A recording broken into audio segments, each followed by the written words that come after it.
7 hours. I mean, that's me though. 100% blind was 7 hours, so I mean, on average, probably take like 5 hours. I mean, it's pretty decent length for like a little bonus thing. That's why I consider it its own little game here. I think it's really fun. It's kind of just like an Odyssey level, but in 3D world. Most of it's you riding around on Plessie at high speeds, which is cool. But the platforming challenges, they're alright. I mean, it's just like you just kind of spawn little areas around, and I don't know. People act like it was some kind of like revolutionary, innovative thing. It's like it didn't really feel that special. It was just like an Odyssey level in 3D world. Which, like I said, it feels fun because it's still, you know, based on a fun game or 2 fun games, but I didn't think, like, some of the challenges were unique and interesting, but not much of it stands out. The Bowser fights, where you're like Super Giant Mario versus Super Big Bowser, like, they're okay. Yeah, Revolutionary Pokemon Arceus, like, yeah, I mean, it's like, so the idea is, if you don't know, I suppose it's like, you just swim around on Plessie and unlock new kind of just like islands that appear that are like platforming things, and then you just kind of keep moving around this lake, and new ones spawn, and then you beat Bowser up a few times, and then like the big gimmick of it is that every 20 minutes or something Bowser will spawn, and you can see him getting like more powerful, and then he fully spawns, and then he'll attack you on these islands, so he's like this thing that always can affect you in the world, and you have to use him to get to places or just survive long enough. And it's a cute thing, but because of the randomness or how long it takes for him to come up, how really not terribly interesting it is to dodge him or fight him, it just ends up being more of like a novelty more than something that seems really interesting. I think they could clean it up, or it could be a really neat thing, but Mario just doesn't have that like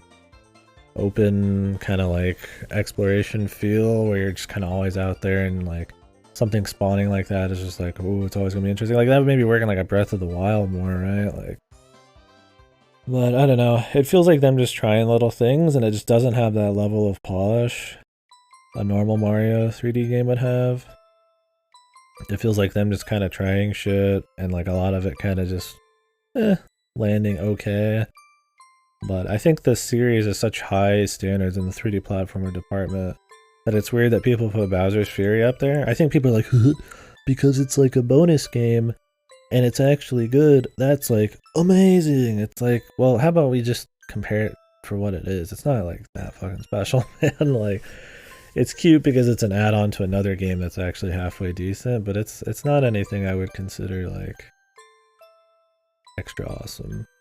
I'd never want to replay it. But it's a cool thing that's just added on there, but I don't think it's like compares to the other ones at all. It's not bad, it's just it's okay. And then yeah, I haven't played 3D Land, so that's the 3D platformers. I don't know if you guys disagree with any of this, if you guys got your own list you want to post. Like Cora said she'd have Sunshine be S. I don't know if you guys got any other takes like that. Otherwise, we'll move on to the next series here. We'll keep this one here as the one that we turn into the overall list, I guess.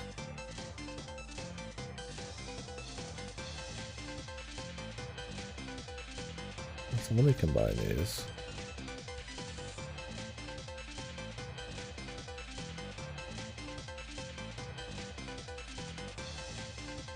I'm pretty confident in this. I think Galaxy 2 versus Galaxy's placement maybe is a little off. 64 nats, which is totally fine. That's what I said earlier. Is like I could put 64 as just as good as these. It still feels great. It's just that these are so clean, have so little issues. Where Mario has just 64 has just a few issues like camera and jank, like that. It's just a little bit below. I think in the grand scheme of things, it's an S tier game. When spoilers alert, when we start comparing everything else, Mario will be 64 will be at the top for sure. I don't think any of the sports games are gonna be above Mario 64. This list will be radically different when we do the all list. I guess I could save these as we go. Let me do that. I usually keep these somewhere. Save or download. Download image. Yeah, it's just hard to go wrong with Mario 64. I have like a folder for tier lists. Somewhere. Mario 3D platformers. Okay. Well. Let's keep going strong with one that I've played everything in. Let's do... Get you guys back on. You don't care for 64? How did this get fucked up? How is that even possible? Okay. Like, what the fuck?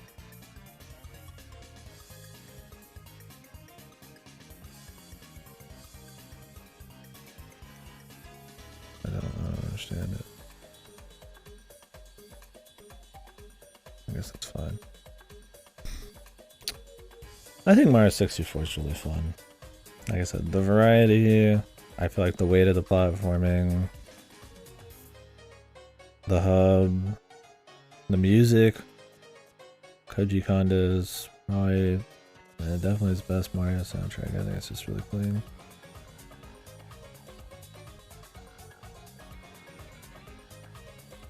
I think it holds up well. But yeah, let's move on to golf. How about golf? Everybody's excited for golf, right? Don't think it's clean enough? Is it because you don't get as much maybe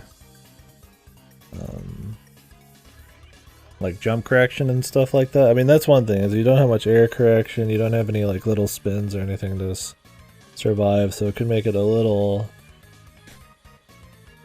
fucked at times. Stuff like Rainbow Ride, no, you keep your inertia or anything, so when you jump you're like falling off of it, and there's little things like that that kind of feel bad. Some of the jank where you're like trying to get on top of a pole and then you're wigging out on it and shit like that.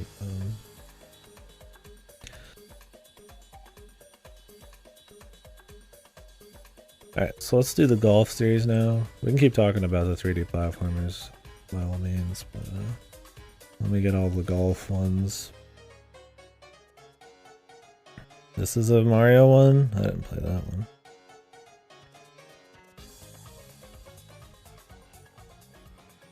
I played the NES Open though. Does this really count? Is Mario even in this? I mean, Jesus, I played the NES Open and everything, man. I never saw anybody mention the original golf for Mario.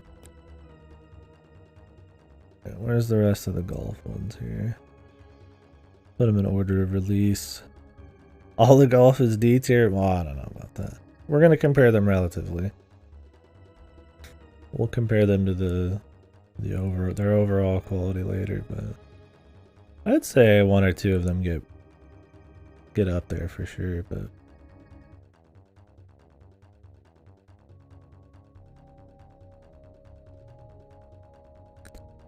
well, it doesn't mean a golf game can't have a lot of good content or creative usage of golf as like in a more arcadey way. Like visuals and music and stuff. I mean, they'll have a quality golf game. But yeah. I guess you're somewhat shackled. You're not going to be like super innovative because you still have to be golf, right? How far have we gotten? I did the 3D platformer list, which is right here. Take a peek. You can agree, you can disagree, you can post your own. But we're moving on to golf now.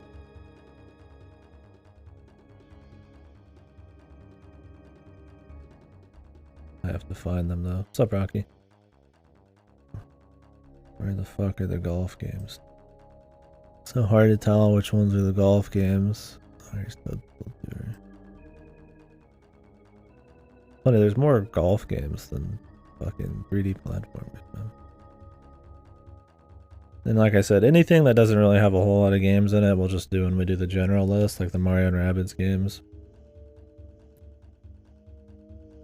Yeah, I would say most of the sport games are meh. I haven't played the tennis games yet, although I imagine they're pretty similar to the quality of the golf ones. Maybe not as good. What are we missing? Where's Mario Golf on the N64? Yeah, but I did the golf-a-thon earlier this year. I had fun with it. I did them all in a row.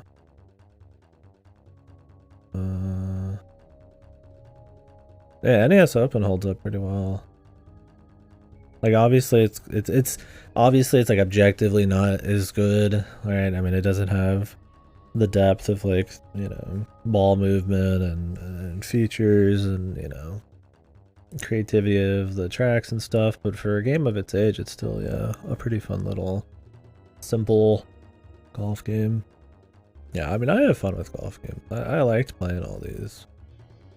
The grand scheme of things, probably not as good as the 3D platformers, but we'll get to that when we get to it. I'm trying to find the rest of these, dude. God forbid this motherfucker put these in order, man. Would it kill him? Donkey Kong's in here? But does he have the Mario Donkey Kong game, like 1994? Which is the first time Mario, I think, even has like a side flip and shit. The GBC one? Probably not. It is on here? Okay, thank God. We'll do that when we get to the 2D platformers. It's really good, yeah. People told me about that a few years ago. I was like, what? And then I played it. I was like, wow, this one's actually pretty fucking legit. It feels really fun. He does a lot of cool shit. It's a cool puzzle platformer. A lot of soul. I'm trying to find the rest of the golf games. Jeez, I should have set up all these earlier. I didn't think they'd be this hard to find. Which ones are we missing? 3DS, GameCube, we got the GBA, GB. They were just missing the N64 one. One for regular games and one for sports games. Oh, here's the Game Boy Color one. Wait, what happened to my mouse?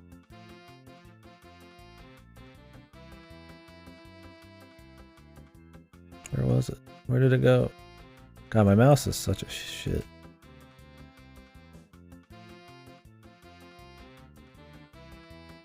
What is this one? Golf on the Game Boy? I think these are just like old school golf ones. I don't even think... I didn't even consider those in my golf-a-thon. I think they're not... I think Mario's just in them. As much as he's in NES Open. So that was enough for me. So we're not gonna... These first two are gonna get rated. Yeah, I'm looking for the N64 one, but I can't find it. It's Mario and all these, and the color palettes are really similar. You guys see it? Tell me the row. I mean, I'm sure I've passed it over a million times. That's the only one we're missing right now. I always wish that you could hover over these and there's like a name for each of them. For ones like you just can't tell by the look.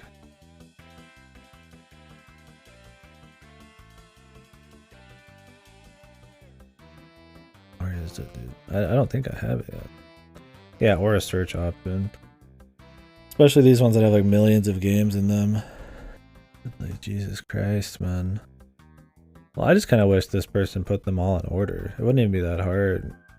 I mean, Jesus, I could do it in probably 20 minutes. What is this? Mario Sports something. Not in here. No way. The most famous one?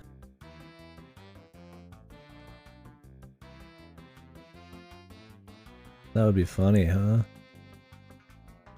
Somehow forgets Mario Golf. 1-3. Oh, there you go. Yeah, you found it. Yeah. It's like cut off. That's probably why we didn't notice. Good catch. My boy's missing all the golf games. I think this is all of them.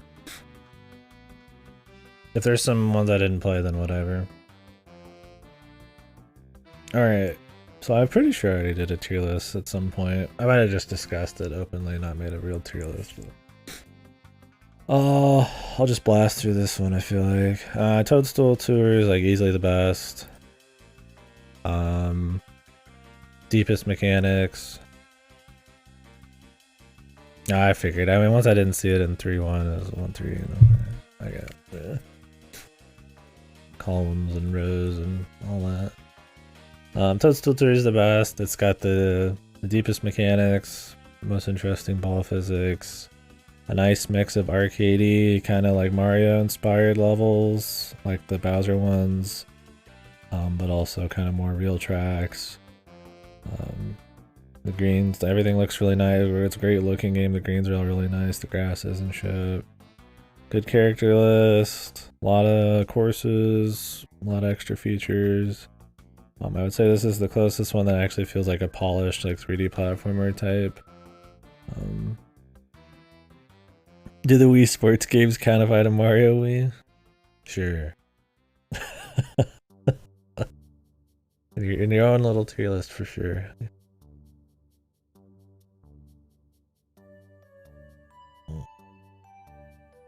Jeez, that's not even lukewarm anymore. It's almost cold coffee. And we already took like an hour to do the 3D platforms. We'll go through the golf ones quicker. I don't think people care about the golf.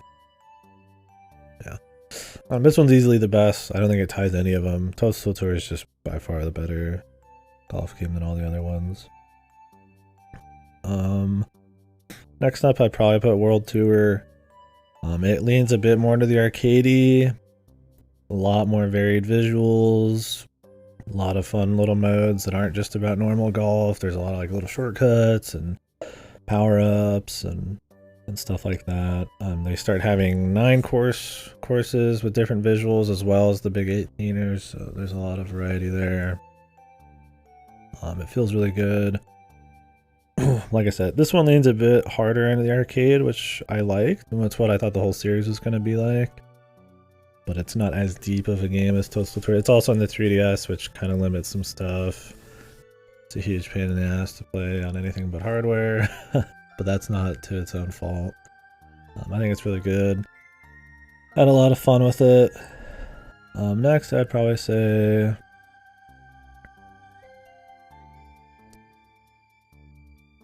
Toadstool Tour beat Lee Caravallo's putting challenge. I couldn't say. I don't remember if it even has putting. I think Mario Golf had putting though. Putting challenge. N64 one, so maybe. That might be it. Next up I put Mario Golf on the N64.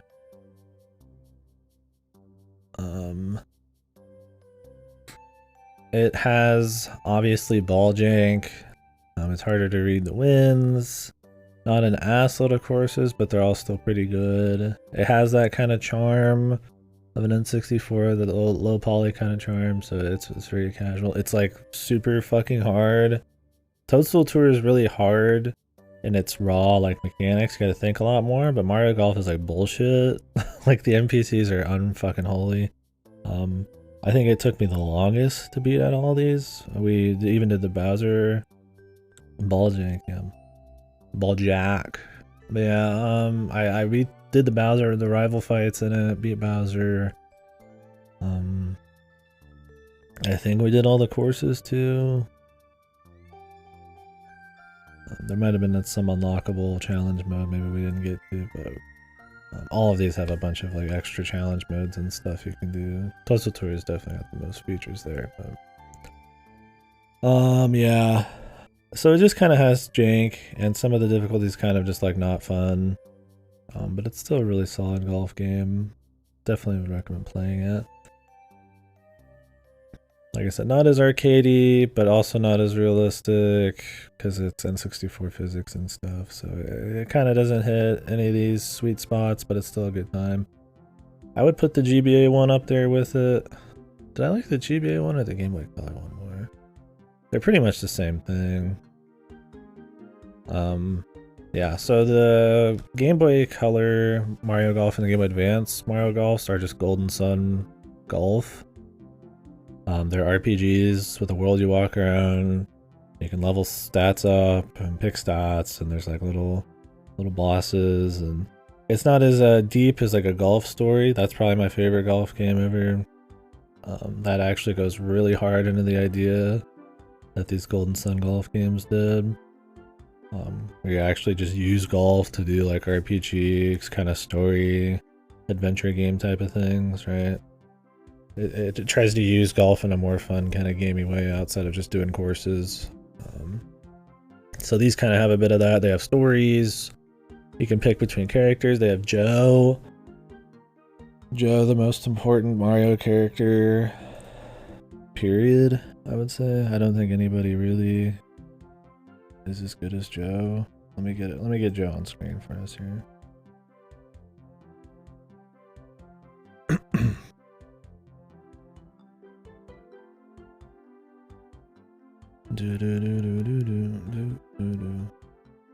Rip Joe. He got invited to Smash and everything. End game, dude. He got the Smash envelope in one of them. Yeah. Definitely the best meme games in the Mario Golf series. Is a fucking Joe, man. Joe Kino, man. His sunglasses. I'm trying to find it. I have it in like a weird folder, I think.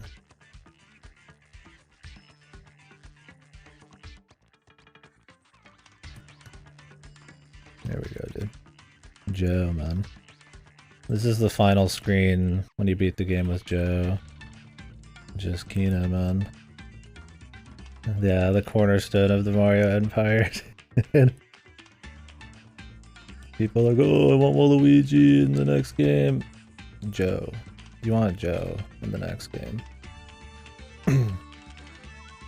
Joe's just a golf lord, man. That's the Game Boy Color one, which I would say has way more soul and it's way more novel. But the Game Boy Advance one cleans everything up a little bit more. Alright, it looks a little better. Because it's just pretty much full ripping off Golden Sun, right? It even sounds like Golden Sun. I think they just flipped half the assets in Golden Sun and just put in the golf game, or vice versa. So it's just a cleaner game. I had more fun, I would say, with the Game Boy one, but that's because it was novel. But the Game Boy Advance one's just a cleaner game, despite that. But Joe's in the sequel. Game Boy Advance one is like a raw story sequel to the first one too, which is really cool. Joe's like a teacher, like a rival. He's like an older Joe. He's got like long hair and shit. And all of the characters are. That's kind of cool. There's like continuity there. I mean, I think that's a cool way for the Game Boy Advance ones and the handheld ones to set themselves apart from the 3D counterparts, because those are going to be more feature complete and have better physics and shit. You can also game really hard in Mario Golf, Game Boy Color, and GBA. I got really good at those. I don't know what it is. I think it's because you could play the numbers more and the ball physics aren't going to be as complex, and you could just like read the terrain differently because of the arrows, and you could customize your stats. It was crazy. They did. I mean, the post-Joe world is stuff like World 2 or whatever this is. Was it Super Rush? Yeah, Super Rush sucks my ass. I mean, it was okay. It has like a story mode where you fight bosses, and that's cute.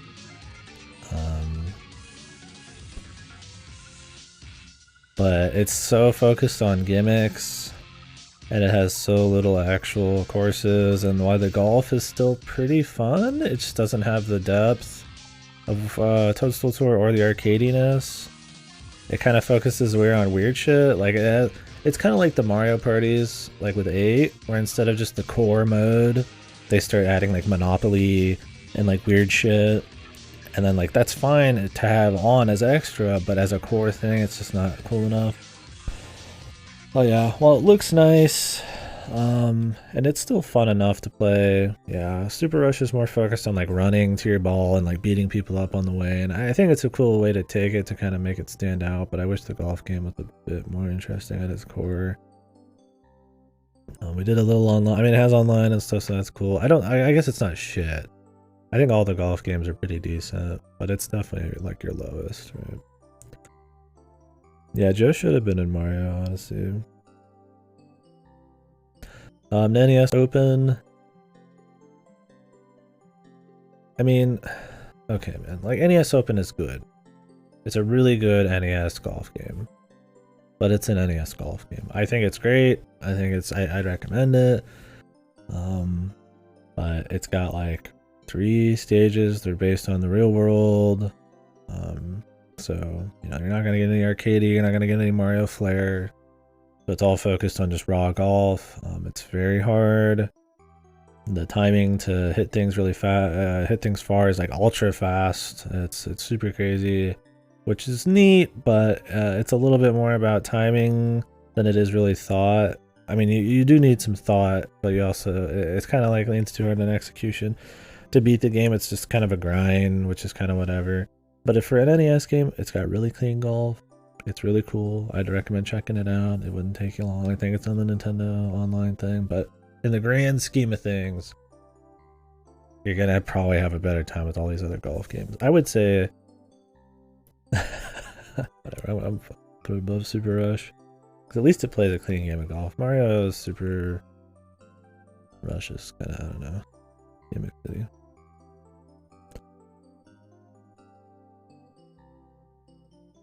Where was Yoshi? Wait till the DLC, I guess. I don't know. We'll get to the Mario and Rabbids games when we do the general list. Anything that's got like 2 games or 3 games or something, I'm just gonna get to later. Yeah. I don't know. Super Rush. That's alright. So I think this is my golf tier list. This is just relative to each other. I think all of them are pretty fun. I didn't play NES Golf or Game Boy Golf. They're probably just like the NES Open or worse, probably, I'd imagine. So I'm gonna save that list. 1 sec. Then we'll move on to the next one. I don't know if anybody's played the golf games. You gotta take, like I said, these are all gonna come back and then when we do the overall list. That was the big goal, is to do like all of them together, but we're doing a series at a time just for starters. Yeah, we could have used a golf. Yeah, that's what I'm saying, man. Instead of like Rabbids and shit or like OC characters, they really could have done something a bit more unique. Like pull from Mario like in the first game and kind of do fun remixes. They could have like a kart level or like a golf level, you know, Wario or something. Yeah, most people haven't.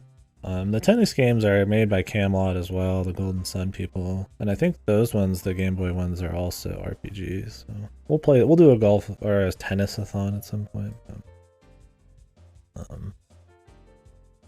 Okay, let me put up a poll while I set this up. Let's decide on the next series.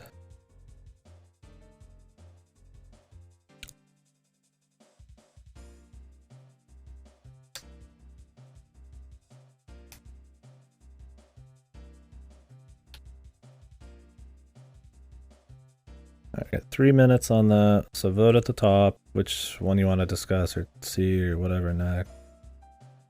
And it's mostly, it is about discussion. Even if you guys haven't played these, you just want to talk or ask, or, you know, oh, do you recommend them? Oh, you know, how do they stack up? Feel free. I'm not saying you have to, but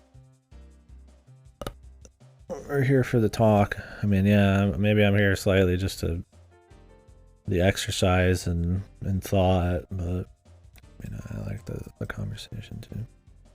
Joe.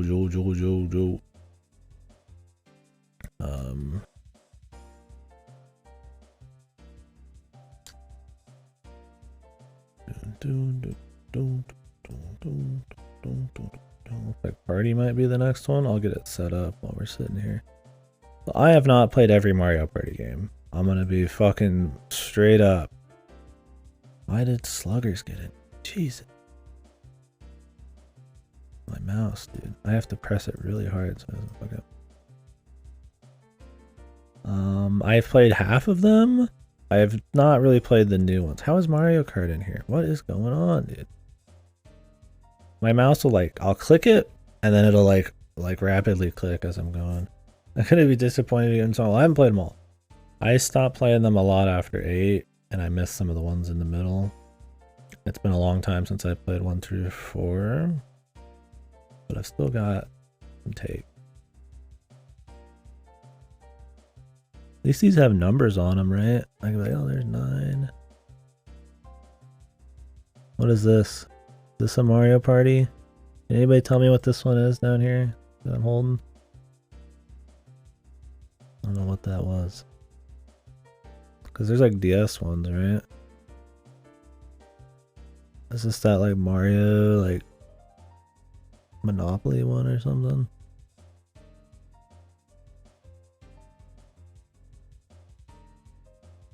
Because there's All-Stars and shit too, right? I wouldn't even know what those covers look like.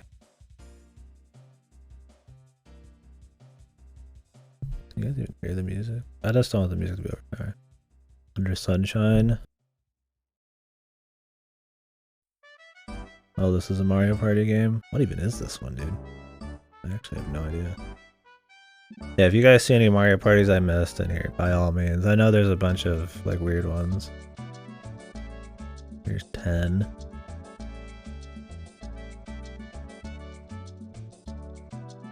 I have not played all the Mario Parties. I forgot there's a Mario basketball game, jeez.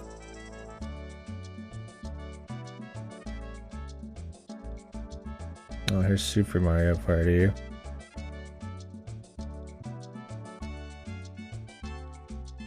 Three, two.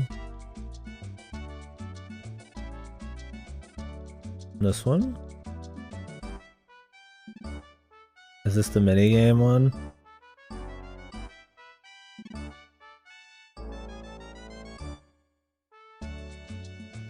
So the problem with Mario parties is that, I mean, they're best enjoyed with friends, so it's like I haven't really felt like just doing them solo. I do them solo when I play them and also plan on playing with friends, but like, because I don't play a lot of games with people these days, especially locally, like, I don't really try out the new Mario parties. My mouse is on one right now. Oh, really? That Mario Party, like, DS? Yeah. You guys would know better than me. I would like to go through them all. I don't know how fun the single players are in all these. I mean, I know people play the old ones on hard mode as, like, a laugh, like, for challenges and stuff, but... I've always wanted to do Mario Party net play with people, but the problem is getting that set up with everybody. I'd love to go through some of these. But yeah, maybe we will someday. Anyways, I think this is it for now. If we're missing one, go ahead and tell me. This isn't going to be the most comprehensive list. What is this one? Is this Superstar? Is this the newest one? It's like cut off too. I haven't played Superstar.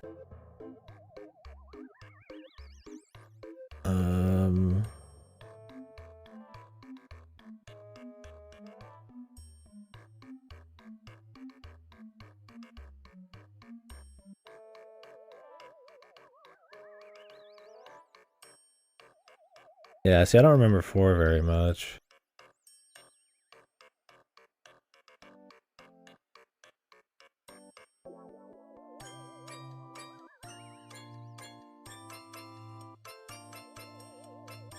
Those 4 suck? I thought it was decent, wasn't it?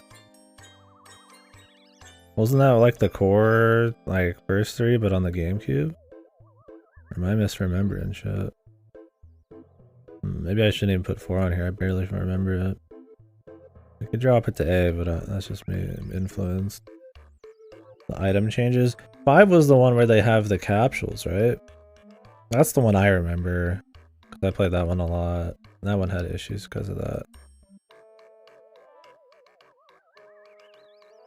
4 was the one where they had like the candy and the capsules and shit. And while it's still more standard, it doesn't have the same quality of minigames, and 6's capsules too. Yeah, I haven't played a Mario Party in Eon, so this is going to be a hard one for me. These are super... I haven't played almost any of these, I don't think. So. I own 5. I think I rented 4 for a little bit. And I haven't played any since. I've wanted to, but it's like, I just don't play them solo. Too much focus on different size mushrooms. Yeah, I just remember always liking 3 and 2 and 1. That was really fun. I think the mini games were fun. Everything was still novel at the time. I think I played 8 the most with my friends.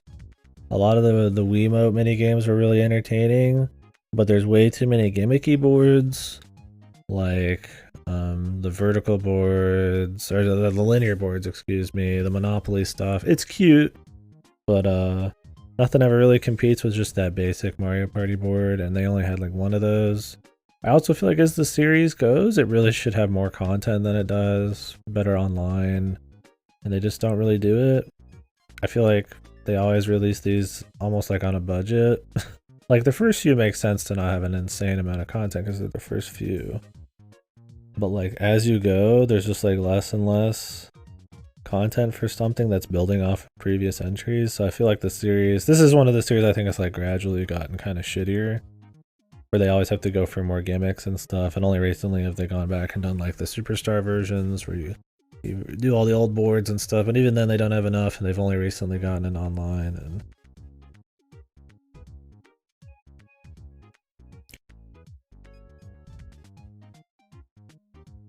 yeah, the costume stuff was always a lot of charm. The single players were more interesting than the old ones too. Yeah, I don't remember 4 very well then. I'm gonna put 4 down here actually then. I don't think I even...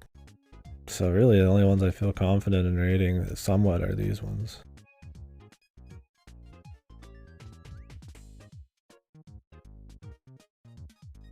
Oh, can you do the thing where you can like Wi-Fi out to people around you or whatever? I always loved that about Mario 64 DS. That was awesome. Hopefully I didn't miss anything that I said earlier too. I keep feeling like I'm missing stuff people said. Oh, we're good. Yeah, you guys would have a better opinion on this than me. I have not played enough of these. I would love to do these multiplayer with people through NetPlay. We could discuss the series and shit and just try them out for fun. But for the most part, or maybe Super Mario Party was the newer one. I don't know. For the most part, I don't play locally much anymore, and I don't know how these really are as single player games. I love playing Mario Party, but yeah. I also feel like the quality's just dipped every time I watch these games, so I've just gotten a lot less interest in the gimmicks. Which was the one that started with them in like a giant fucking like wagon? Was that 9? Or was that 10? Where everybody's like in a wagon and they go at the same time, and they did that for like 2 games or something.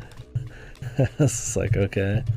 Like, it's cool they were like trying different shit, but it always felt like, you know, maybe we could bring it back to Ground Zero and try something that's actually cool. Like, despite 8 not being amazing, at least the Tycoon thing was like kind of a neat idea on how you played with coins and how you moved around a board, but like just being in a wagon's like just Skyrim. Yeah. Shit, he's right. Dude, imagine the Skyrim opening remade, but you're on a Mario Party board. And then Bowser comes in and does a revolution instead of the dragon blowing up the town. Oh, you're awake and it's like Waluigi.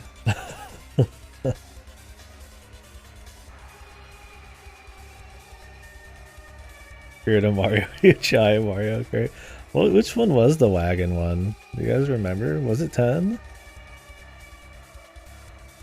Have they done an 11, or do they just have like new names for them now? DS had a solid solo game. I mean, we should do some more. I bet some of these are fun solo. I just haven't thought about... There's so many other Mario series that are purely made for solo. I was just kind of lean on those. Mario Party DS is A tier for you.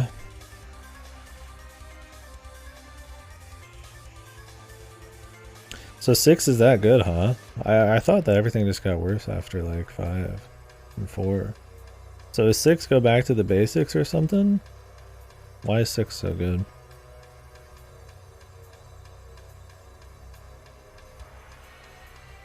Like 5 at least still had like the core gameplay, even if it got a little weird with some of the items, but still fun.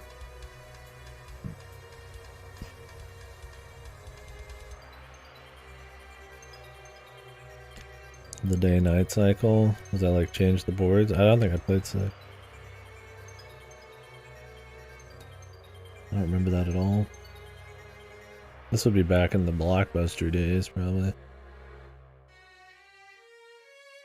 Fun mini games, new battle mini games, fun items. Just the whole package. Oh, cool. Yeah, well, I'm gonna save this even though I don't really have like a good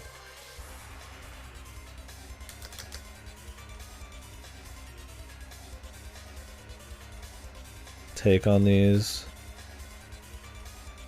Apologies, we don't have a better comprehensive list for this. I would love to have like a super comprehensive, like every Mario game ever kind of thing, but it's a lot harder with Mario, and I'll have to do that in a few years or something. Because we could do one with like, you know, Donkey Kong Countries and Luigi's Mansion and stuff, but that'd have to be a way bigger exercise in comparison, so we're just sticking to this one for now. Bits and pieces at a time, and then we'll do the overall list. Oh, okay.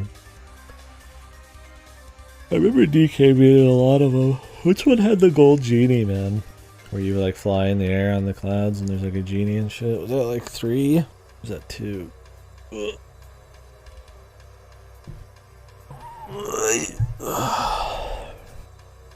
Those were fun.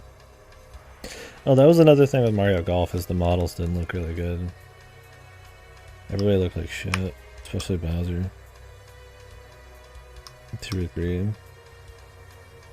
Gotcha.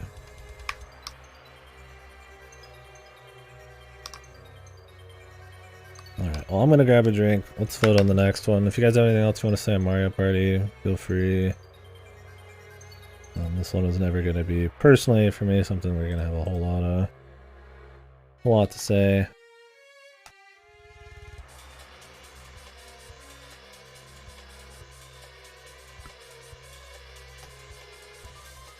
And we won't be doing the tennis one because I haven't played any of the tennis games, and any small games like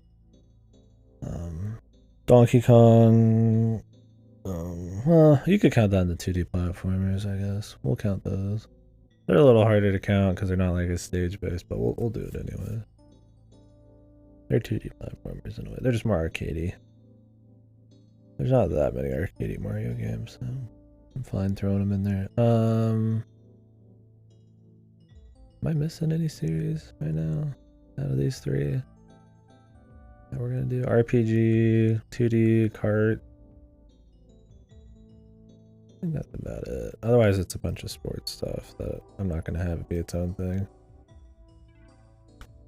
Like, I've played 2 out of the 3 Strikers games, and they're not very good. So those we'll just throw those in the overall list. And an EGAD stage. Oh shit, I love EGAD. Maybe I rented it back in the day, and I still remember. Oh, there's a Mario Party here too. Huh. I don't know which one that is. There's so many fucking Mario parties, Jesus. Yes, be right back. Vote in the poll.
Alright. Mario Kart. That one. Alright, let's do kart.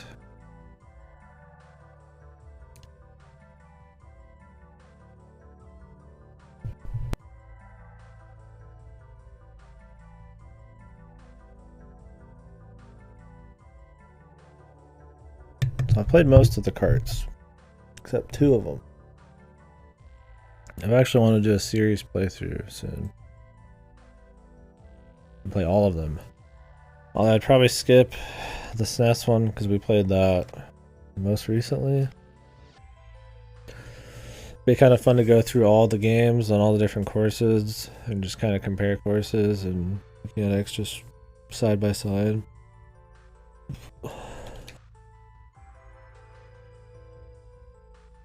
Yeah, the ones I haven't played are the GBA one, which I want to play obviously, and the 3DS one.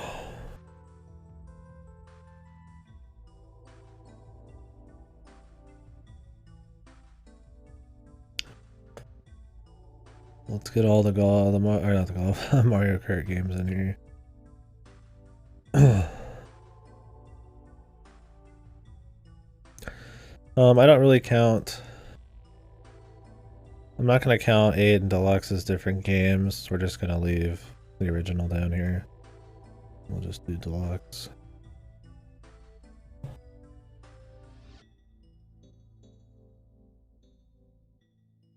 Where are all these, man?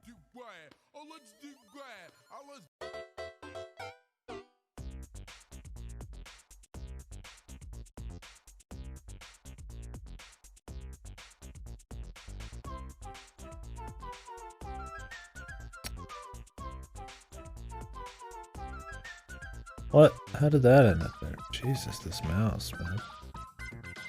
I let off the pressure even a bit, man. How many fucking... Oh, there. I was looking at it weird there. They use a lot of the same art that gets cut off. It looks like there's like 3 of the same game in here, but this is like the remake of Inside Story and all that shit.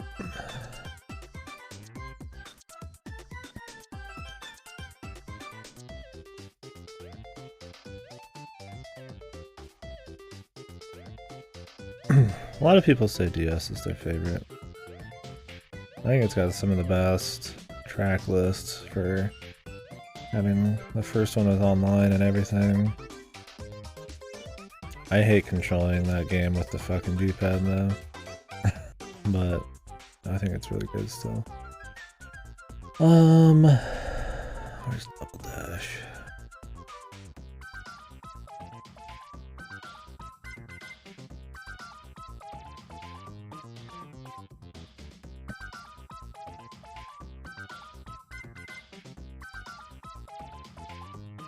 Snaking, yeah. 64, Super Circuit. The DS. Which one are we missing? Is that all of them? Oh, the SNES one. Where is Super Mario Kart? I knew we were missing one. Where is it? If you guys see it, feel free. No pride on the line here. Yeah, it's been a while since I played it. I mean, I do own it. I played it a good bit back in the day. I think the biggest thing for me was the controls. I really didn't like using that. Did you use a touch at all? I don't remember. Was it all in the D-pad?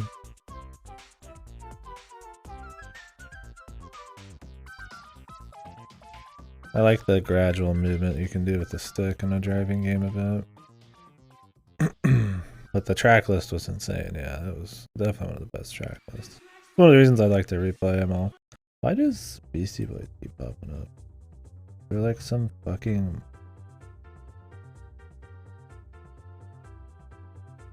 Beastie Boys? Like...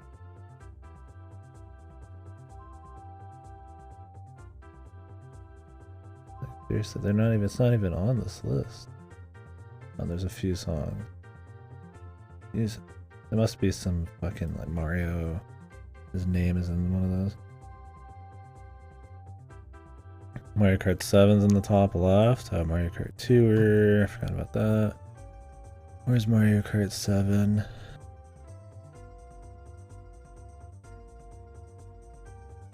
That's right. That's the one I haven't played. I guess I haven't played Tour yet either. That's the mobile one, right?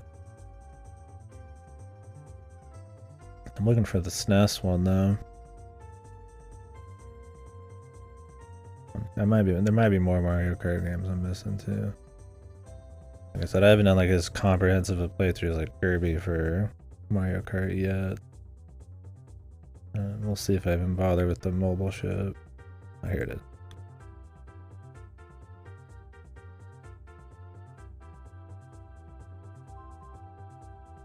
Is this all of them?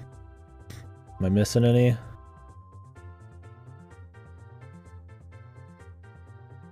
this a Mario Kart game? This is a Mario Kart game. Oh god, which one is Tour compared to this? This is the like the VR one, right? I didn't play any of this shit. I mean, they count. We're just not. I'm not gonna put them in here because I haven't played them. They'll just sit there as placeholders. But it's nice to have the whole series sitting here just for people who have played those and they're actually maybe good or something. Let's say something. Okay. Let's get started. Anything that's a port, I'm not gonna count. I would say the newest one's the best. A lot of tracks, really crispy controls, crazy good soundtrack, varied visuals, just really polished. Clean online. It's just fun to play. I don't think maybe the variety of characters is as cool. Yeah, 200cc is awesome. Blasphemy. Yeah, I think 8's just really fun. It just takes it takes a lot of old classics, a lot of new stuff, polishes it. Great, they're great to look at. There's just a lot of fun things happening as you're moving around, and then like I said, the speed's super fast. I just think it builds on everything. It doesn't have Funky Kong, and that's probably its biggest detractor. Although while being a really good one, everything looks like a plastic doll, and it looks like shit. But it has a great track list. But yeah, it really needs Funky Kong. I think that's 8's biggest problem, is that it has too much bullshit like Gold Peach or fucking Metal Mario or like Icy Mario or something, and it's like, okay man, all the fucking like Bowser's fucking siblings, that shit sucks, man. Give me my booze, give me my cool people. I think all the other games do that better. Otherwise, 8's the business. It's just so good. Skip 7, and I haven't played 7. I played Wii. Baby Luigi Chads. I'm always like a Rosalina type of dude. Or big body purse. Yeah, Mercedes-Benz card on the Wii, dude. But I think DX has added a lot of shit. So I played Mario Kart 8 with the DLC, but I think the newest version on the Switch adds even more stuff. I'm just putting that on here because that's just your best deal. Got F-Zero stuff. I've played the F-Zero tracks. It's got Mario. It's got Animal Crossing stuff. It's got Zelda stuff. So all that's really cool. Granted, it does cost a lot more, so it's kind of weird to compare a game that's like technically, if you're on the Wii U, like $100 fucking bucks or something, or $80 bucks. But.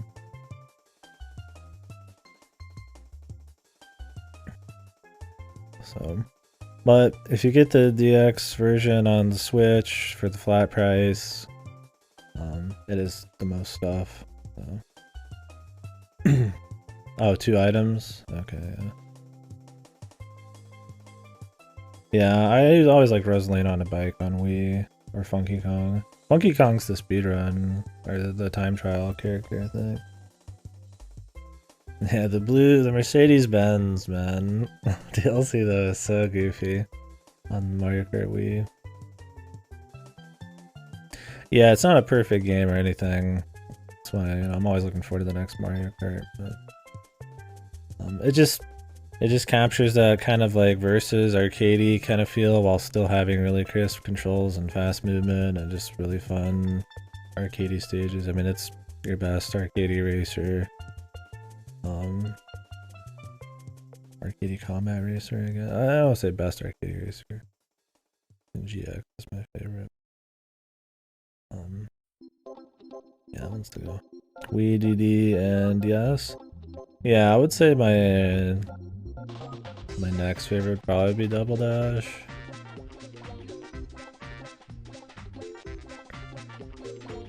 I think Mario Kart 8 is a cut above. But Double Dash will probably tie with a lot of shit. I think the Double Dash, the two people mechanic with the different items, adds a lot more personality to it. Having the fun little compositions is cute. It's a nice like improvement over 64. A lot of the tracks are neat. It's got solid enough difficulty if I remember right when you get up to the higher CCs. It's just a cool build up. It looks really nice. It was really polished for GameCube, as most of the GameCube Mario stuff was. Like Toadstool and all that. That was one thing about Sunshine, is it felt really polished, but it was also unfinished. It's like a weird thing. Like everything that's like a lot of what's there is like super clean. I'm just going back to Sunshine here. It's just not everything's done. It's just weird. Anyways, yeah. Yeah, I like Double Dash a lot. That's another one I'd like to replay. These last three we're not gonna count.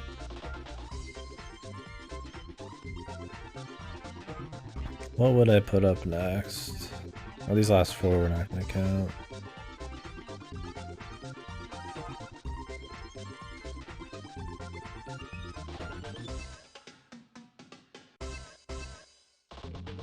Let's do Wii and DS as the next tier.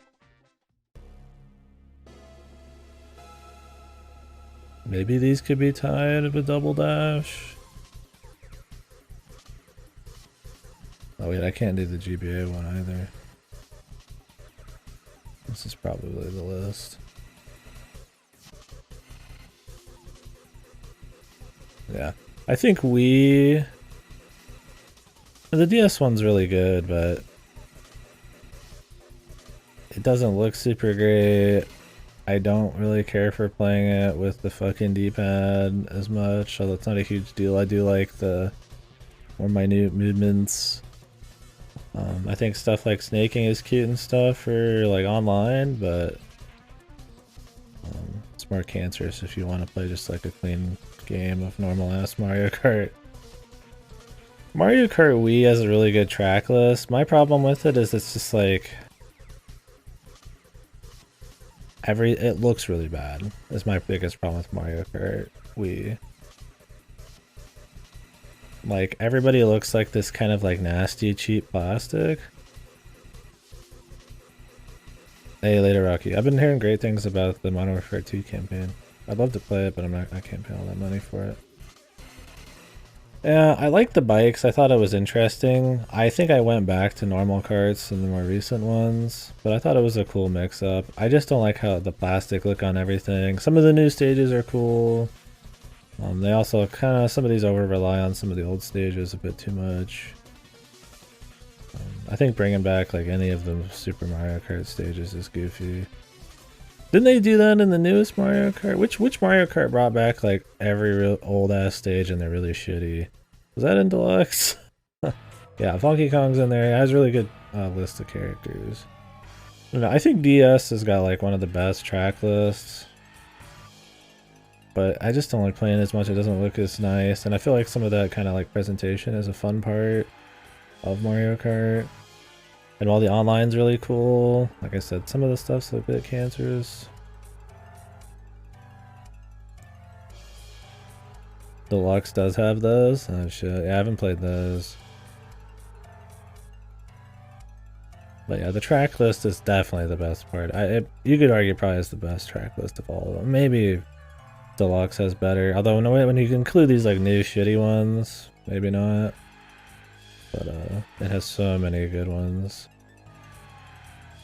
Where Double Dash has like the best gimmicks and just is really overall good. It looks good. It plays good. The two-person thing's fun. But yeah, Mario Kart DS and Wii have great track lists, but they look a little fucked. The presentation's not as fun. There's a few stinkers in there. They include online, which is neat, but do they have battle mode? I don't remember. I think DS still had battle mode, right? They start changing that at some point. I think in 8 it's really different, right? It's kind of shit in 8. That's probably one of 64's best things. The battle mode was sick. But yeah, I gotta put Mario Kart 64 below the others.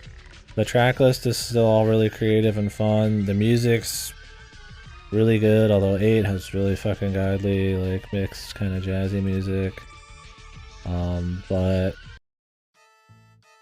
some of the stages are kind of a pain in the ass. Mechanically, just the sprite-based stuff doesn't look as nice these days. It just doesn't play as smooth. Actually, let's switch to Mario Kart 64 music. I would say 64 has the most standout soundtrack for me. I think 8's probably like objectively got a better soundtrack, but 64s are also catchy and fun.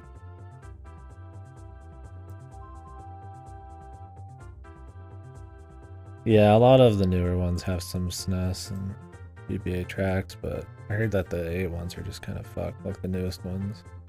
They just don't have any polish or anything. Yeah, I don't know. 64 is the one I played the most. I like going back to the variety, like Toadstool Highway and all that shit is really cool, or Turnpike or whatever it's called.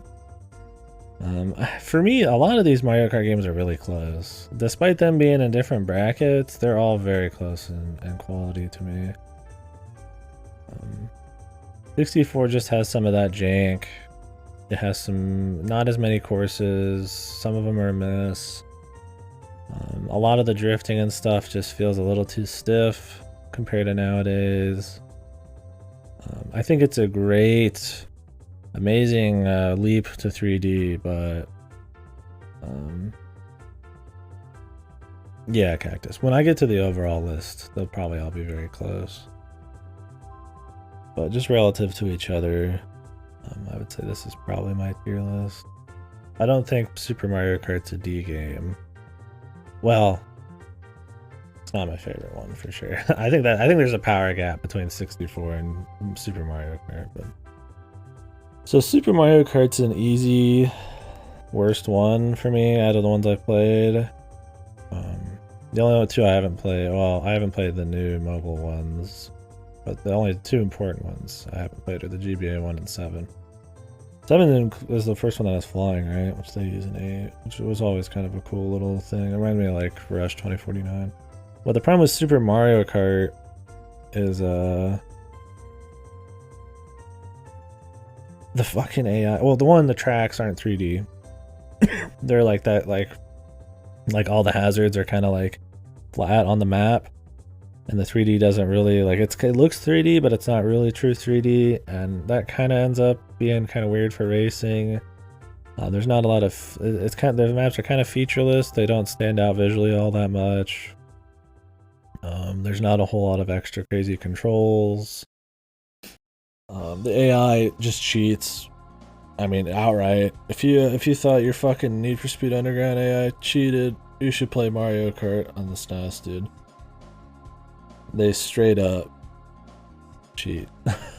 like fucking Donkey Kong is just like teleporting bananas in front of you constantly. Whoever's in second place has infinite bananas and they're always right on your ass, fucking bananas right in front of you, like infinitely, and so that gets kind of annoying. It's very like this kind of transparent, kind of cheap AI.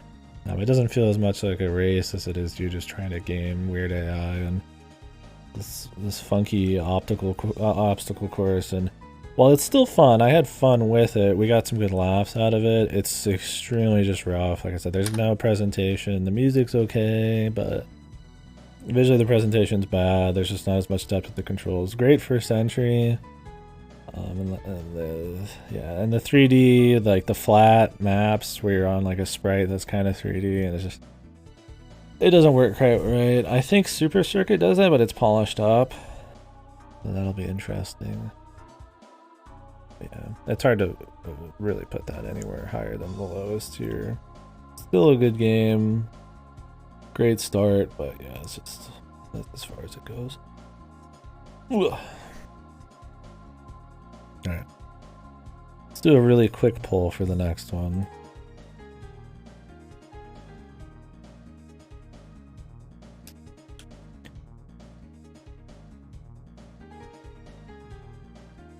Are these the only two left?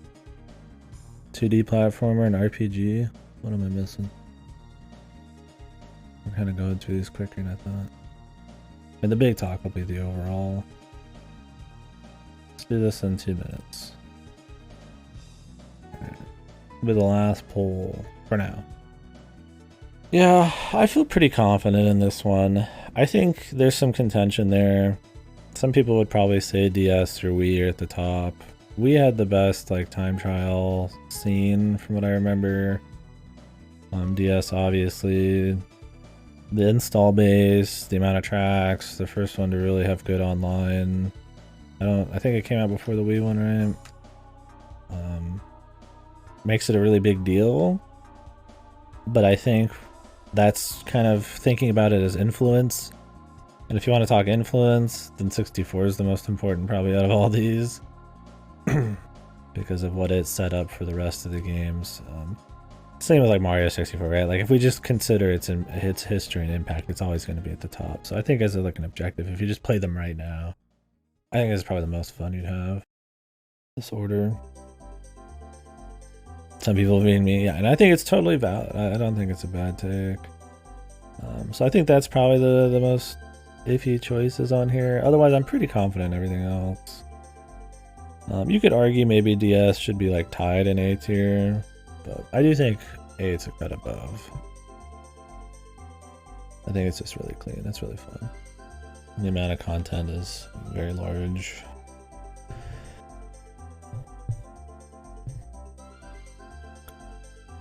Boom, boom, ba-dum, boom, ba-dum. We need a tiebreaker, folks. Do, do, do, do.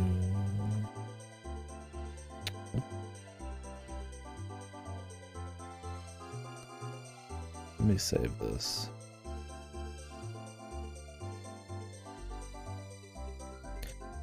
We'll be able to talk more about Mario Kart in the future too. I plan on doing those soon. Well, soon. I'd like to do those at some point here.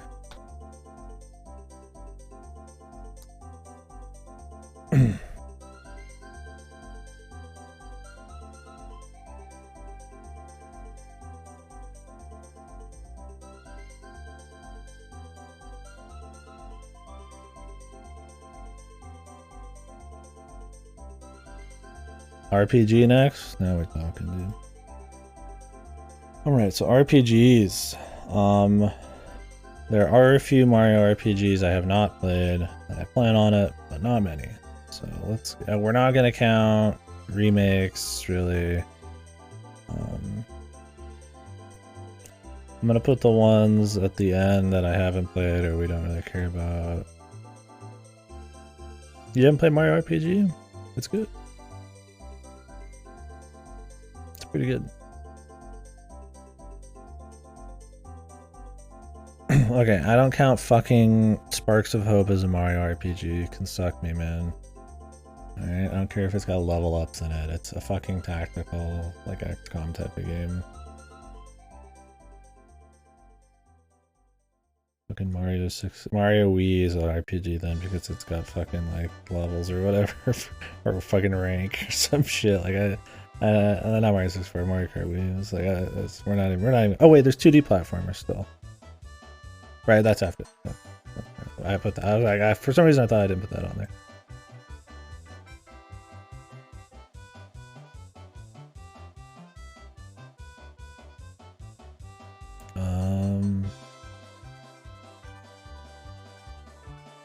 Yeah, they're all like the same thing. It's really a pain in the ass. They like standardized them. Oh, this is a remake too. Or these are both remakes. Yeah, one of these is a Superstar Saga remake, was it? No, this is Paper Jam. This is Inside Story. That's the Inside Story remake. Top left.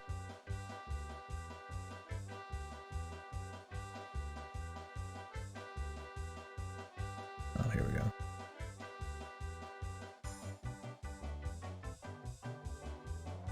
What? It pulled the 100 on. What the fuck? I need to get a new mouse. I was gonna do emote shit with this mouse, but it would explode. I didn't play the remix, and I don't plan on it. It was the last cry of like life from the fucking series. I don't know how the new scenarios were either, but yeah, I'm not gonna mess with them. So the only ones I haven't played are Dream Team and Paper Jam. Other one middle left. Was it the one I just pulled? Might be. So I need to find Superstar Saga.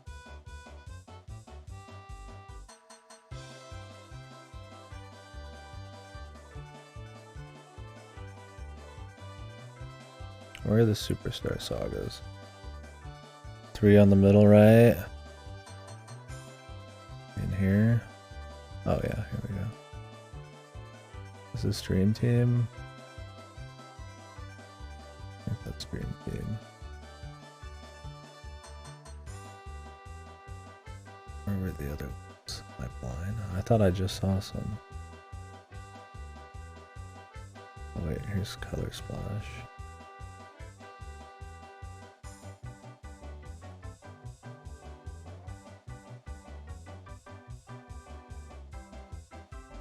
Sticker Star. Where do you think Sticker Star is gonna be, guys? Where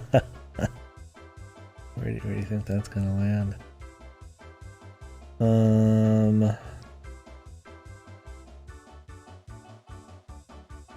What are we missing? We got Mario RPG, Paper. We have all the Paper Marios. We need Superstar Saga. Superstar Saga, Partners in Time is here.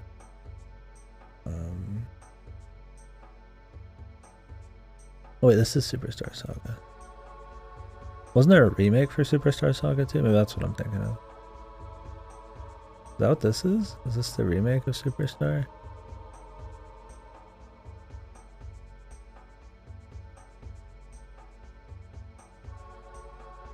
God, why do they all have the same fucking covers, dude? No wonder the series fucking started to die, man.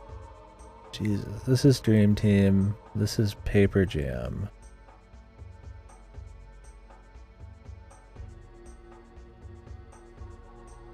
Wait, this is Bowser's Inside Story. Then it's Dream Team, then it's Paper Jam, then the 2 remakes. Okay, am I missing any? I mean, technically Mario Golf's an RPG, but let's not get that extreme with it. So we got the Paper Marios, we got Mario RPG.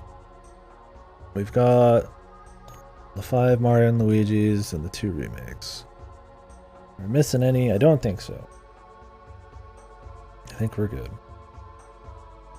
S, Paper Mario, Thousand Year Door. A, Paper Mario 64, Inside Story, Superstar Saga. Mario RPG, Super Paper Mario. Oh, did I get Super Paper Mario? Nope, I forgot that one. Where is that? Barely an RPG, but it's the Paper Mario series. We're just gonna have to count it. Honestly, more of a 2D platformer, but we're just gonna put it in there. Middle second row. Oh, there you go. Oh, I got it right where it needed to be. Thank you. Very far below Sticker Star. Yeah, it's more of a 2D gimmick platformer, but you know, we're just gonna put it in here anyways. It's the honorary. Like, where else are you gonna compare it, right? Like, as a 2D platformer, it fails compared to the core ones. It's more of a gimmick thing. We'll just count it. This is where you go into the more general comparisons, right? Okay. S, definitely a 1,000-year door for me. Best, it just has great writing. It's still funny and witty, and it's fun for adults, fun for kids. Amazing variety of areas, just really fun ideas, like Glitz Pit and like the fucking the murder mystery train and all this kind of shit. They're still fun to replay. It's probably my most favorite fucking RPG to replay easily. Like I said, stage variety, writing, it's just all really quality. The music's great. Okay, Pig. There's just a lot of fun stuff there. The combat's more refined than 64. I like the stylish stuff. I like all the secrets you can find. There's extra party members. Some of the little stories are fun, like the pirate bomb guy. What's his name? Bobbery. A lot of cute stuff there.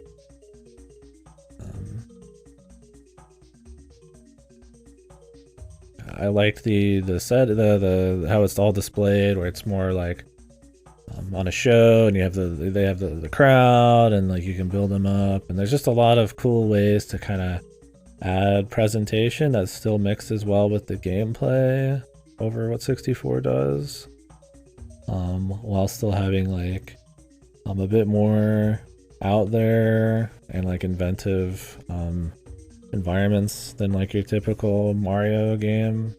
So I think it's really cool. I like that a lot about it. I think the badge system's really fun in it. You can do just extremely, ultra giga like glass cannon stuff and just blitz through the game like that, and it can be really cool. There's a lot of room for like challenge shit. There's a cool like 100 trials thing. I think there's just a lot of cool stuff in it. The actual exploration mechanics are fun. Rolling up in all these different little paper things. And it's also marks where the series, I guess Super Paper Mario wasn't this way either, but it just utilized paper in a really fun way, but it wasn't obsessed with it like the newer ones.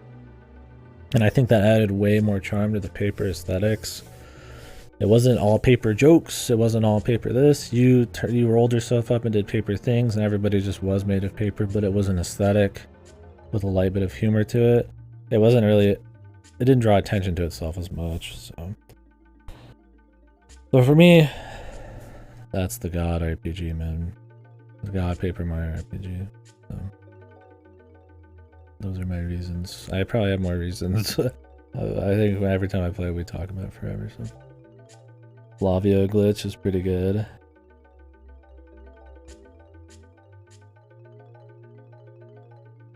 Yeah, there's a few iffy parts.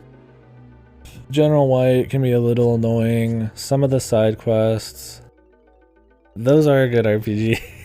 All those are good golf RPGs. But we can't put those in there. I wish Joe was in Paper Mario. That's all I gotta say, right? I need Paper Joe. Yeah, there's a few weird spots. General White. The second chapter is not the best. That's the puny forest. Visually, it gets old. It gets old, like pushing all the punies around with squeezing her tit or whatever with the air.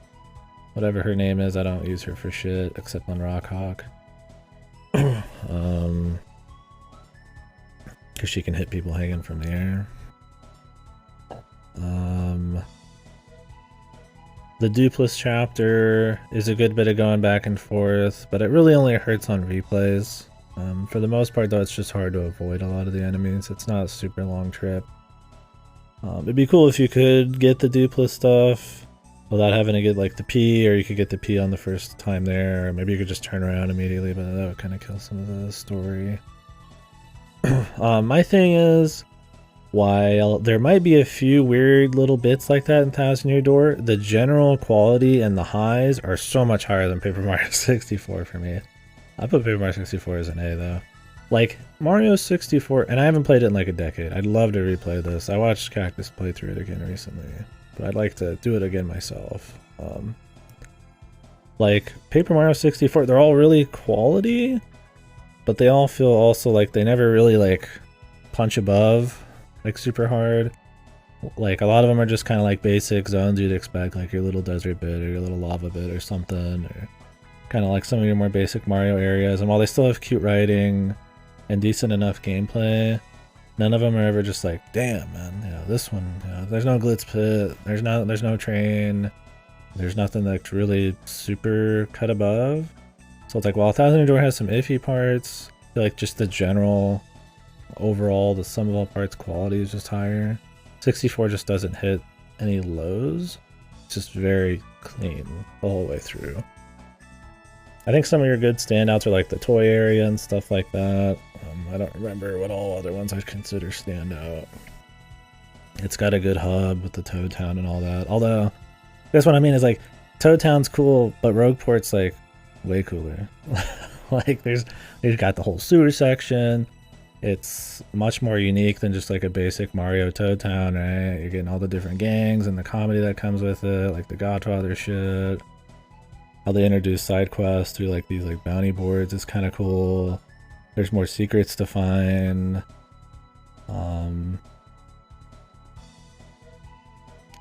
The thing is, I don't have any nostalgia for Paper Mario 64. I played it on the Wii for the first time. Disclaimer. Yeah, I think it's a really good part of Paper Mario is it does have that kind of like more core Mario feel with just fleshed out. It definitely feels like a more lighthearted adventure. Thousand Year Door tries to go more places, but I just think the general quality, I just think Thousand Year Door just always punches above its weight. Where 64 is extremely consistent. It's super good. I just don't think it ever reaches much higher than that. And that's just compared to each other. I think Paper Mario 64 is an awesome game in general. It's like super great, but like, yeah, the combat's not as good, or at least it's not as fun to execute. You don't have your stylish stuff. The crowd's not really there, which is a fun part. The music, while it's really solid, I don't think is a standout. There's not as much variety, and I think that's something that was actually held back. Like usually, like there's a lot of iconic, memorable N64 music, but I think in Thousand Year Door they actually make really good use of like tech. They actually can do a lot more variety. So you're getting like your more metal or like hip hop type of shit with like Macho Grubber, Rock Hawk, but then you're getting more techno shit with like X-Nauts. But you're also getting more just like chipper kind of like Mario stuff like Pedal Meadows, where it's like a lot of like 64 has a very cohesive like quality sound to it, but there's not as much variety there. I mean, I guess if you really appreciate the cohesiveness of it, but going from Super Mario 64 to Paper Mario 64 is like Whiplash, having a lot of story characters and dialogue. Yeah, I mean, I think if we're talking influence and how crazy it was for its time, I mean, 64 is definitely a bigger thing. I mean, Mario RPG is, I guess, the first one that really does that. You can see a lot of Mario 64 or Paper Mario 64 in Super Mario RPG. But yeah, that's another thing. Paper Mario 64 still has pretty good writing too. But I don't know if it's just the localizers or what, but Thousand Year Doors is like so entertaining still. The best Bowser personalities and shit. I mean, I guess Inside Story is pretty close too. Actually makes them talk and actually is enjoyable. Luigi's just like a goofy jackass and shit. And it's just like, you know, that all that shit's like such a fucking risk, but like the writing's so good, it's just like worth it. Well, I've played them both a bunch, sure, yeah. And that's the thing too, is I was talking about that like with replay value and the 3D ones. Like Galaxy's an amazing game to play once, but it's not that great to play a bunch of times. Compared, yeah, Mr. L. That was in Super Paper Mario, right? But yeah, I think they're both really good. I would put them in the same tier, but I think Thousand Year Door is just that good for me. Yeah, I'd like to replay 64. I don't know. For me, the highs and the general just quality of a lot of the writing and the combat just eclipse 64 for me. Even if 64 doesn't hit the same lows. Too much of it's just too samey compared to Thousand Year Door for me. And this is just relative, right? I think they're both awesome. A randomizer with you? That'd be fun. I don't know anything about 64's layouts though. I'd have to replay the game again. No, I think Galaxy's good. I don't think any of the 3D platformers are bad. I haven't played Land, but I think when we do the overall list, most of those are going to be above like 90% of the fucking rest of the Marios. Galaxy's good, but I'm just talking at replay value. There's not as much skill expression or ways to handle Galaxy. It's much more linear. Land counts. I mean, I didn't play it though yet. This is my 3D platformer list.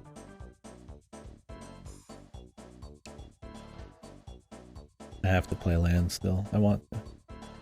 Yeah, Mario's extremely consistent. Even the one I just played that I got really tired of, I was like, eh. I would say the soccer games are kind of iffy too, but like most of them are pretty good. It's kind of like mainline Final Fantasy. Well, almost all of them are like pretty damn solid. And only are bad relative to each other, really. Yeah, the soccer ones are like... I just put it down there. Look, dude, I don't like playing that game with a fucking D-pad. The new stuff is cute. I mean, it's a port. I'm not as interested, but... playing it with the D-pad feels horrible. It doesn't look as good as the original. It's a lot more annoying to pull off most shit. A lot of the new stuff is cute, but it kind of doesn't feel like it mixes as well. It just feels out of place. There's just more shit. It feels kind of bloated because of it. Okay, so D... It's not a D game. It's D...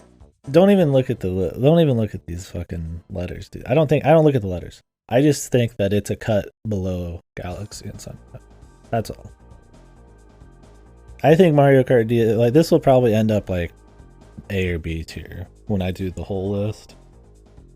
But comparatively, I only put these next to each other if I think they're equal in quality. Otherwise, I just think they're slightly below. Yeah. Bowser's, and this is just Bowser's Fury here. Yeah, that's my thing. It's still 64. It's just a worse 64 experience. I haven't played it since it came out either, so I don't remember all the new shit as much. But yeah, a lot of it's kind of goofy. And stuff like 3D All-Stars, I'm not even counting. They didn't do anything in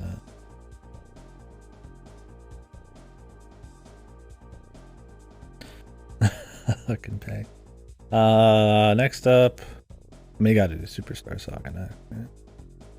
I think Superstar Saga much more challenging than Paper Mario. I love how much harder all of the quick timey type of events are. I think that's really fun. I think they make great use of both of the Mario dudes. A lot of creative moves, like kicking the shells between them and all that. I think the overworld, it's like a Zelda overworld. Super fun to explore.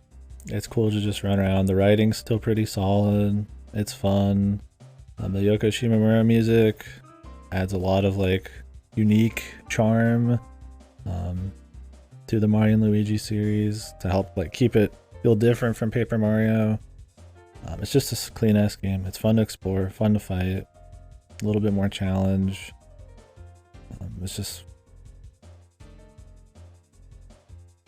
That's fair. I mean, it's really good. Yeah, I would say I probably even like it better in Paper Mario 64, but they're about the same, so I'm just going to put them in the same tier. I've only played it once, and it was like 6-7 years ago or something at this point. So I have no nostalgia for it. The only one I probably even have nostalgia for is like Thousand Year Door. Even though I played Super Paper Mario back in the day and all that shit. But I try to have real reasons, despite having some stuff. Oh, nice, yeah. Yeah, Superstar Saga is just really good. Hard to go wrong there. I'd also put Bowser's Inside Story in that same tier. Yeah, I need to watch the speedrun.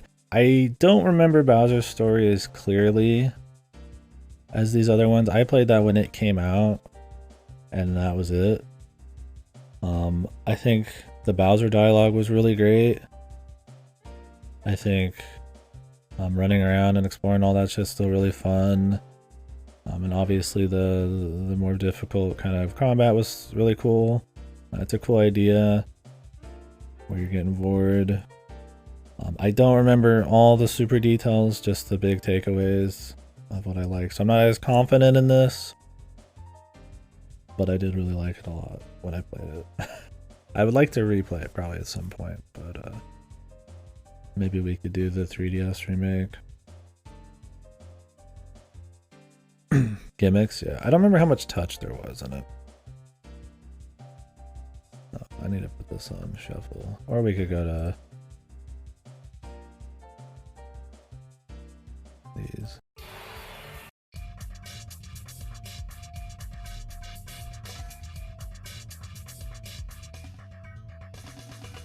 Oh, they're not D, sorry. I forgot to add the extra tier here. I knew something was weird.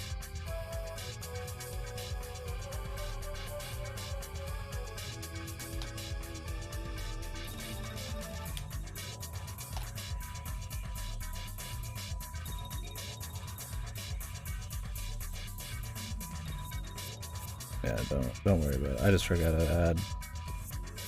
We're using a list that has every single Mario game in it, so I have to kind of like pull all the Mario games for this particular series out.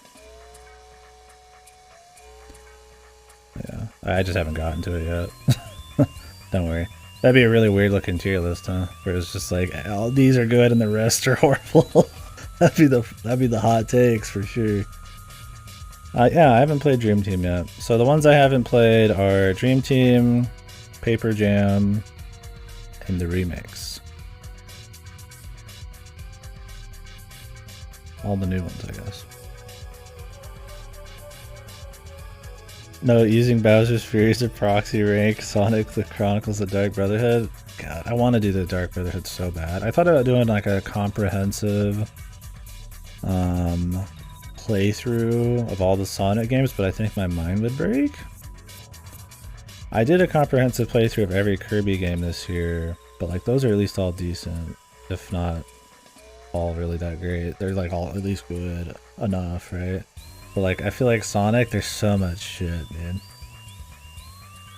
I could just do the ones I haven't played, but I think those are all the shitty ones. We'll play Frontiers in November. I want to play the Dark Chronicles because that's made by BioWare, and I think that's really funny. So they thought Partners in Time was way better than Inside Story. I think Partners in Time is way worse than Inside Story and Superstar Saga.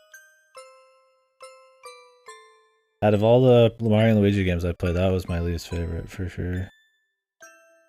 It's been on the list every time, Pang, but it's a little long.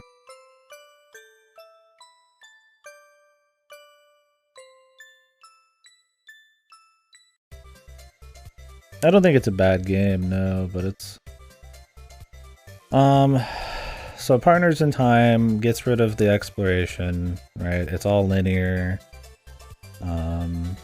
I think the alien stuff isn't really as charming, and the writing is not as fun as a lot of the Bowser type of shit.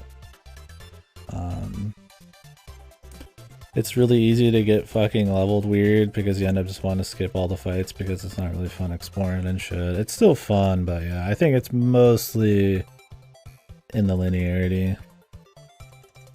And the environments just aren't as fun to go through.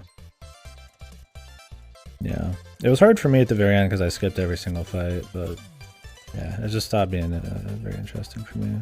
Mostly because of the exploration. It's just not as good, yeah.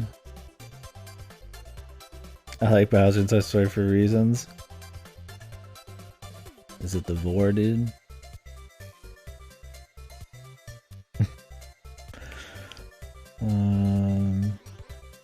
Check minus. Alright, I guess we'll do the next game.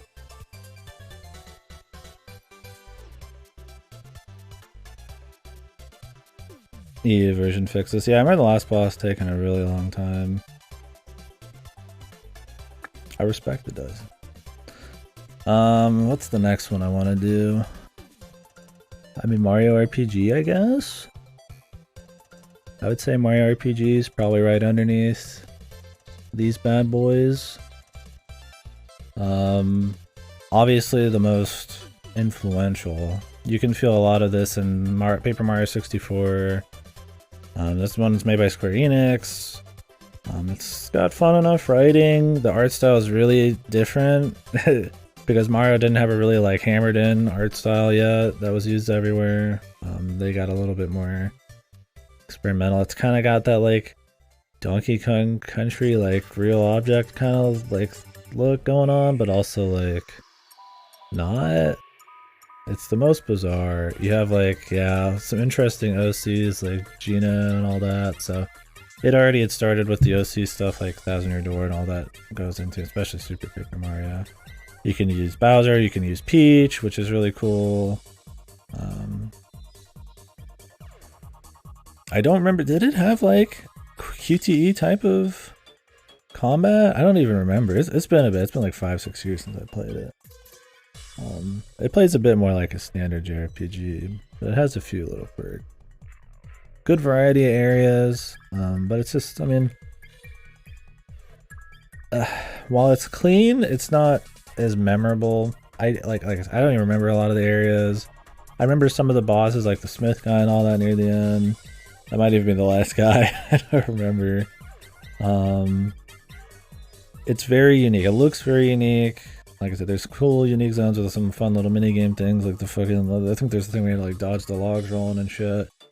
So they try to incorporate some actual Mario stuff in there, but I just don't think it hits a lot of the highs, especially like the writing and the charm and stuff. And feels a little bit more just, while it's a little bit more experimental feeling, I feel like that also kind of makes it feel a little less cohesive and like polished, like stuff like Superstar Saga and Thousand Year Door and all that.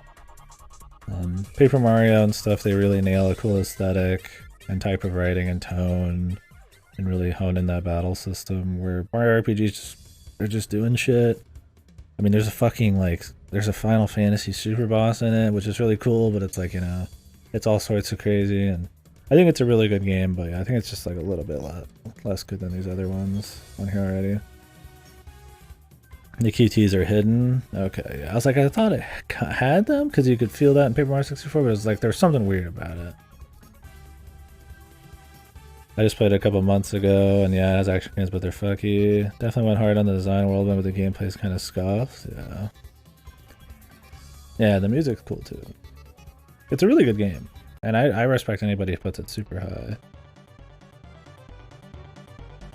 It's the closest one I'd say to Paper Mario 64.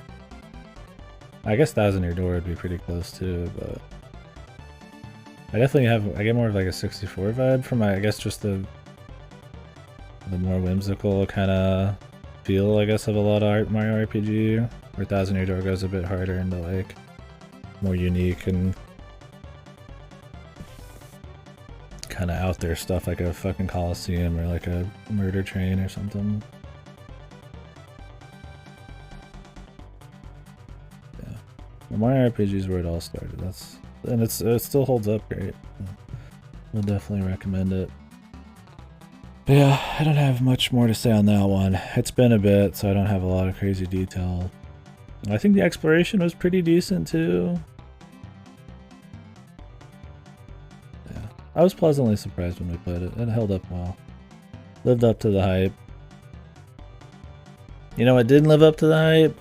Sticker Star. Oh no wait, it did live up to the hype. This was actually really fucking horrible. I didn't expect it to actually be as bad as everybody said. Everybody's like, oh, it's so fucking bad. It's the worst shit ever. It's so fucked. And it is. It's bad. Sticker Star is easily the worst Mario RPG I've played. Just soulless ass game, man. Bowser's the main bad guy. It never says a fucking word. The combat is dog shit. You can just skip it all. I can't remember if it was this one or the two that came after it, but you're actually, like, it's combat so fucked that you're actually, if you want to play optimal, you just never fight. It's a game that's like, you actually like lose out on stuff if you fight. And it's just so flawed at its core that that is like a thing. I think a Color Splash is that way too. Like if you fight, you end up just expending more resources and time, so you just like don't. And it's just absolute shit show. It has no charm. It's the basic Mario types of levels, like a new Super Mario Bros. Thing. And the exploration's boring. The combat is just like this new sticker thing. The bosses are all gimmicks. They start being way too reverent and pay way too much attention to the actual paper parts. Instead of where the first two kind of just used it as an aesthetic, but it was still about its story and its own clever writing. It's way too on the nose about referencing paper and all that. And that's the thing they never stopped doing after this game. Yeah, it's like if you want to skip fights, you can skip fights, but like actually being incentivized to just not do them is crazy to me. Might actually have to make a new tier. I think this one's gonna go too big.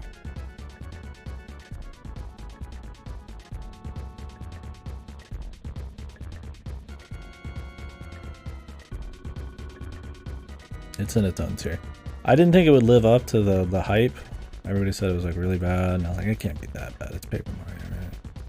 But it's bad. There's 3 good levels. I think there's a Boo Hotel. I can't remember if this is the one that had like the turn, like the snow mountain top ski thing. I think that one was decent. That might have been Color Splash. I don't remember. But yeah, that sucked.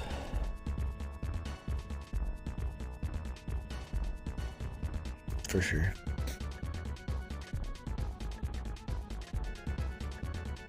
There's not much else I gotta say on that. It's just completely soulless and unfun and just completely flawed at its core, and I don't know how they ever decided that was a good place to take it. I'm fine with them changing the series around if they pull it off, like Super Paper Mario. They relatively did.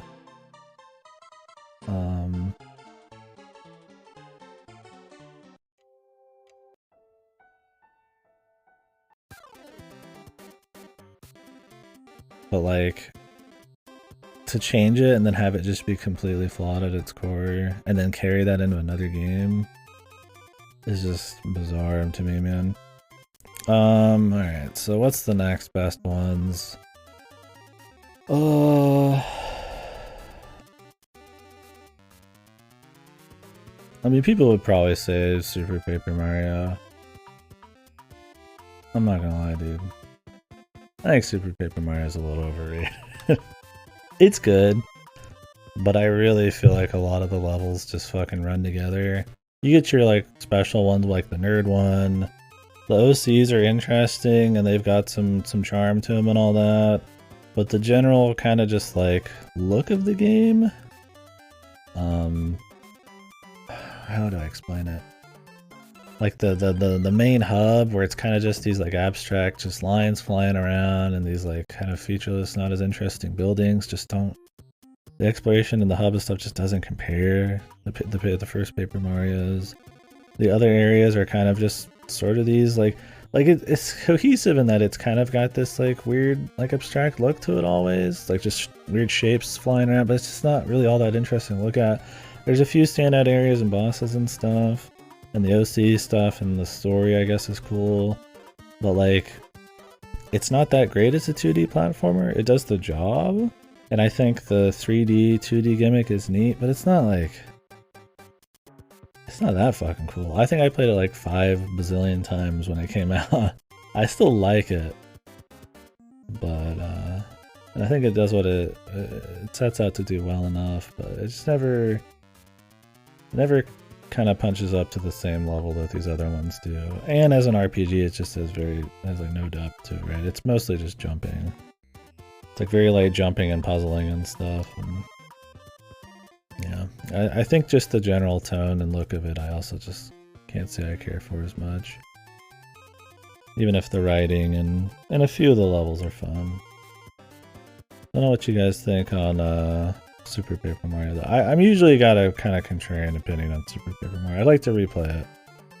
Cause I don't, I'm kind of like, I feel like maybe I'd feel stronger about it if I played it again. Maybe I'd like it a lot more. Just what I remember of it after this many years of not playing it tends to lean a bit more on the negative side. I still think it's good. And anybody fresh in here, I don't consider Super Paper Mario really a C game. It's just relative. I think it's a cut below Super Mario RPG, that's all. I'm not going to rename all these. And we're doing each series, and then we're going to put them all together, and I'm going to adjust them based on overall just how good I think they are in the grand scheme of games, compared to each other too. So, but I just don't think it's as good as Mario RPG.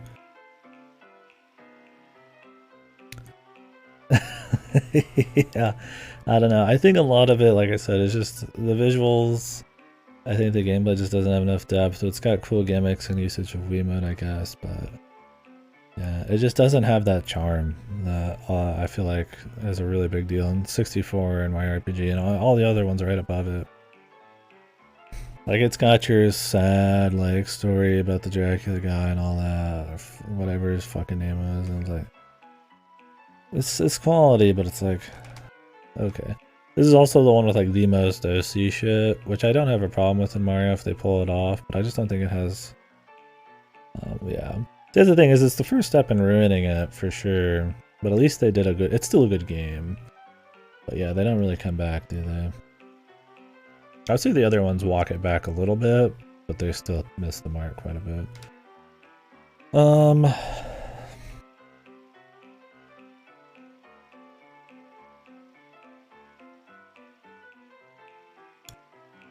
I'd probably put Partners in Time around the same point.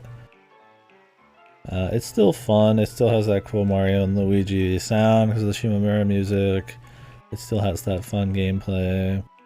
I just don't like the exploration as much. It's too linear. The alien thing's cute. It still feels like it still kind of has like that Mario, unique kind of Mario charm, but still that, you know, how the RPG ones still feel like they all have like a feeling of being a Mario RPG. It's weird to explain. They don't feel like a core Mario thing, but they all have a similar kind of like, I guess, charm and writing to them that I feel like is cohesive enough. I feel like that's one of the things that's wrong with Super Paper Mario, is it feels like kind of disjointed from the rest of these. I think its look and its writing is like even like a step out of like a lot of these. It's not as witty, or maybe there's too much OC shit in it, I don't know. But yeah, that's still fun about Partners in Time, and the exploration is just kind of a pain, and yeah, some of the later enemies can be kind of annoying, especially if you skip all that shit.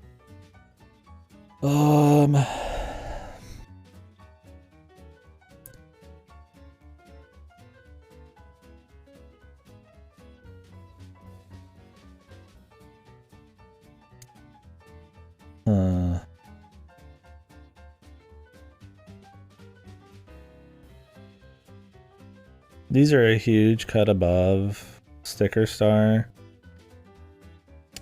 And there's things I really like about Origami King and Color Splash. The combat's horrible in both of them. They incentivize not playing the game. They're just not that fun. They don't have enough depth. Too much gimmick shit. Too much reference on actual paper, even within the gameplay. Like all the Origami King bosses are like staplers or scissors or some stupid shit, right? Where in Color Splash, it's just like inanimate objects, like, you know, fans or some shit. But like, yeah, that's my thing, is like Origami King has really fun exploration. There's good secrets. It's fun to run around and just adventure and check shit out. It looks really good. The sound wasn't a standout. I don't think there's enough variety of zones. If you took Origami King's levels, I almost want to put Origami King up a notch, man. I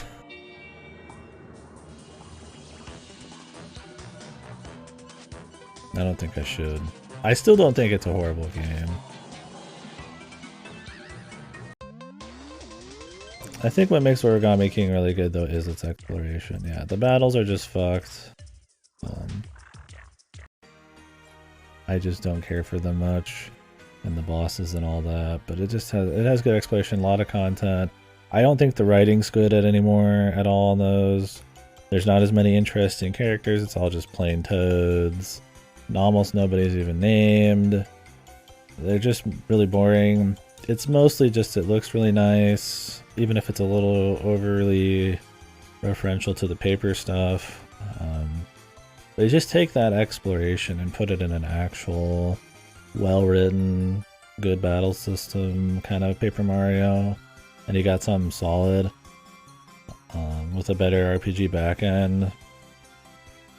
Sadly, it doesn't have that. It has a fun little mix of action stuff in it sometimes too, which is cool. I don't know. I almost want to put Origami King a little higher, but I think I'm gonna leave it here.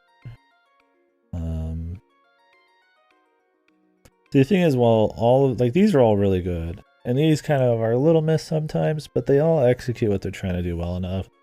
That Origami King, Color Splash, and Sticker Star just fundamentally don't even want you to play the game.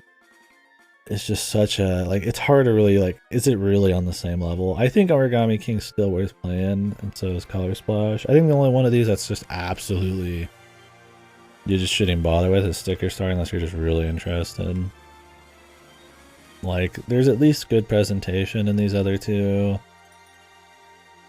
And fun exploration and stuff, despite having fucked battle systems and not as fun a writing, but yeah. I think those are my reasons. Color Splash.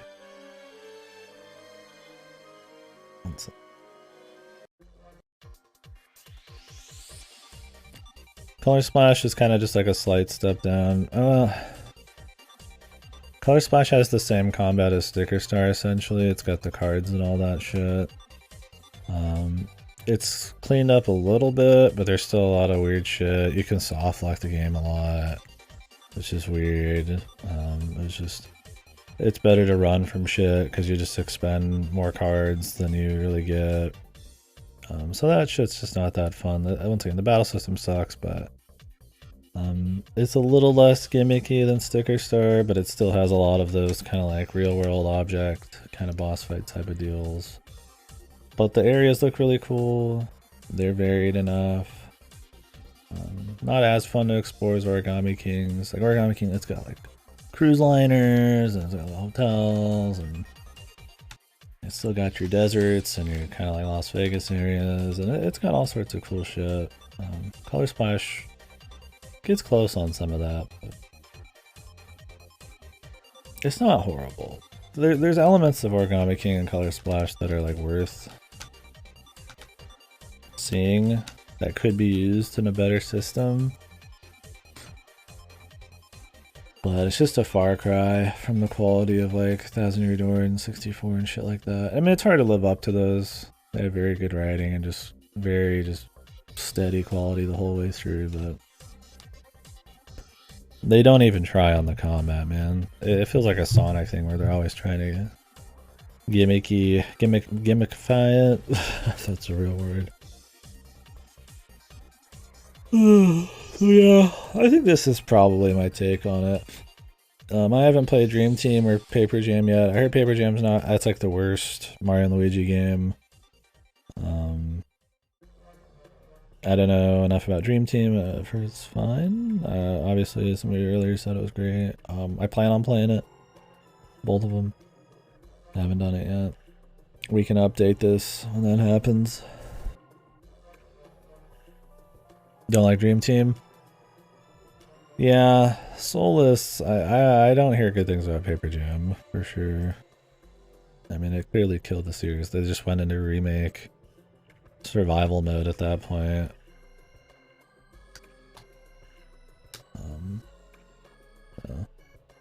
Clearly it doesn't work out super well for them after that point. Yeah. Shimamura always has good tunes. We will definitely come back to all of these lists and further flesh them out. I'm gonna go ahead and start putting the 2D ones in here. We're gonna include the arcade games because fuck it. Gonna do it anyways.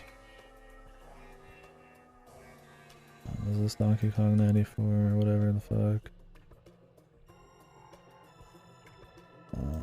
Mario All-Stars I'm not really gonna count, even though that's the version I played most of these on. We could have it in here, right? But I'm not gonna really talk about it. There's a lot of 2D ones, man. And I have not played them all. There's actually quite a few I haven't played. A lot of these are ports. I've been trying to make my way through all these. I just haven't done it yet. A lot of new Super Mario Bros. Games. I've definitely got some opinions on those. If you guys see that I missed any. Great. Where did that go? Yeah, the last one I played was the original New Super Mario Bros. 2, was it?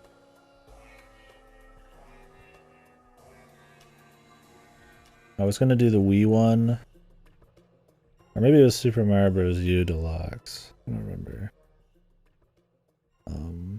I was gonna do Mario Bros. 2 and the Wii one next. That's my next 2D Mario games. Cement Factory? Where's Mario is missing, dude? Or Hotel Mario. My personal favorite. We'll put these in order when I get them all up here.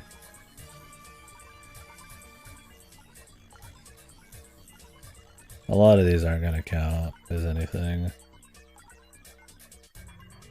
Mario teaches typing. Well, all the little small games like that that I've actually played we'll do in the main list. Yeah, if you count, there's another list out there that has every single Mario spinoff, like all the Luigi's Mansions and stuff. And I think that'd be fun to do at some point, but we're doing a more reasonable goal right now. That's about how I feel, Sam. Although I haven't played the Wii and the Mario Bros. 2 one.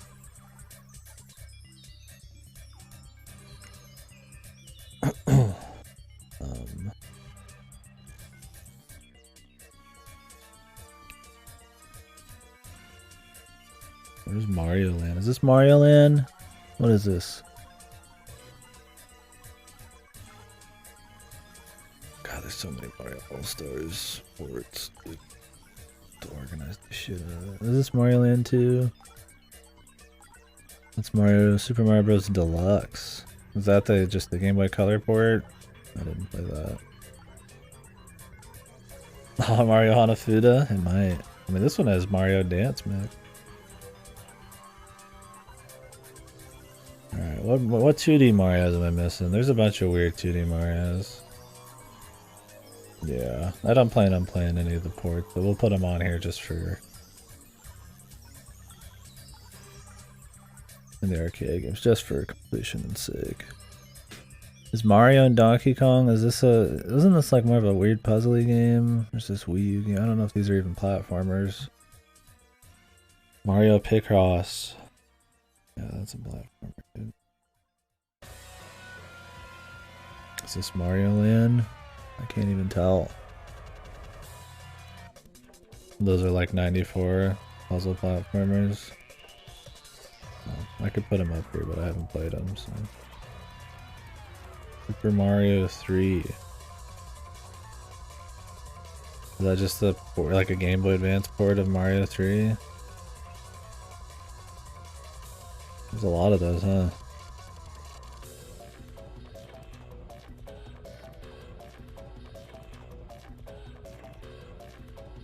A lot of these we won't be doing.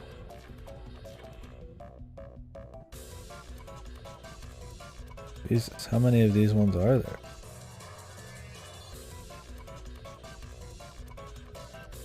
These puzzle platformers could be their own fucking comparison series, man. But I haven't played any of them except, I guess, 94. It's a Mario Party game. What is this? What is this game? Mario Paint? I barely see it. Mario Clash? What is Mario Clash? 94? I think it's this one right here. It's just Donkey Kong 94, right? Really good game. Mario World ports. Yeah, sorry. I'm like, we have half the list up in here. Half of these I haven't played because there's so many just like minor ones.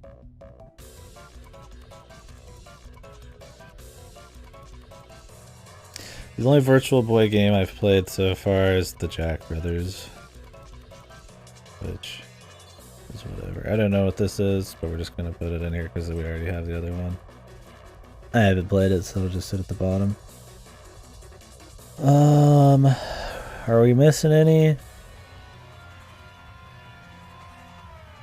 We've pretty much culled half of this, huh? Mario, is this Pinball Land? Marks of Hope. My favorite Mario game. What is this? Mario and Donkey? Is this another puzzle platformer? Yeah, that's technically a Wario game, so it's not in here. That's my thing, is like, these are all games with Mario, I think, in them is like the main focus point. But I mean, the Wario Land games are closer to a Mario game than like Mario Golf is, right? So it's like it's arbitrary no matter which way you go at it. There's a different list that has everything, but the pictures kind of suck. We could do that at some point. I wouldn't mind doing like a full spin-off comparison and everything. I mean, Donkey Kong Country is going to be at the top of almost all of it. I think almost every Donkey Kong Country is better than almost every 2D Mario platformer. I'm just going to say it right here, dude. I think the only one that gets close... I think Yoshi's Island is better than Donkey Kong Country Returns. Otherwise, I think the entire Donkey Kong series mogs the 2D Super Marios. That's the only one that reaches even close to his high one. That's my hot take, dude. Except DK64. just the country games, right? DK64 is like miles below all the 3D Mario games, dude. It like plunged off a cliff, man.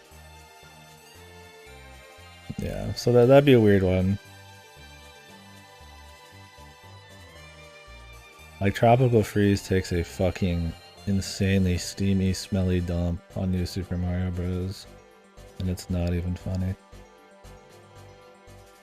Dude, were you there when I did Donkey Kong 64? I just did it like less than like 4 months ago, I think. It's my first full playthrough since...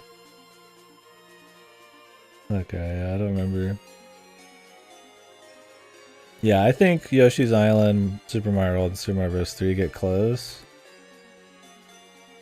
But most Donkey Kongs are they just feel better level design, insane amounts of charm, godly music.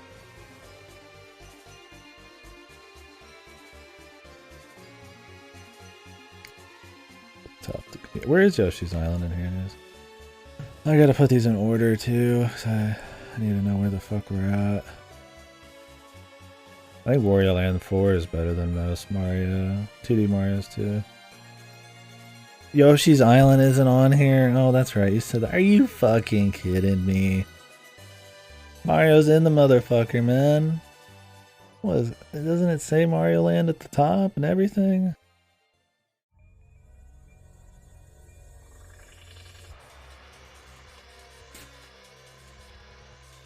You hate the art style?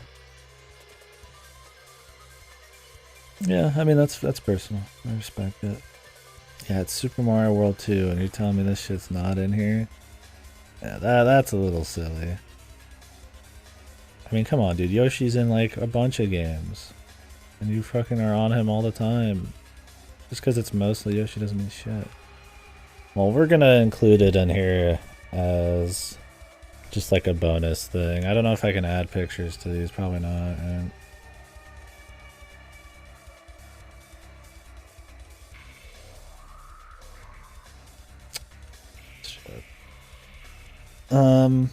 But yeah, I feel ya. I don't know. I really like them. That it's very unique style and it still stands out even nowadays. That kind of like 3D model turned into a sprite kind of thing. It looks. I don't know. I like it. I think the charm really fits. It helps country stand out super hard. But I guess maybe yeah, you could say it's not as clean as readable, or just yeah, personally maybe like the more raw sprite work of like a Mario better. Personally, I like the country look a lot.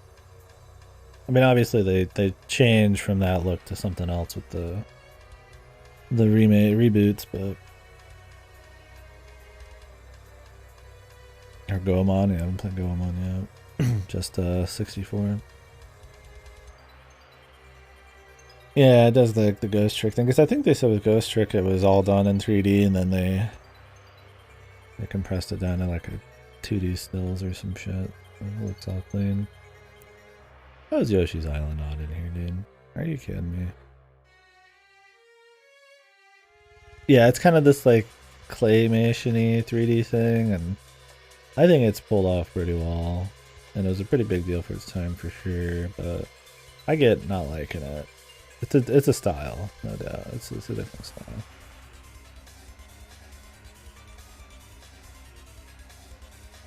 There's a second one on 64? Or do you mean just the second Goemon game? I think the first I did my first full finish of it like last year. Because I never beat it as a kid and we played it on hardware and everything. Horrible feeling platformer. But Jesus, the soul, man. The soul and fucking Mystical Ninja 64 was blinding. Awesome, like that awesome like low poly rendition of like some kind of mystical like feudal Japan area. The music, the charm, the soul of it was like crazy good. But Jesus, it felt horrible to play, man. When you have games like Mario 64 that like nail it and still feel good to this day, and then you go play like Mystical Ninja starring Goemon on the N64, it feels so fucking stiff and horrible, man.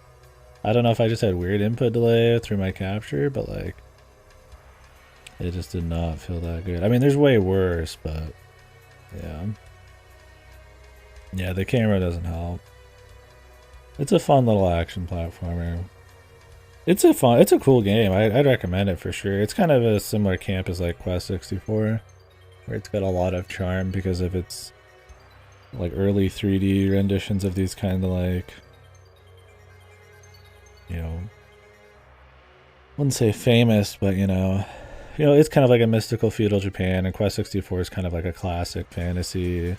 But those kind of made in like an early 3D kind of give it this interesting, like, unique charm. And the games are like dripping with soul, right? Yeah, there's a lot of Goemon games.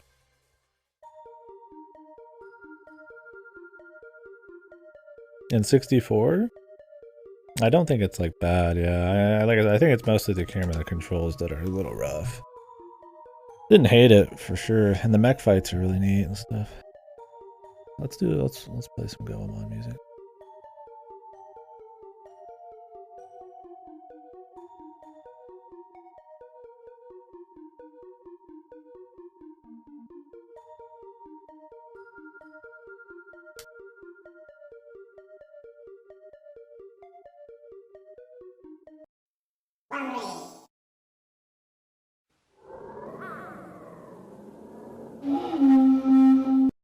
We watch it, dude. We could watch it, man.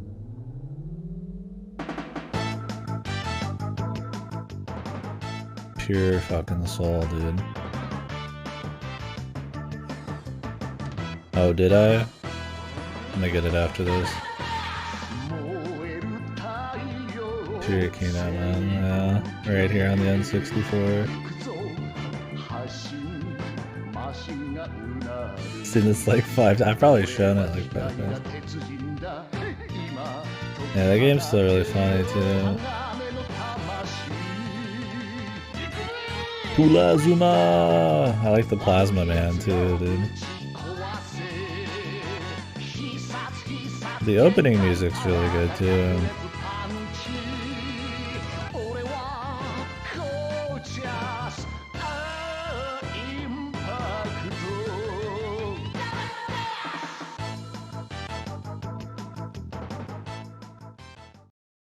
I think what hurts a game like that is it's like being compared to like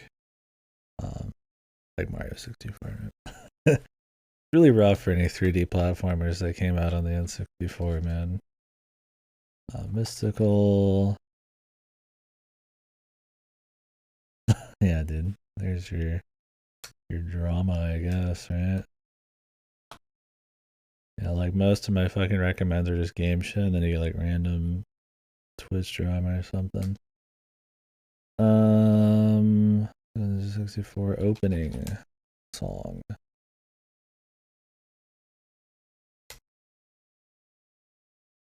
This song?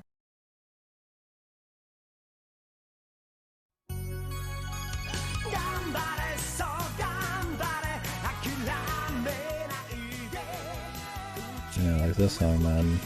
Soul. What was I missing on the bottom? Mario Bros. 3? Baseball. Is it this? Is this it? What is this? Is this must be the one, right?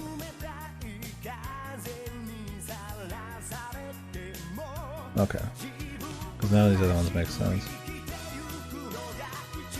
The Thinking Man's Ocarina of Time. I mean, yeah, it's a base take, but when was that made, man? If it was anything other than when it came out, it sounds contrarian as fuck. But it's definitely one of the most soulful games of the time, for sure. Before OT? No, that's based. It's not even out yet. The guy's like, this is the Thinking Man's OT. I'm thinking of him saying that with fucking the Impact Robo song going on. The Giga Chad in the fucking mech pilot seat. Alright, let's try to put these in somewhat of an order. Ports are just going to the end. I'm not playing with that. No, okay, it sounds funny though. Or I will count ports that I actually played. I just won't count versions I didn't play. Games I haven't played are gonna go down here too. This was Mario Land, right? Mario Land 2. Mario Bros. 2. I played Mario Maker. I didn't play the first Mario Maker. I think I played... I haven't played... Jesus, there's so many. So many of these are just ports and trash, though. Like, Mario Bros. 35 is cute, dude, but like, Mario Run, but it's like, I mean, come on, man. There's like 50 All-Stars. I haven't played Lost Levels yet.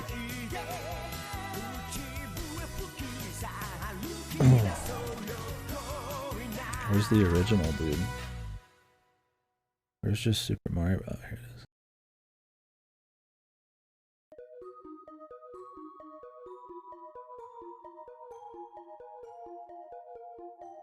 I think the only thing I've been watching on YouTube in the last week is Matthew Matosis videos.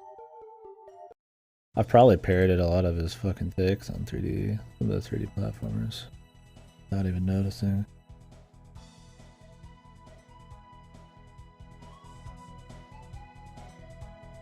But somehow none of those are on the recommended list, man. I don't get the algorithm, dude. It's not in here, dude. For some fucking reason, Yoshi's On isn't in here. I would put that at the top. Yeah, I don't know why. Just because it's got technically Yoshi. Yeah, your list is arbitrary as fuck. I would put that in there for sure. We're gonna technically count it. I could put it in paint or something over the top when I save this list, but I mean I haven't played all these, so we'll just remake it eventually. Okay, so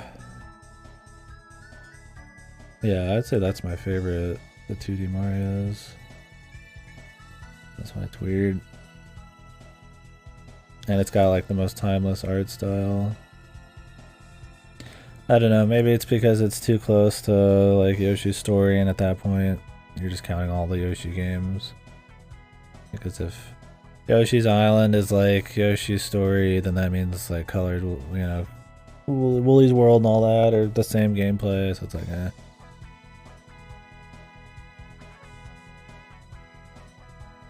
Yeah, I don't know.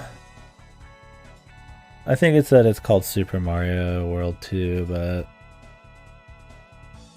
yeah, it's hard where to draw the line. That's why I'm more of the mind to just do a comprehensive list of every spin-off, but because then you get weird shit like that. But we're just gonna, it's fine. It's not a big deal. We're just working with what we got. Because I mean, what Mario Land 2's got Wario in it, and then Mario Land 3 is a Wario game. Yeah, there is a version that has like every single spin-off, so it's like,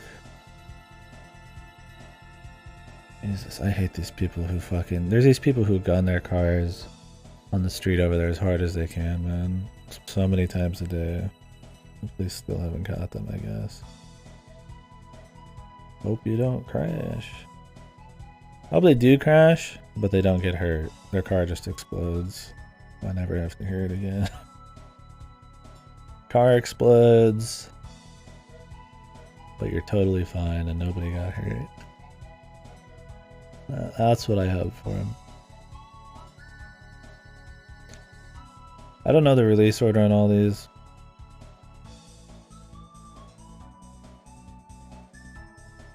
The MS-DOS port of Mario Brothers. See, I'm not even messing with port, dude.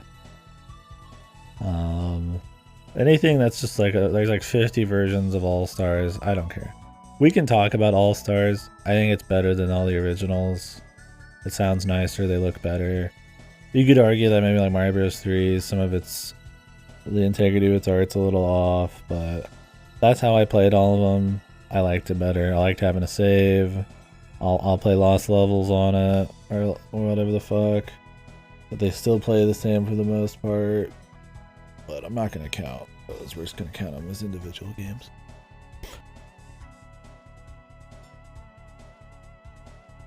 I think the original Super Mario Bros. 3 is better than All Stars version. The games are fun. All Stars, though. Yeah, I mean, and that's fair.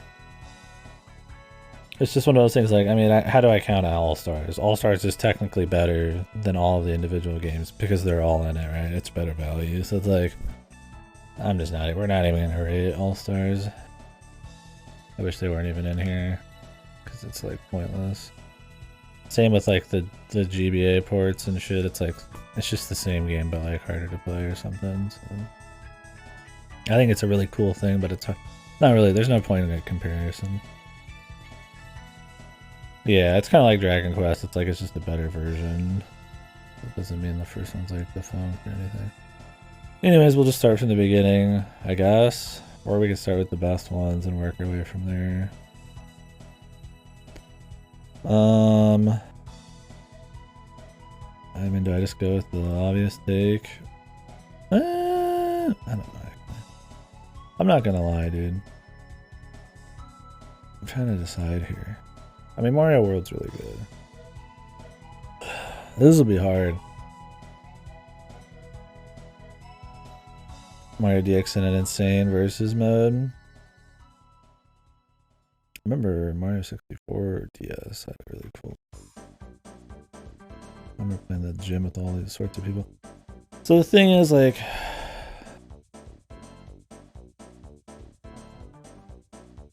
a lot of the new Mario games do pull some tech and stuff from the old ones. So in a way, you could argue they're better. And maybe you can argue against that on the charm and how repetitive they get. Like Mario Bros. 2 is probably... New Super Mario Bros. 2 is like... And Wii are probably way too like the original, and the charm's not really there. So it's like... I don't know how you compare Mario Maker as much either, because it's like you create your own thing. I mean, I would say technically Super Mario Maker 2 should be like S tier because you could just have any fucking level you want in it, and the story's decent. But like technically, right? But like, does it really matter? Yeah, it does have the built-in levels campaign. If we want to compare it on that level, then I mean, it's probably like B tier or something, right? But because what you can do with Mario Maker is insane, you kind of have to put it S tier, I feel like. But if you count the campaigns, yeah, they're probably more like B tier. Yeah. The thing is, they're not made for their campaigns, so it's kind of unfair. But if you just want to play Mario, like classic Mario, it retains all of the styles of like all the games for the most part. And you can make them into whatever you want, and there's all sorts of quality, good and bad. I mean, it's just got the most content value. It's like, it's just probably your best bet. If you're looking for just a clean, just solid single player campaign though, I mean, obviously you're gonna go for something else, but ROM hacks are better than Mario Maker levels, yeah. But, I mean, those aren't on here. I'm trying to decide here. I mean, Mario World, I haven't played that in over a decade. I mean, obviously its influence is a big deal. Visually, it's a big step up. The world exploration's kind of cool, although they introduced that Mario 3, right? The cape mechanics are really fun. Yoshi's a really cool thing. It still holds up really well. The thing is, like, is it still a cut above, like, your newer Marios? Is it? I would argue it probably has more depth, right? It's been a while since I played it, though. Yeah, the level design, that's what I was thinking.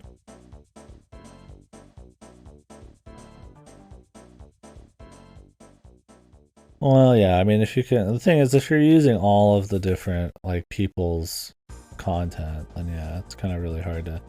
But technically, there's just by numbers, there's more good Mario levels in Mario Maker 2 than Mario World or something, right? It's more like what you can do with it. It's more like it's a really good game, period, right? That's a 2D platformer.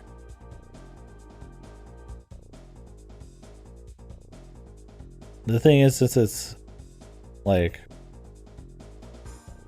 user made, it's really hard to compare.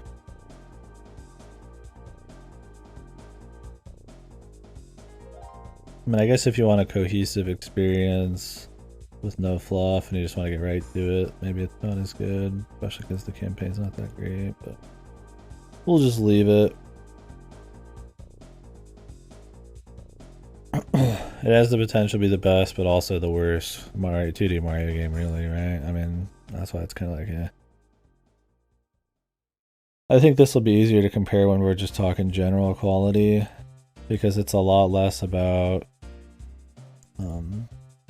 we can't really compare it as like with its level design and all that, and more just what it executes that it's trying to pull off.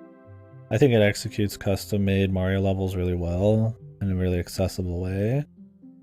So when we rate everything, it'll be easier to compare to just like the general quality of how this executes itself as an RPG. Do they have the same level of polish and content and stuff? When you compare it on the grounds of like which one has like the best platforming levels, it's like you can't really do it as much. This is where actually comparing them in a very specific way is harder than just a really general way. So I'm just gonna put it up there. It's the only Mario Maker I'm gonna put in there because I didn't play the other ones. So. If you don't abuse the cape, they're really fun levels. Yeah, that's the thing too, is you can break the fuck out of Mario World. I'll put it up there. I'm not like super confident because I haven't played it in forever.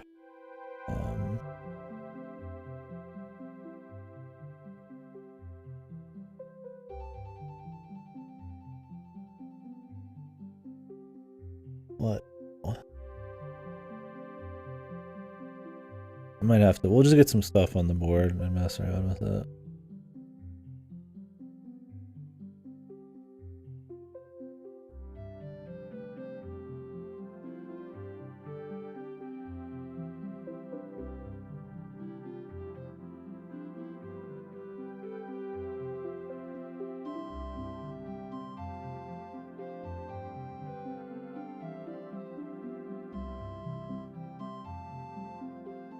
Let me just get these all on here and then we can compare.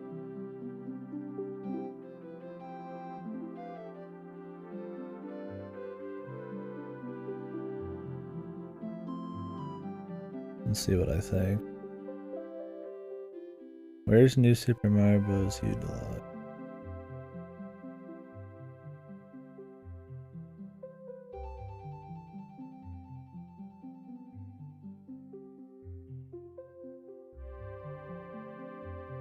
I haven't played any of the rest of these.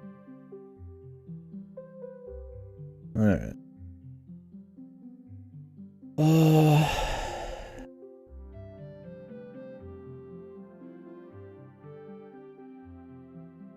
Mario Maker's such a weird one to put in. So yeah. Reasoning on Mario Bros. 3. It's just got the best gameplay of all the NES games, the most charm.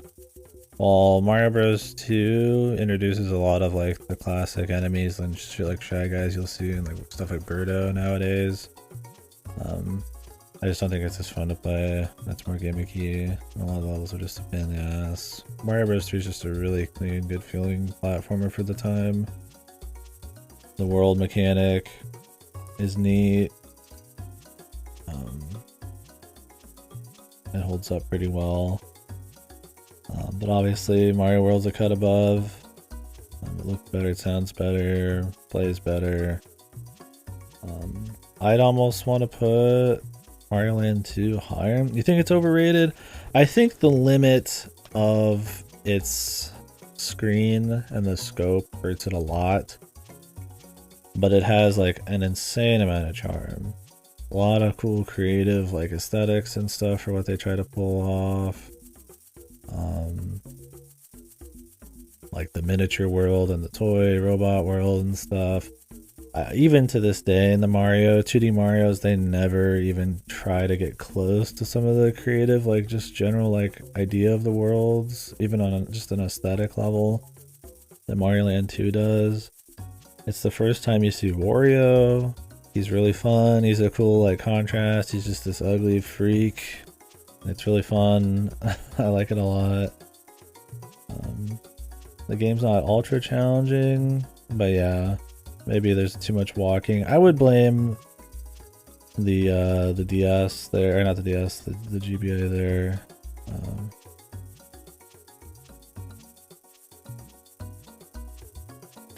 I think a lot of it's that it's too zoomed in. It's kind of like an old Mega Man Game Boy problem, but I think it makes up for it in so much charm and like little bits of creativity, and Wario being like really awesome. Where Mario Bros. 1, while it has like probably the better soundtrack, or Mario Bros. 1, Mario Land 1 has the better soundtrack, and the shmup sections are kind of neat. It's like a 30-minute game. And while the real world locations kind of stand out, I don't think it's as creative or as interesting as stuff like the Robo World or the Toy World or something.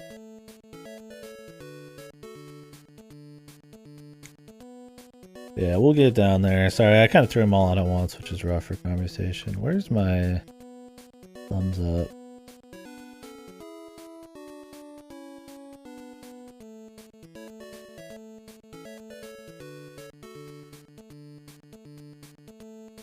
Yeah, dude.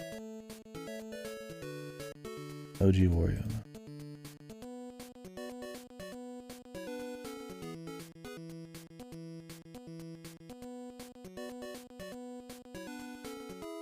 Sorry guys, one sec.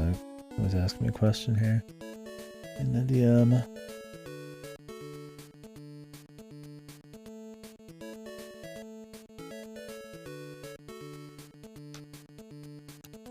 Yeah, goodbye Joe. He'll be back later maybe.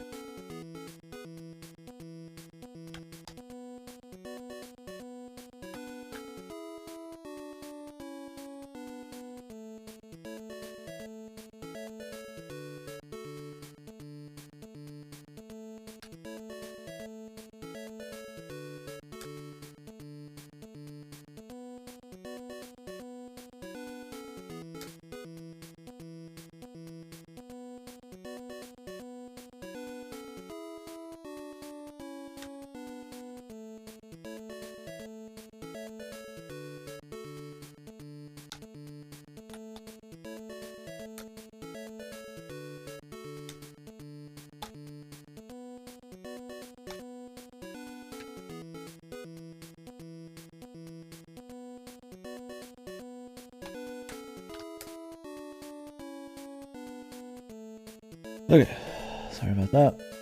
What was I saying? Joe Erasure, yeah, Wario's getting rid of Joe. Yeah, I played Mario Land and Mario Land 2 for the first time like a year or two ago. So, they were pretty cool to me. I think it depends on how much you care about, I guess, the charm. Mario Land 1, because it has such a zoomed out look, doesn't have as much charm, but it has probably the better soundtrack and all that. But the runtime, I think lack of levels. That last finale with Wario, where you have to build up to it, it's much more challenging, I think, because of that. Mario Land 1, even, I mean, when you die, you restart the entire game, you could still beat it for the first time in like an hour or two. It's really solid, and like I said, the shmup shit's cool, but I think it's a good game. That's why I put it up there still, but yeah. It's got its own charm. I just think that Mario Land 2 goes way harder on it. I already justified Mario 3. Mario World just does it better, but it's still good. Donkey Kong 94 is sick. Really cool puzzle platformer. A lot of the stuff you see in like Mario 64, he does in there for the first time. It's a real cool just like twist on the original Donkey Kong, where it like starts out with like Donkey Kong arcade game, and then it turns into like this crazy Mario's doing flips and shit 2D platformer thing. It's got a lot of levels. They're fun little like puzzle platforming challenges. You get a good like a nice jump mechanics. I mean, they're really like floaty and crazy and shit, but they're all, it's a big tight kind of puzzle screen. It's not like you're jumping screens all the time, right? So I think that's really cool. The Donkey Kong charm is pretty fun in it.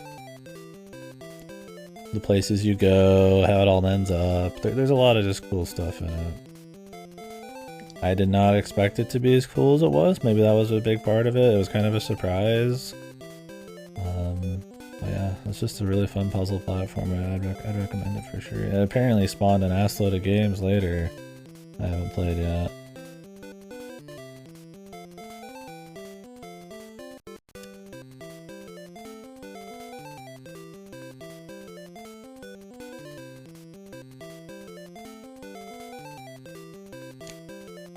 Yeah, I think that's, I guess, my justification. I think what it does is so much, it feels better than a lot of the stuff down here, and it's much more novel, and still kind of like cuts its own like unique thing into the Mario series that makes it a bit more impressive than, say, something like New Super Mario Bros., which does a lot of unique things while still adhering to like tradition, but just never hits the same kind of, just doesn't impress as much as like a Donkey Kong 94. They're not the same, which is a shame, because it was really cool. Yeah, and if you can get like a Super Game Boy thing going on to play it in like some kind of color, I'd recommend it, for sure.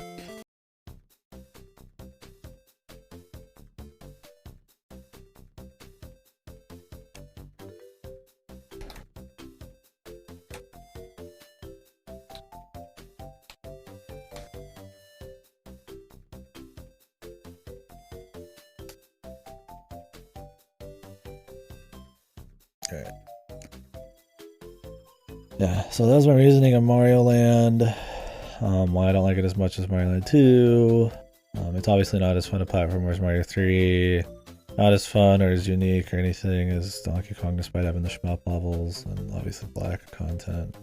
Mario Bros. Obviously insanely influential. What a huge historical, crazy game, right? It should be at the top of every list ever, but it's not all that fun to play. I mean, it's good, but it's like ultra floaty, super stiff, usually a little too easy, but then with a couple fucking weird levels like the Hammer Bros, and like in, what is it, 8-2 or 8-1, and then like the final level is kind of just a pain. Yeah, it plays like dog shit. Honestly, if I want to be objective, I almost want to rate this one lower. I mean, it's just honestly the new Super Mario Bros. Games, while they're soulless as fuck after the first one, although the newest one is kind of cool, they're just more fun. They just play better. I mean, Mario Bros. 1 is a huge, massive, influential historical deal, and it still is fun. But I mean, it's just aged like dog shit. Yeah, it just doesn't play as good. I mean, the speedruns are amazing. You know, it's still a good game, and I'm not saying that because I'd put it lower, that I consider it like not important or not a good game. It's just not as fun, like straight up. It's just not as good. There's not as much content. There's not as much visual variety. The music, while really iconic, is not as varied. There's just not as much mechanics. While New Super Mario Bros. Absolutely becomes the most soulless, nasty. Like, I respect the original way more than I respect all the New Super Mario Bros. Games. Just objectively, I think they're better. I just like them better.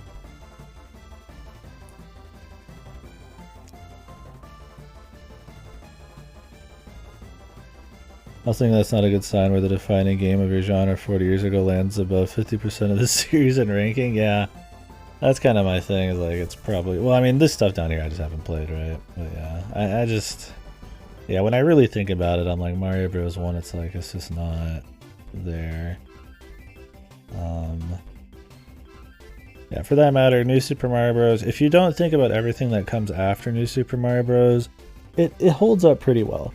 They try a lot of new things with the weird megas and all the different kinds of mushrooms, introducing like wall kicks and stuff. At the time, there's a lot more creativity in the stages. I was actually surprised how creative a lot of the stages were in the original Super Mario Bros. You could tell they actually kind of had a vision for it. They wanted to do something cool.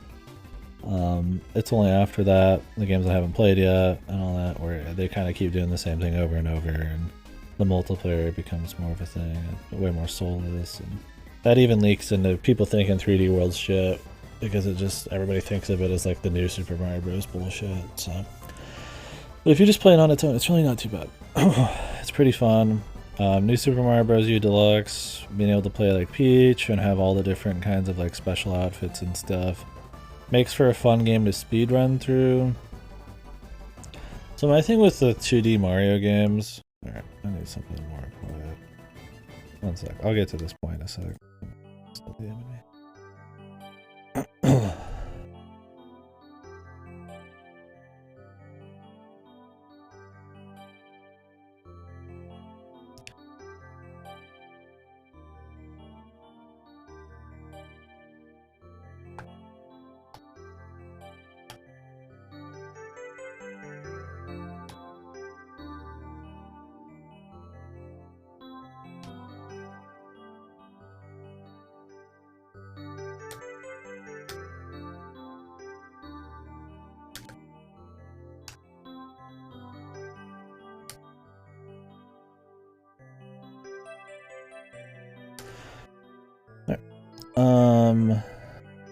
Let's listen to Mario 64 music. Koji Kondo's a beast, man. Holy fuck. I wish we still had more music that like we'd remember forever in Mario games. We still get really good music, but nothing that really stands out as much. Maybe it's just because they're more produced in a way.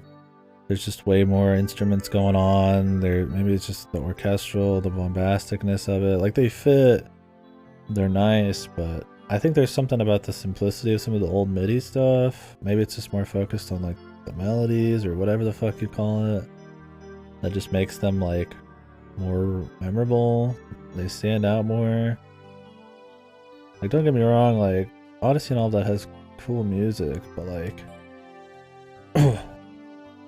like Koji Kondo, like, you could just say it's nostalgia, but like so many of his soundtracks, like from OOT, they're still reusing tracks from OOT and all that in like fucking Breath of the Wild.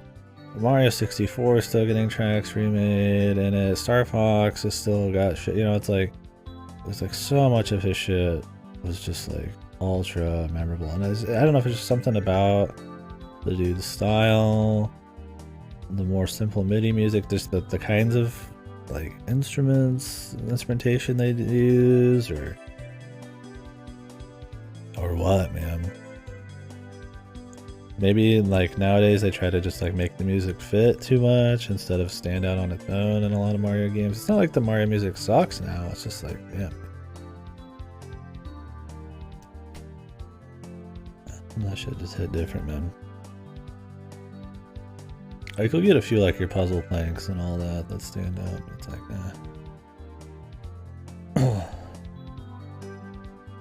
cozy. But anyways, yeah. So that's kind of my reasoning on the new Super Mario Bros. Games. Oh, I was gonna say, I find the new Super Mario Bros. Games are really fun to just like speedrun through. I've always felt that on a lot of Mario platformers. I honestly just don't think they feel crispy enough half the time. Honestly, 2D Mario games they're good, but I just don't think that they're like, I don't know if they're just too floaty. I don't know if too often the level design isn't made for speed and they're supposed to be like semi-explored and it's just not as fun. It just doesn't feel as crispy, but I just find a lot of the 2D Mario games, while they're all good, just never really hit the highs of the 2D platformers for me. I think a lot of it's other contemporaries or other series of the time and stuff that came after just kind of shit on a lot of these, man. So I have a lot of fun playing stuff like New Super Mario Bros. Just trying to speedrun through it, just trying to really push the mechanics and see how the level design plays out, just for kind of like a movement type of thing. As far as like exploration stuff goes, the new Super Mario Bros. Games have a lot of like missable shit, and you gotta redo a bunch of levels and stuff to get everything, and a lot of that can kind of slow it down or just be kind of annoying or frustrating, but just playing them for like speed and trying to just enjoy the mechanics for what they are, they're pretty crisp.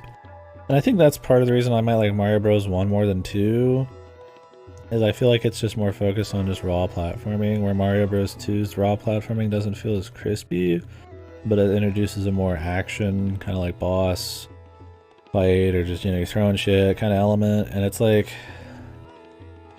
I just hated Mario Bros. 2 when I played it. I was like ultra pissed at that game when I was playing it. I was like, it just was not fun for me. I still don't think it's bad, but like, I just think the gimmicks of like throwing shit at people and stuff just wasn't that fun for it's kind of just like weak ass platforming. What's up, Smoke? I think a lot of the bosses and stuff, I think the charm is really good. I think what it introduces to Mario, its music, the enemies and stuff is really good. I would say that rivals like Mario Bros. 3, maybe even better on that front. But like, I just don't have as much fun with it as a platformer than Mario Bros. 1. I wouldn't say it's like a cut below. I mean, I was probably just not in a good mood about it or something when we were playing it. There's a lot of Mario games. Yeah, we've been doing it series by series. We're almost done. And then we're going to put them all together and see how we can stack them up. It's going to be really hard, but we'll do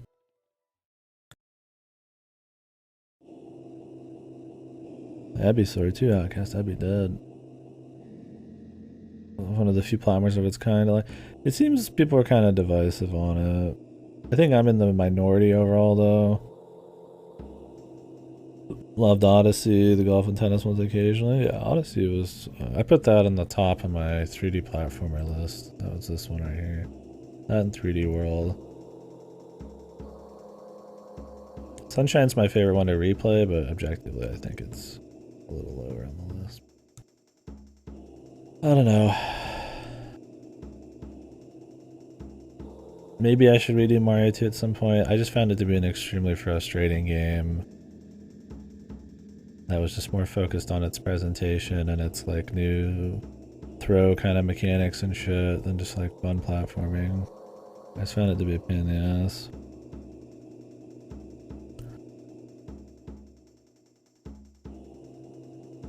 Yeah, we could play it again at some point. It wasn't that long ago I played it. I played the All-Stars version.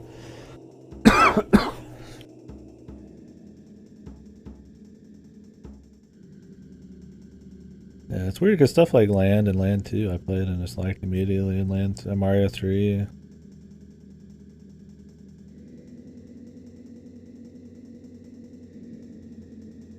Well, because I think Mario Land 2 has like way more charm. I just think that that's all that Mario Bros. 2 has. I think like its platforming and stuff is much less interesting. While it has charm, it's not to the same level as like Mario Land 2. I just feel like it has nothing else for me. I still liked playing Mario Land 2. I didn't like playing Mario Bros. 2, like hardly at all.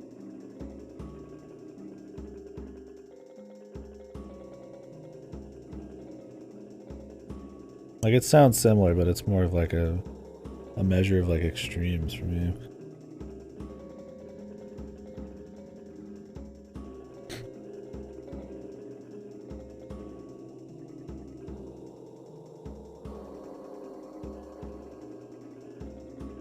Super Mario Land on GB the most. That was the shortest one. So. Yeah, I don't know. I could play it again at some point, maybe the original version, but I just had a very unfun time with it. I hated it a lot more than I rated it, for sure. This was like the only one of these I truly just despised when I played it. Oh, but it's been a bit. Maybe I'm in a different mood. I'd feel different about it.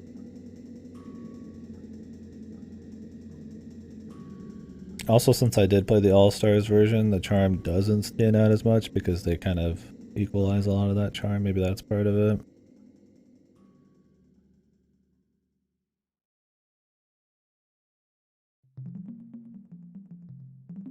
Yeah, I don't know. Didn't find it super fun. Yeah, I think we did it back then at some point. Those still, I like Zelda 2 better, man. Fuck. I had more fun with those, man. I don't know what it was. I wish I didn't. I need to go back through a VOD if it's even there.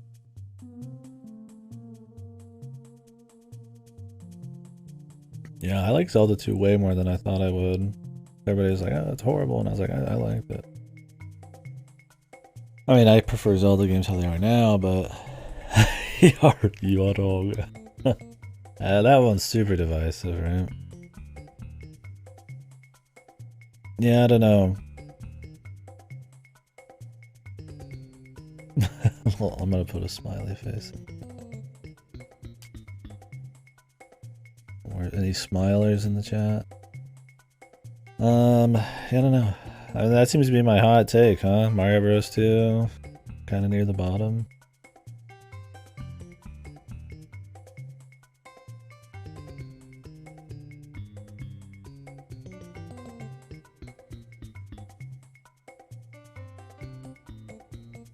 Yeah, but I just don't like the platforming that much. Like, I still had fun playing like Mario Land 2, and I think it is way more charming, especially for a GB game. But like I just don't have fun playing Mario 2. I don't think the platforming, the level design's all that interesting. It's clearly just more focused on like picking up shit and throwing it and all that junk, and it's just. It's not bad. I mean, I still think it's fine. I don't think it's a bad game, but yeah. I just think it's a bit of a cut underneath some of these other ones. I don't think it's like truly like a C tier game. Well, I mean, maybe, I don't know. Like, I still think it's fine, but if you asked me that played it right after I beat it, I would tell you it's the worst game on this fucking list. I've collected myself over the years on Mario Bros. 2. I just think Mario Bros. 1 is a much more focused on the platforming, and while it's a bit floaty and stiff, it still makes for a pretty fast, fun time, which I appreciate. For Mario Bros. 2 is much slower, and while it has charm, it's not as fun, and the charm isn't as extreme as something. I would say like even Mario Bros. 3, man, like it still is fun, but it still has its charm too. It's like that's all Mario Bros. 2's got, and it's just like it's not. Like, it's the beginning of a lot of things, but it's not that fucking crazy. I mean, I guess being able to play multiple characters is a big deal. But, like, you can play multiple characters in the new Mario Bros. Games. So it's not really that special nowadays, right? Like, I'm trying not to think about influence that much. I'm trying to avoid that for this list. Because then Mario Bros. 1 would be at the top and 64 would be at the top of everything. Just like now, compared to all these, I find all these games above it just more fun. Or more charming. Not that it doesn't have any fun, not that it doesn't have any charm, it just doesn't hit the same level as me. Call that way more subjective. I think I should replay it at some point. But I recall absolutely despising the game at the time.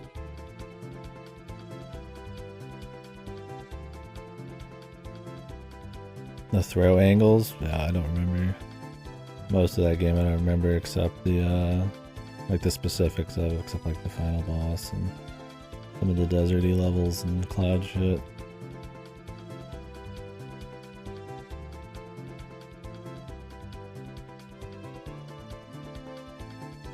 I mean, it's cool all the characters handle differently. But you can all characters handle differently in Mario Bros. U too. Or Mario Maker or something, right? Like, I think it's a cool thing for its time. I don't think it means a whole lot anymore. Like, if you just released Mario Bros. 2 right now, how would it be, right? I was like, I mean, I think thinking about how it was for the time and its influence is a big deal. But I'm trying to rate this more, I guess, just on how fun they are now. So a lot of like the originals are going to be lower on the list. Not because they're bad and not because they're amazing for their time. Mario Bros. 2 for its time could be way better than anything. It's absolutely better than what New Super Mario Bros. U Deluxe is for our time. Like, just in a vacuum. I don't think so. Metallic Mario. Oh, that was another thing in Mario 64, was the hats are like... Those are okay, right? That was another kind of iffy part of Mario 64. It's cool, but they're not like super fleshed out. Dunno. Yeah, well... We'll replay it at some point. People seem to disagree with me pretty hard on Mario 2. I ain't budging on it, but... We could do it again, maybe on the original version for fun. But yeah, I just did not like playing it at the time.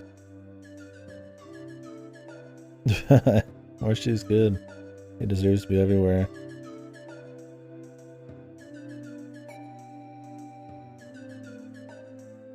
One and two below land one. Yeah, you might be able to make that argument. No, I haven't done the Paper Mario replay. I watched Cactus replay a lot of it on the hard mode thing. Yeah, I could put Land 1 on the same tier. You might be right there. I just put Land 1 where it was because I think it's worse than Land 2. But is it really better than Mario Bros. 2? I think these two are better, but like, is Mario Land 1 better? You might be right there. They might be the same tier. Like I said, Mario Land 1 has... It has charm like Mario Bros. 2 does. I think it does some cool new shit, like the shmup stuff. Kind of like how Mario Bros. 2 has a few new things like the throw. But like... And it's since it's got a more zoomed out camera angle, it's a lot more fun as a platformer. And yeah, I like the music pretty well. Mario Bros. 2's music pretty good. I might put it down here. I'm gonna put it above these two down here. But you might be right on that now I think about it. Being influenced. It feels weird putting the new Super Mario Bros. Games above the classics, but I'm not putting them on here for influence. I just think the problem with Mario Land is it's too fucking short, right? Like there's just more in Mario Bros. 2 and 1. More variety. Like visually, yeah, there's a bit of variety in like Mario Land and stuff. And there's like different gameplay styles, but it's a really short fucking game, man. Like 20-30 minute game, right? It's really hard to like compare that on the same level as like Mario Bros. 1, which will take you a few hours or something if you don't skip levels. And I don't know how long Mario Bros. 2 took me. Definitely longer than Mario Land. I think there's something to be said about that. Like Mario Land 1 has got its quality the whole run, while Mario Bros. 1 and 2 dip for sure, but I think the sum of their parts, I still think they're about equal. Well, anyway, Donkey Kong and Mario Bros. I mean, they're fun arcade games, man. But there's not a whole lot of depth to them after a bit, man. Like, it's the same, like, few levels repeated slightly harder. Mario Bros. 1 is just the same little fucking area. It's simple, they're good for the time, they're fun little games to do for a bit. But you're gonna find better arcadey type of games now. Experiences that are just much more memorable. And maybe aren't like infinite arcade games, but yeah, it's just... They're good, but I mean, they're a bit dated, I suppose. Mario doesn't feel too great, or Jumpman doesn't feel too great in Donkey Kong. He's stiff, which is the point. You're supposed to just jump the barrels and stuff, but I mean, it just doesn't feel as good. There's not as much content. The music's cool, but I mean, it can get a little repetitive. I definitely think Donkey Kong's better than Mario Bros, but it's hard to really go much deeper on these. It's just scoring games, right? I don't know if there's enough depth to them. I mean, I know they've been competed at forever, or at least Donkey Kong has. I mean, it's the one that started most of it. And it's cool for it, but they just do so much more visually, sound-wise, so much more with gameplay and everything that came after. The post-arcade kind of scene. How many hours did I spend stomping? As many quarters as I had at the laundromat. Yeah. Which was a large sum, much as my Nintendo contract allowed me to have.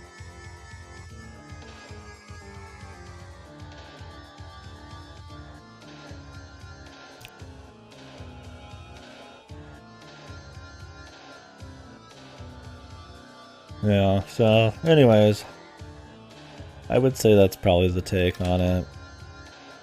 So maybe the Mario Bros. 2 one's a little iffy. I'm fine with it, but maybe that one will need a refresher. It's kind of hard to really rate Mario Maker in a list that's comparing games that are very similar because it's more user created. It's both the worst Mario game and the best Mario game.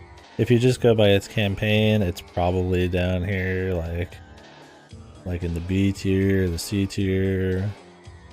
But it's not really about the campaign as much.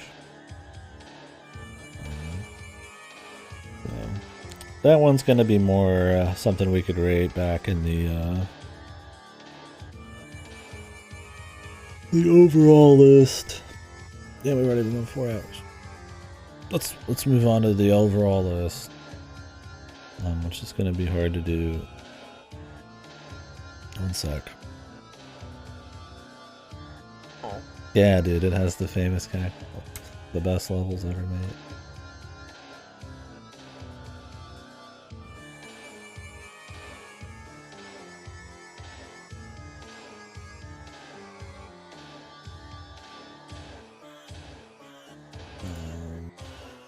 I just want to get this fresh, man.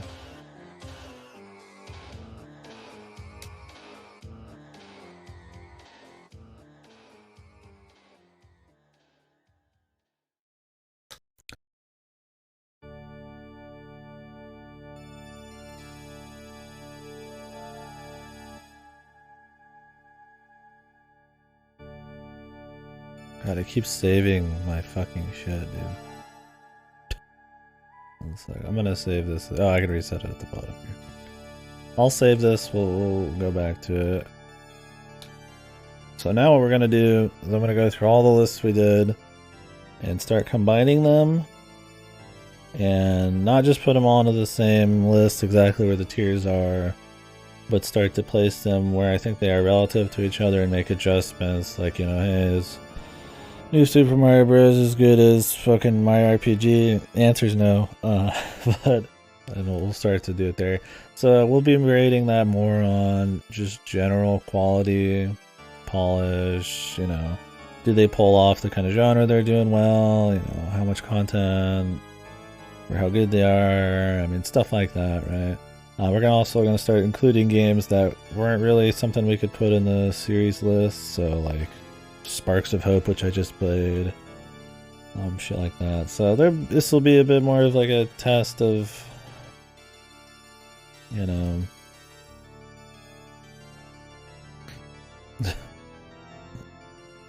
This is kind of like if you were making like a favorites list, maybe, right? Like, how do you compare your favorites or something? You most definitely can, but maybe a bit harder. Is there different genres and stuff? I think it's totally a valid thing to attempt to do. I think it'll be fun. This is also where, if you guys haven't maybe posted your favorites or anything, if you have your own list. Why does this do that? There we go. Feel free. We could judge your other lists or talk about them or something. Okay, I was gonna do this. We gotta get rid of... Oh, we don't have to get rid of Pratt and Wario. We just put them down here or something.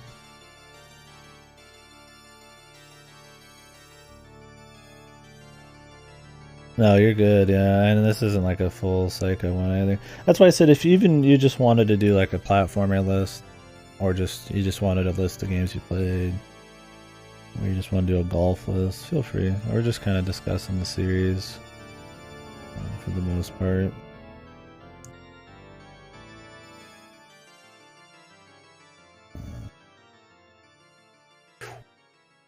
Pop these down here.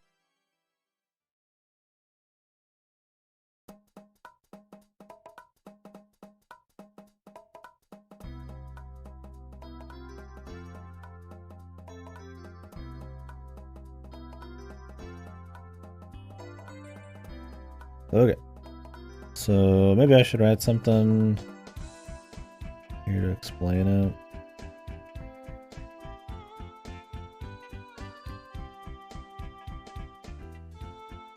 I don't know if that's going to be too small. I was going to put some text at the top.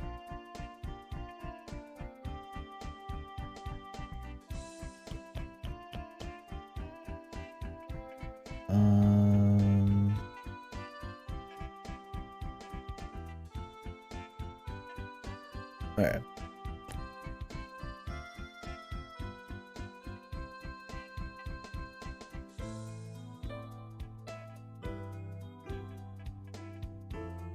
I guess I could change this one too.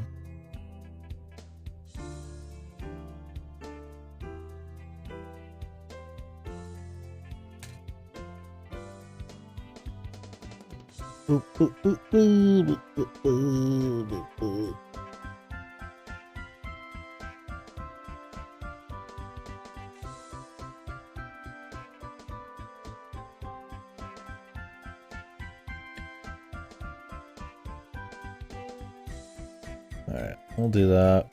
Like monitor capture going on right now. Let's put this on shuffle too.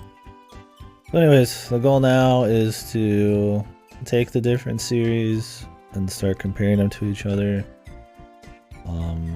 I'm just gonna start by placing all of these, and then we're gonna make it just. Well, let's try and drag it. I gotta find them again. That wouldn't that be easy? That was the intuitive answer. I gotta find them again. We'll just start by recreating the first one and then just start adjusting, because I don't think any of the 3D ones are a D game, right? Why is this zoomed out? Feels weird. Whatever. It's fine. Yeah, Mario 3D World, we'll put that in there. Once we start knocking these out, it'll be a little easier. I wish I could just get rid of all the 2D ones, man. We bitch finding everything in here. The fuck is Odyssey? Okay, Sunshine, we're gonna have that in D. I might have to make a new tier as well. I don't think this is gonna be enough. I gotta have a sticker star tier.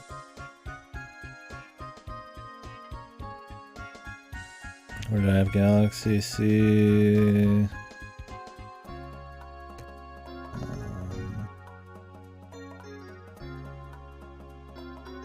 Anything that I've not played is just gonna stay down here. Obviously, I don't need to do it separately this time. Oh Christ, man. Why couldn't this motherfucker put these in order, man? Bastard. Odyssey. My shitty mouse.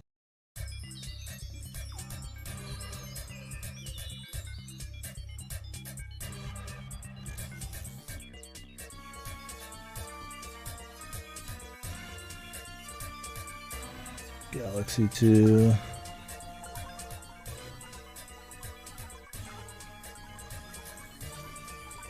I'm looking for Yoshi.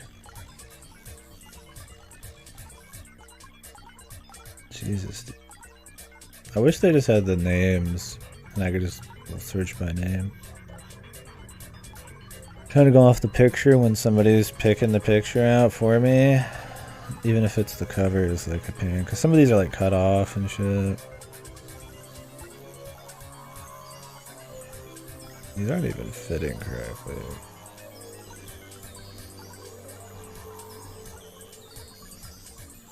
Okay. I'm gonna spend more time looking for all. It'll get quicker and quicker the more we go. What am I still looking for? Bowser's Fury. I have no idea where these are. I need to just go in order. I'll just find them easier.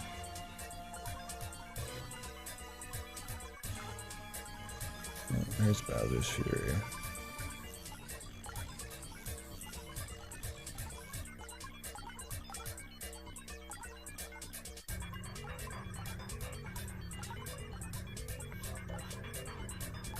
DS. Mario Galaxy 2. There it is. Like Yoshi's like half cut off. Okay, so that would be the 3D platformers. So now let's try to mix those with the golf games. Now this is where everything, I'm going to start changing everything. All the 3D platformers are going to go up. There's going to be less distinction between them. I'm going to probably smush them. I'll probably put them in order that I like them within the bracket. I like to do that. But then there's going to be more shit on S and less shit on because unless I make like A through Z, we're not going to have enough distinction.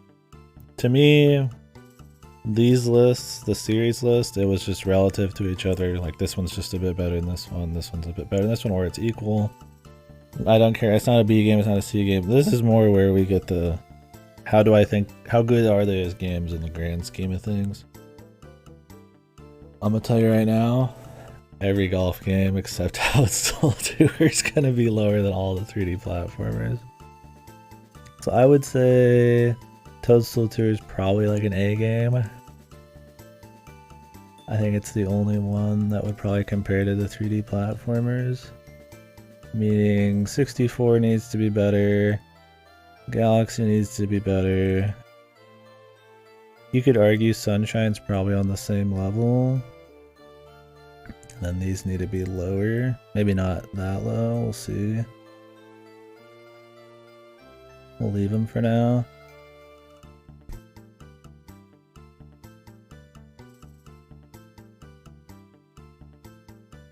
Yeah.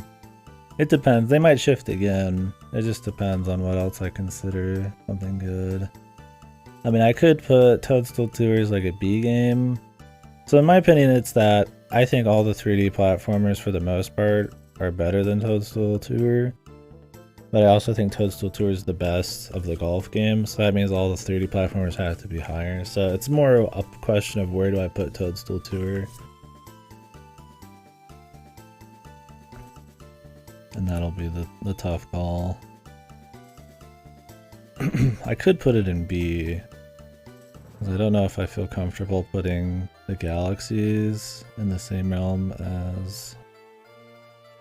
Maybe that's the case.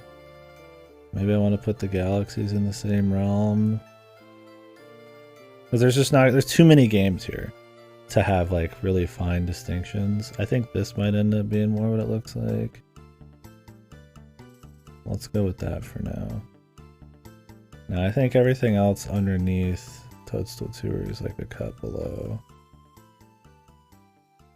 I need to find those. So usually when I do these, we just have to get them on the board. Once I get them on there, we'll mix them up quite a bit.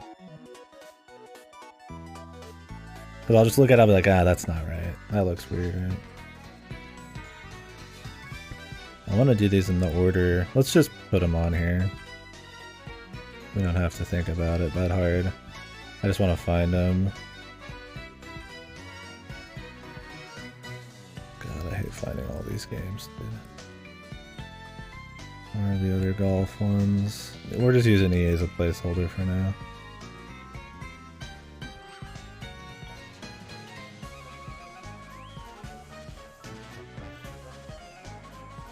Mario Golf. Golf.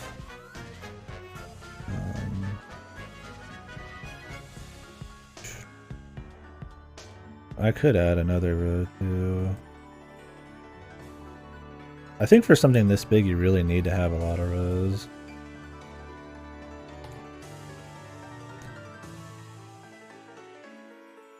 These aren't F games. I'm just holding them here for now. There's too many games to find shit, so I don't want to have to refine them every time I do a single fucking game.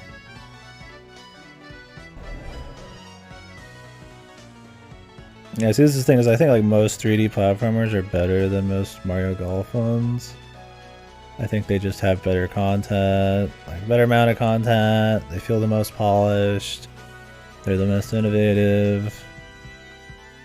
Just other than Toadstool Tour, pull off the visuals probably the best. Execute what a golf game is, an arcadey Mario Golf game. Just, you know, they for the most part they do it, but not to the same level that a Mario platformer does. But those really stand out as different. Right? I feel like just the general quality, while in the golf games is pretty good, they just don't compare.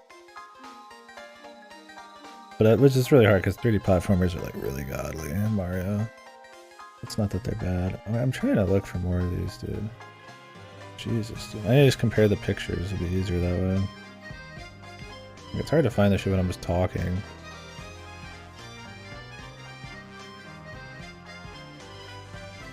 Like micro size too. Oh, here's NES Open. We don't have to do these two. These will just be left out, right? We got 5. All we're looking for now. The 3DS one. And the Game Boy and the wait, which one was that? Oh, we already put those. That's right. Where's the 3DS one? I spent too much time looking for shit.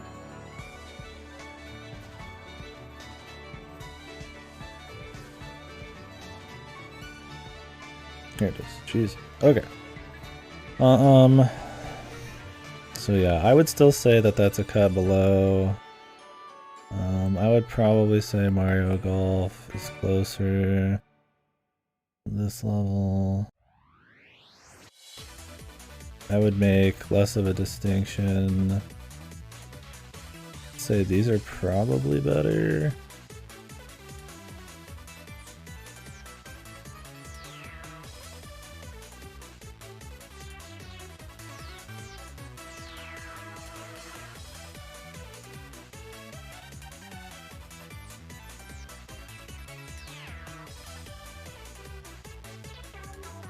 Alright, let me look through this again on the left here. Alright, Toadstool Tour, I would say is better than Bowser's Fury. Better than Mario 64 DS. It's not better than Mario 64, but what DS tries to do, I feel like kind of adds just bloat. It's not as fun to play. I think Toadstool Tour captures like the essence of what it's going for much better.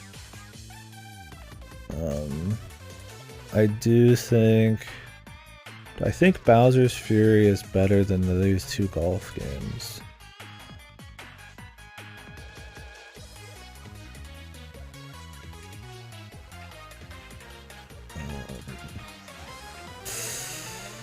Probably not. I'd say it's better than Mario 64 DS, but we already said that.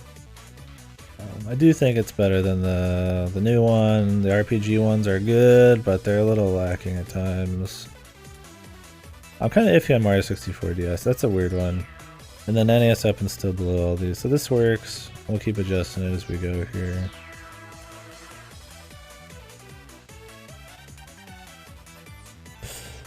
Alright. Let's add the next ones and keep adjusting. Mario Party's gonna be a hard one, man.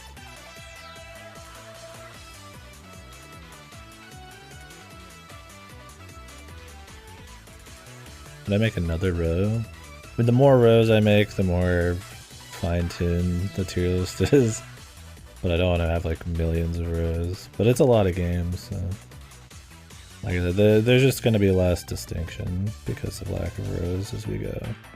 Like with this, it's like I can compare them on a very fine level, where it's like, when we're up here, it's like, well, some of these are just like, they're just better than these. So it's like, I have to put them above as we go. We'll be able to figure out once they're all on here. I'm just doing them one at a time for now. Mario Parties. 5. Where's 8?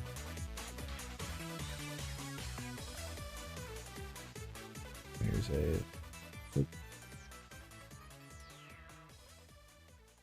What are we missing? 1? I think we're missing 1.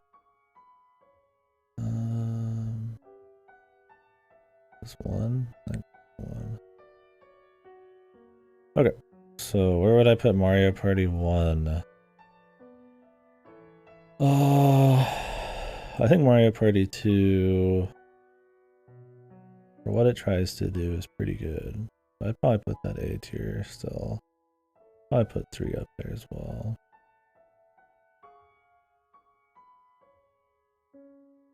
Are they better than Toadstool Tour? Yeah. I think they're still extremely unique and provide a lot of fun with friends. While this is a really solid golf game, I do kind of wish it had a bit more of like an arcadier Mario flair. And all the golf realism's pretty cool at times. Just the variety and how unique these are. Just, I mean, you're kind of shackled by golf a bit. So I would say that's like... what Mario Party 1 though? Probably not.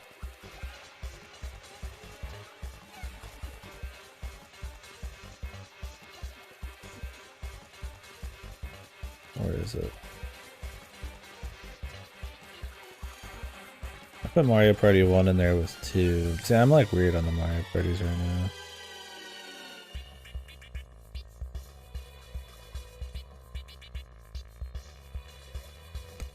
I'll put it down here.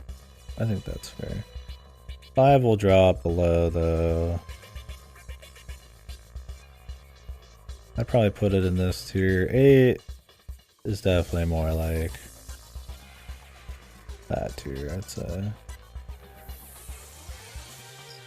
How do we feel on that? Once I get them all on here, I'll adjust more and explain more, I guess. Or if you guys don't agree, call me out, whatever.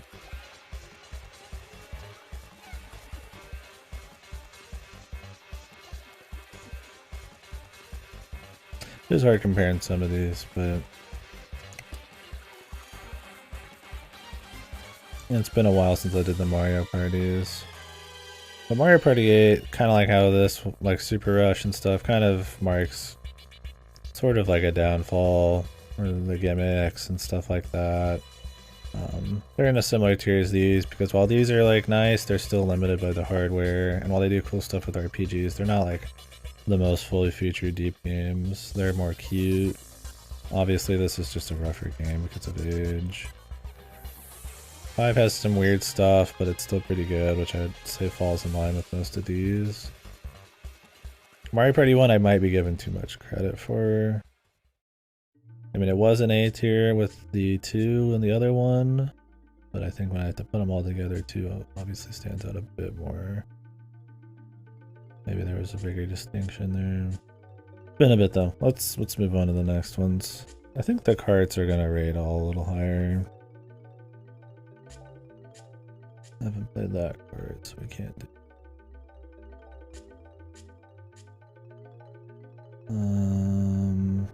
Grab that. Yes. Double dash.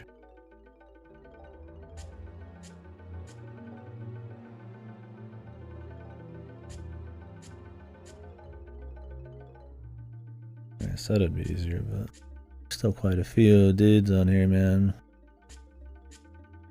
And then once we do all the lists we've already been in, I'll start adding shit we just haven't done yet. Like the Rabbids games. But I want to get everything else settled.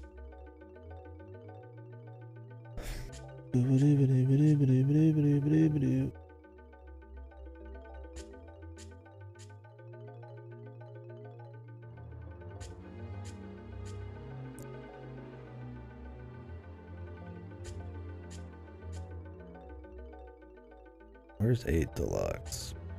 I mean, I just put 8 up there, I guess. But I used the Deluxe version. I'd rather do that again. Down there. Dragon shit I'm not gonna use, man. I don't do that too much.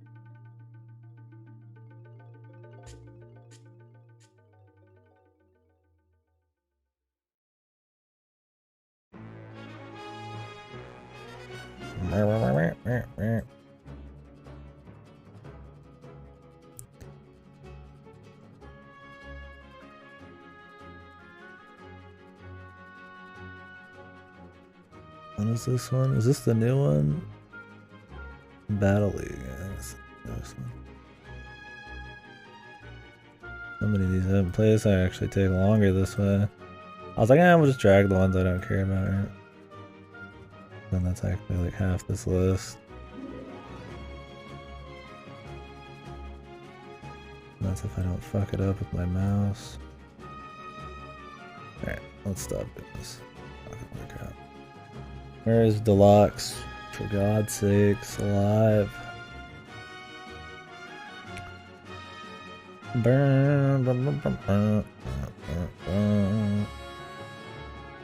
It's Super Mario Kart 2. God, with lists this big, they really need to make more options to find shit.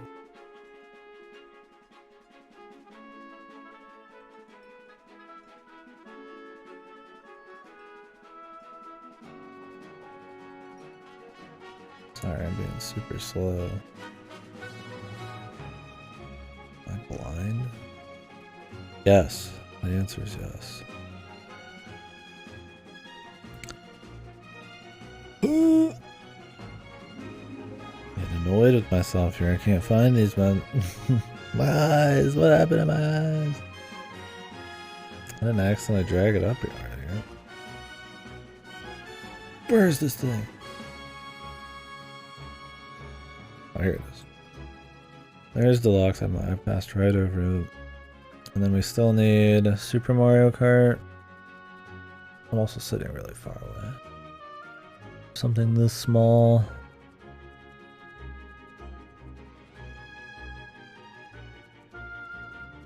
Interesting discussion on my part here. Me just like looking for fucking shit.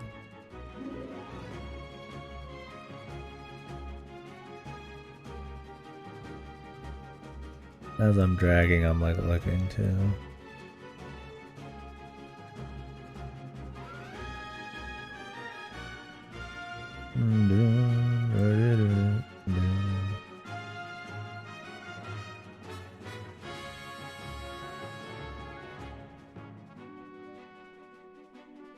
Oh, here it is. Okay, that took forever.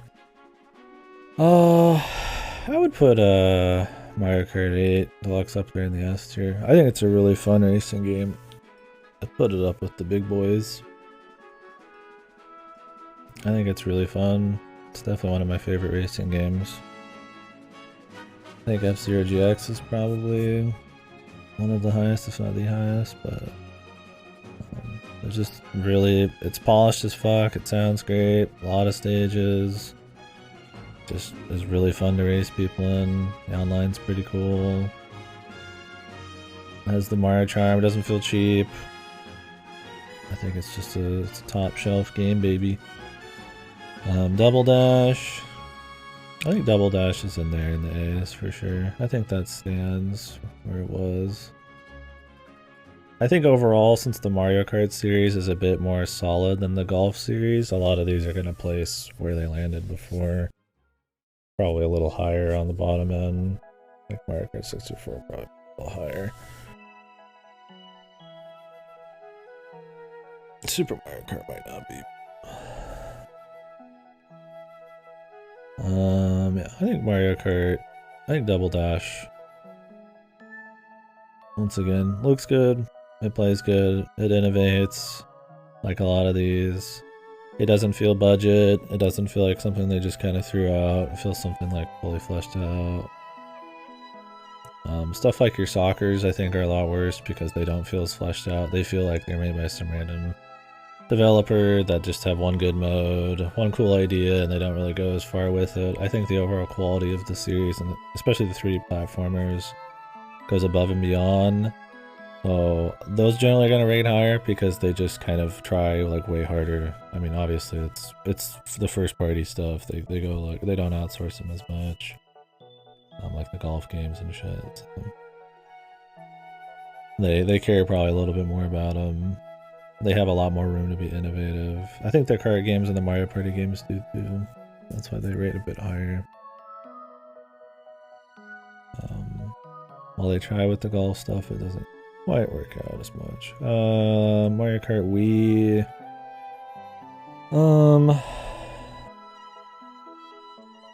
I would say that's in there with Toadstool too. I think those are gonna stay.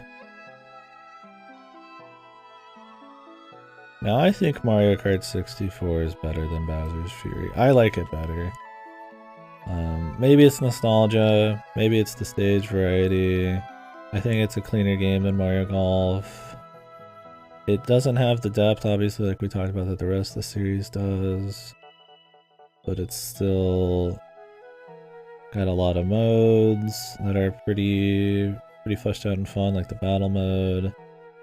Good enough amount of stages, great soundtrack.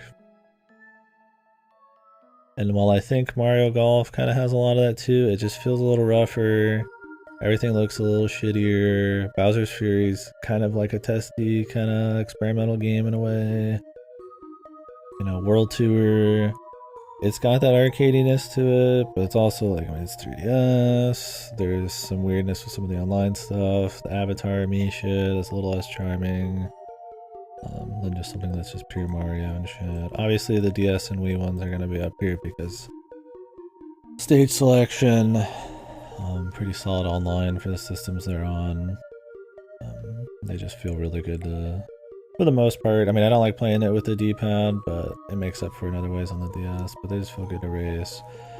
But yeah, Mario 64 is getting a bump up because I think it's just better than these down here. Mario Party 5 starts doing weird shit. 64 DS, like, well, it's good, it starts having weird, but like, I think that's a lot of these.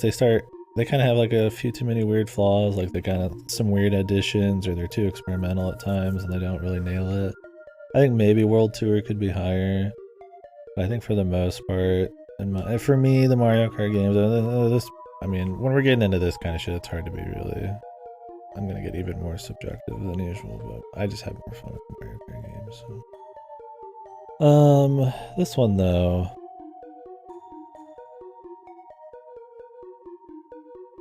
I would put this down here. This one, despite only being one below in the actual list, is quite a bit below because there's no other really comparisons, so it's just one below. That kind of, I guess, just shows how much more I like 64 than the SNES one. What is even in this? It's just bullshit. My ad blocker. I think it's a pretty big cut below. It's just way too dated. It just, while it's still a fun enough racer for its time, it's just awesome controls, visuals, just even the 3D, being able to see what the fuck you're doing. The shitty AI, it's just not as fun. It's just, while it's cool, it just is outmatched by most of this stuff. They nail what they're trying to do a lot more. Even Super Rush, I feel like, is a better golf game and tries to get more of its gimmicks despite still failing than like probably Super Mario Kart does to this day. Nail all of its shit. Maybe if you didn't have the cheating AI, it'd be a little better there. It's still fun, but yeah. Like even Mario Party 8, despite having a lot of gimmicky bullshit, still feels like a fun party game with your friends. Mario Kart is just held too much back by the tech at the time. I've heard the GB one cleans a lot of that up now. Alright, let's throw in the RPGs. These are all gonna rate pretty high too. These are pretty... actually, there's a pretty big swath of quality here. I'm gonna need to make another tier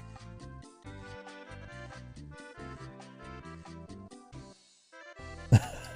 I need a fucking paper. I need a sticker star type of tier. I think the NES Open and Mario Kart, despite their age, still pull off for their time and by today's standards what they try to do pretty well.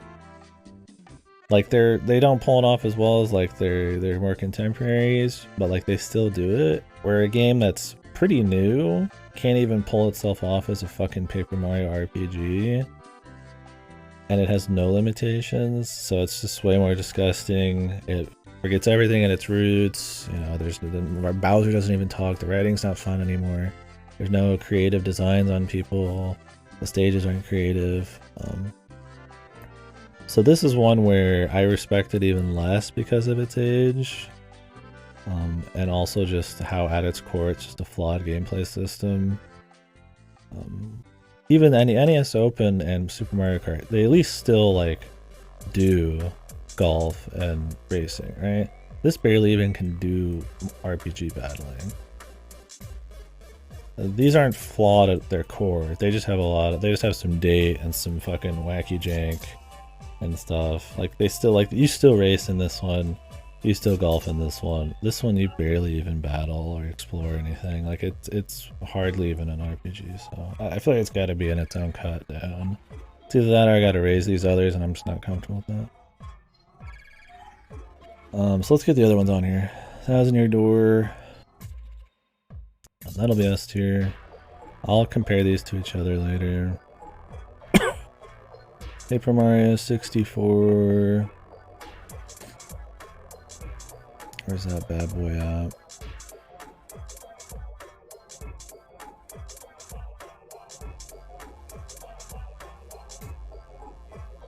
I'm gonna slap Color Splash in here real quick while I see it. Origami King.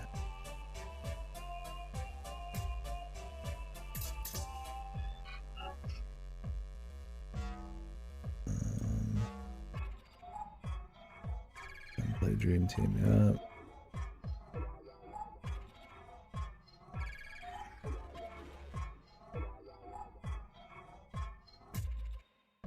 Mario's Picross. Paper Jam.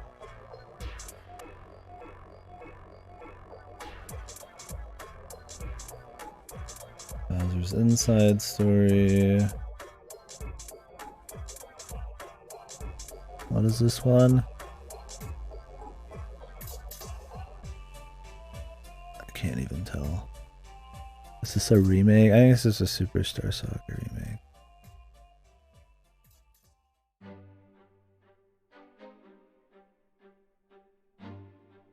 Like, it's so hard. They all have the same fucking title, dude. Like, look at these fucking things on the right, dude. There's like 5 games and they all look the fucking same. There's like Bowser and there's like some like little Luigi's, and then there's like remakes and shit.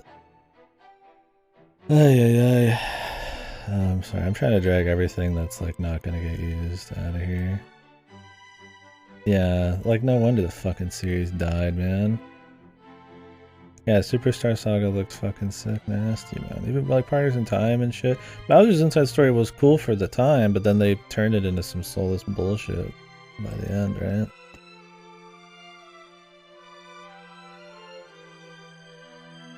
here's Paper Mario 64. Is that all of them?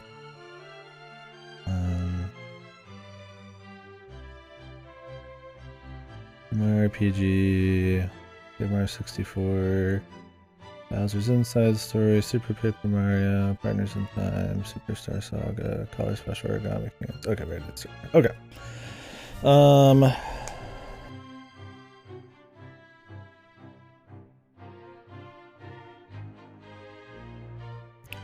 I would put Paper Mario 64 as S tier, I think.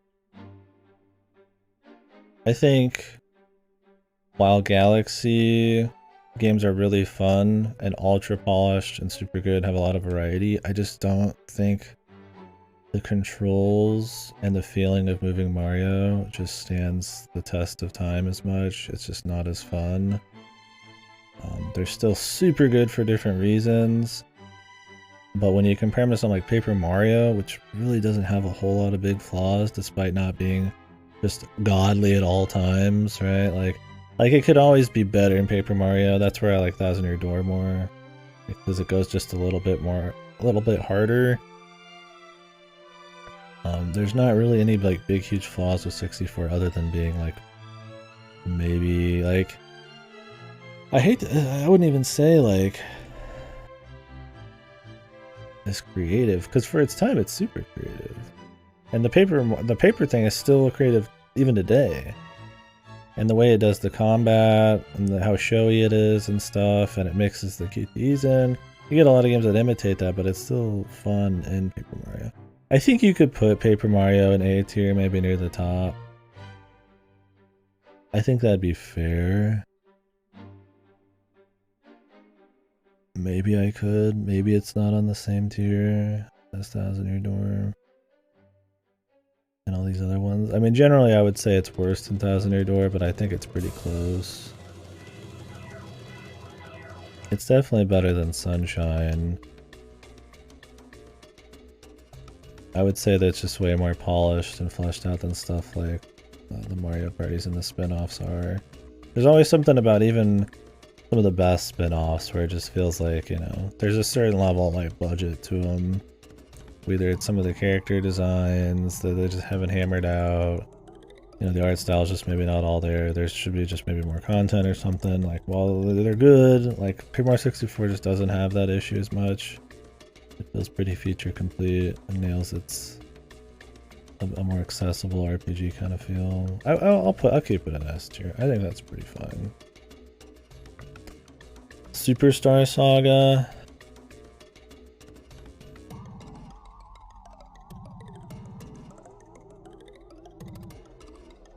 I almost want to put it in S tier too, but I might put it at the very top of A. I'll at least put this in A. Somewhere.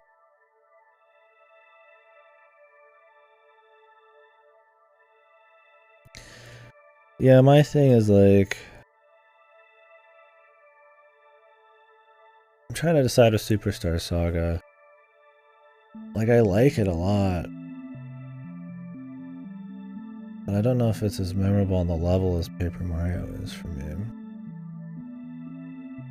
Like, it looks nice, it has its charm for sure, and I think the overworld makes for a really tough one whether I should put it in S or not, because that's probably the big pull. Like, it still has cool combat like Paper Mario. I think we'll put it in there. I feel like it'd be unfair not to. I think that's an S tier Mario game. Well, I can have more S tier. There's a lot of good games in there. I don't have to worry about having too many. I think Superstar Saga is just really good. There's not a whole lot wrong with Superstar Saga. Shimamura's music's awesome. It's still got a lot of charm in its animations. I don't remember the writing as clearly, but it makes up for it in probably better exploration than on Paper Mario's, and pretty damn good gameplay, right?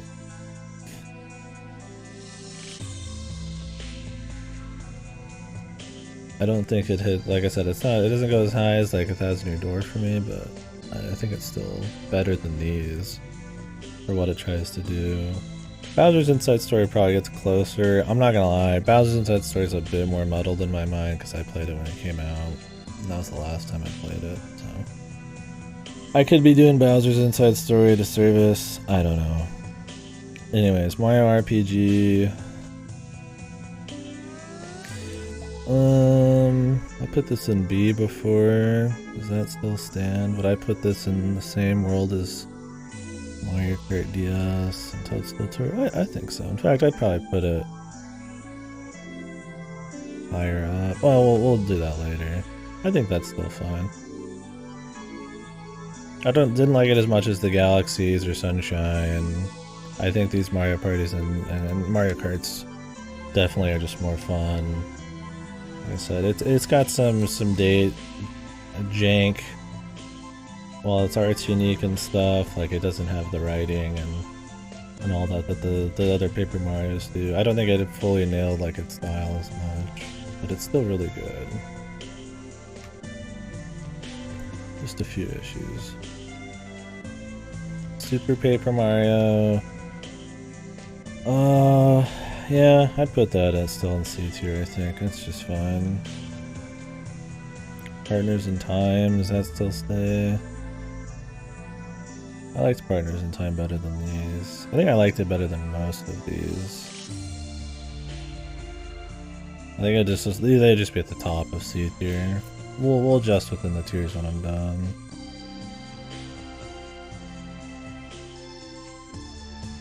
Origami King. Where did I put that? These are kind of hitting right where they probably should. I did like Origami King better than all of these games, though. I think Origami King's gonna hit C tier for me. I think that's gonna get a bump. I think Color Splash will too. While they absolutely fail as RPGs at times, I think it's that case where it's like, unlike Sticker Star, they still nail exploration and aesthetics really well, and they have a certain charm to them, where Sticker Star doesn't even have that. They also feel like full games. They've got good length. It doesn't feel like they cut any corners. They just feel misguided on what kind of creativity they're allowed to do with a lot of the NPCs and the writing and the combat. But when you compare it to something like Mario Golf on the DS or the Game Boy, it's like, yeah, they have the unique idea of being an RPG. They're not the deepest golf game. They don't go hard enough into the RPG elements. There absolutely could be more like little bosses and places for you to explore. They kind of just dabble in it, and they have some fun meme potential. Same thing with like 8. There's a lot of gimmicks, but they end up not really hitting the same level of fun, board for board, as its predecessors. And I just feel like that makes Color Splash and Origami King a better time. I think maybe you could put Color Splash down a bit. I think its fundamental flaws with its combat are a bigger deal than Origami King's. Origami King at least still has some kind of forced parts that are like different, like actiony, or they'll try to have the bosses be weird, and that'll be kind of fun. But yeah, I think they miss a bit on their writing and stuff like that. But I think that's what kind of keeps them here. I still like playing them better than these down there. We'll adjust stuff as we go. So far, these pretty much hit where they're supposed to. I popped up some of the Paper Marios, but Sticker Star went way farther down. Alright, let's get the 2D ones in here, and then we'll start adding weird ones that we haven't done yet. Super Mario World. Oh god, how am I gonna do? What am I gonna do? Let's just get them all first. I haven't done Mario. New Super Mario Bros. Yeah. What is this one? This Mario Land? I think it is. Donkey Kong 94, Mario Bros. Donkey Kong, Mario Bros.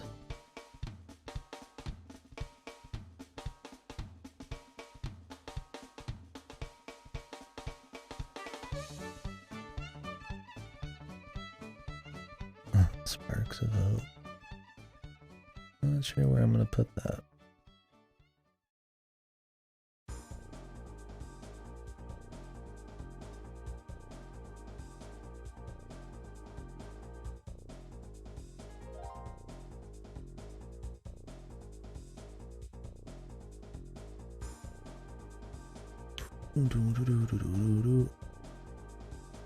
Just keep dragging some of these. I heard the baseball one's not too bad. I think is interesting. This Mario Paint.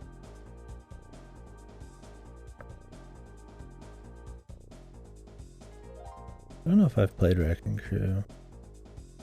I guess I don't remember it enough to put it in there. Huh?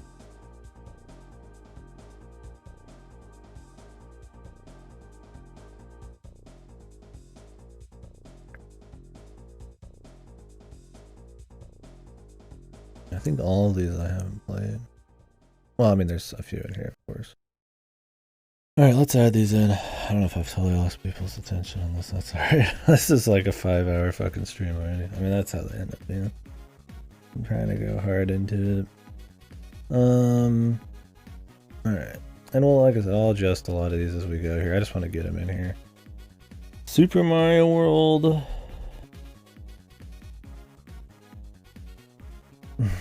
Would I put it S tier? Like I said, I don't think Mario 2D platformers are at the top shelf of 2D platformers. Well, I do think Mario 3D platformers are. I'm probably gonna fucking put... I don't think any of them are gonna be in S tier, to be honest. And it's hard fighting that like influence, right? Like Mario World's a huge game, it's a big deal. It does feel good, it's fun, but like I just don't find it on the same level as the 3D platformers and some of the best of the RPGs. Maybe I do need to play it again. I mean, I think it'll be A tier, but I just don't find any of them like on the next level, man. Like these up here, like what would I compare to these? These would be like Donkey Kong Country, like 2 or Tropical Freeze. Like that's the kind of realm that like Thousand Year Door and stuff sits in. So it's like, is Mario World on that same level? Like I could put it at the top of A. Yeah, that's the thing, is it has so much depth. It's kind of like a Super Metroid. There's just so much stuff going on there, and it's still really good. I just don't know, man. It's been a while. I don't want to shoo it in just because it's a big deal game, right? Like, does it really stand up? I mean, if we just compared it, I guess, within the Mario series, like right here, right? Like, yeah, I think it's probably a game with more depth and more just like raw fun than the Galaxies. Despite the Galaxies really making out a novelty. I might be more impressed by the Galaxy. I don't know. But like Mario World, man, it's a big deal. That's promise. It's really hard to get past Mario World's like legacy. And it's been so long since I put my hands on the damn thing. It's really tough, man. Yeah, like you said, Cactus.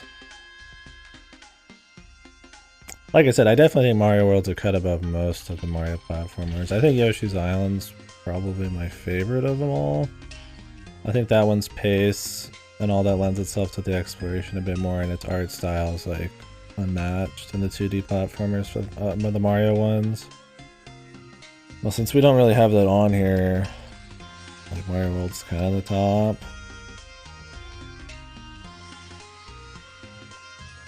I'll put Mario Maker 2 up there as well.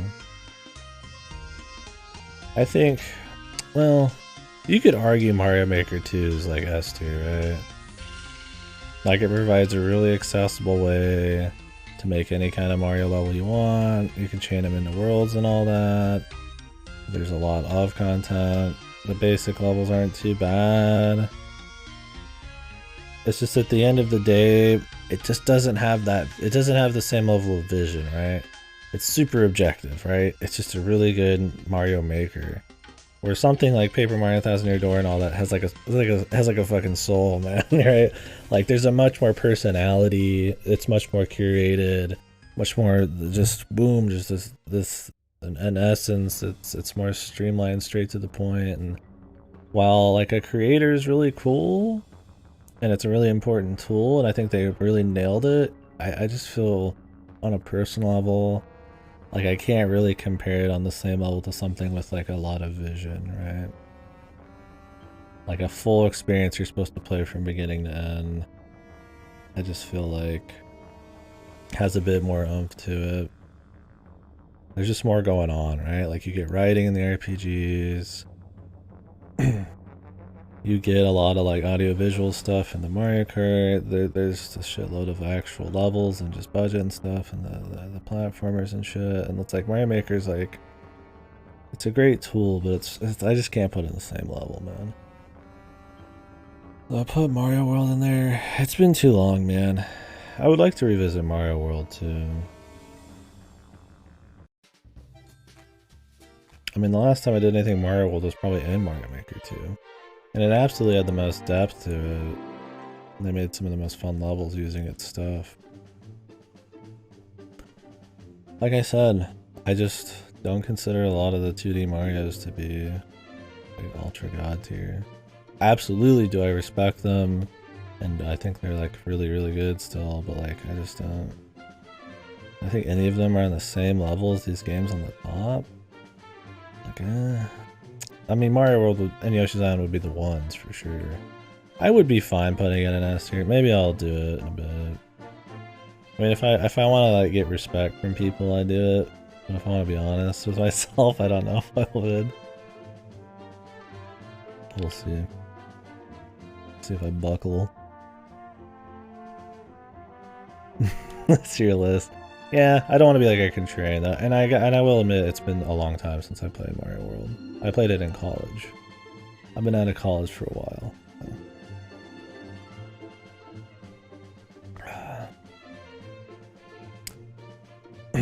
Alright. What was next? Now Mario Land 2.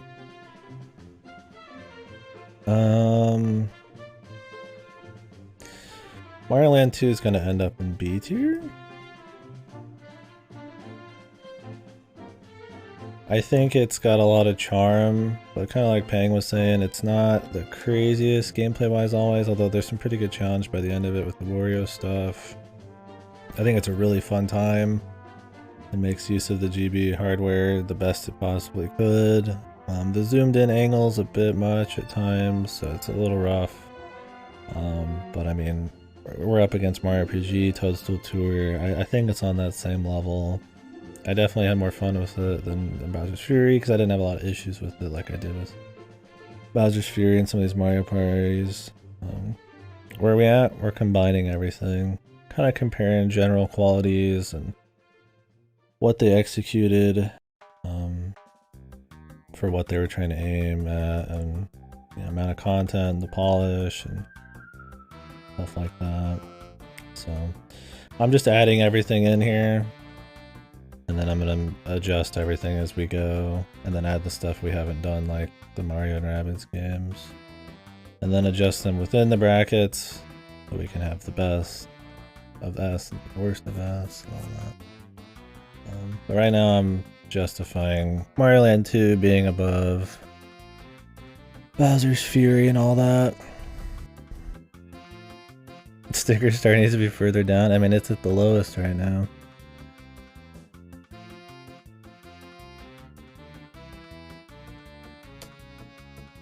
These are the placeholders. Yeah, it's a further. More rows. Even further, yeah. It's really bad for what it tries to do, right? Compared to something like, you know, Mario Kart 8, which just totally nails the arcade racer. It has so much polish, so much content. And then you get this game, which it can't write, it can't do the combat. It has no there's no vision for the areas. They're just boring ass generic Mario areas, shitty music. Like it's so poorly nails what it's going for.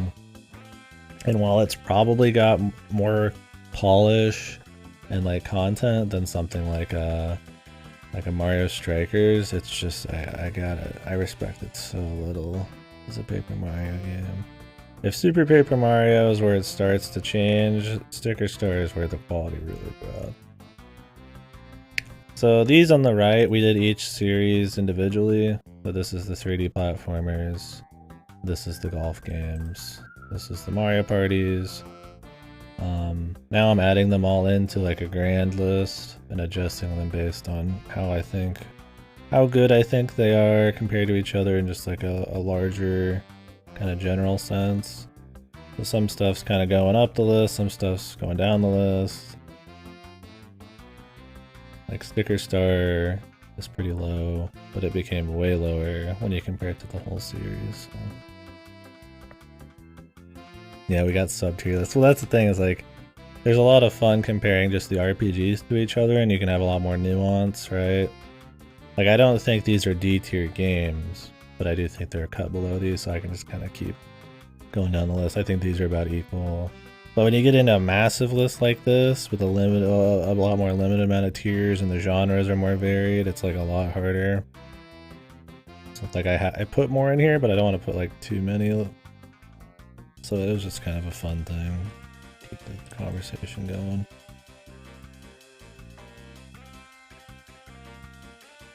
But we'll be done with this side soon. I'm just adding the rest of the 2D ones in, and then we'll get rid of it. I saved the pictures. Yeah, the sub list. Okay. So what was next? Super Mario Bros. 3? Or Super Mario 3?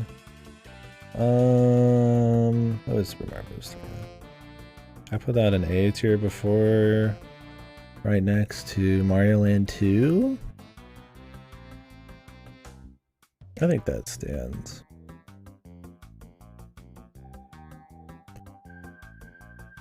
Oh, I never ordered these within each other, did I? I think Mario Bros. 3 is a better game than Mario Land 2, by the way. I just kind of slapped the 2D ones together. We were talking more about Mario 2 than anything.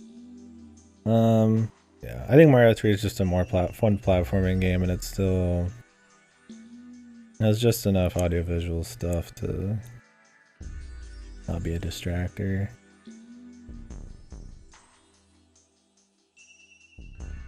If it had like nothing interesting audiovisual wise, like maybe Mario Land 2 would be closer, but Mario 3 has enough charm for sure that it's like way better gameplay. I think puts it a cut above, but I don't know if it's by a shitload. I don't know if I'd put Mario 3 in like a totally different tier here.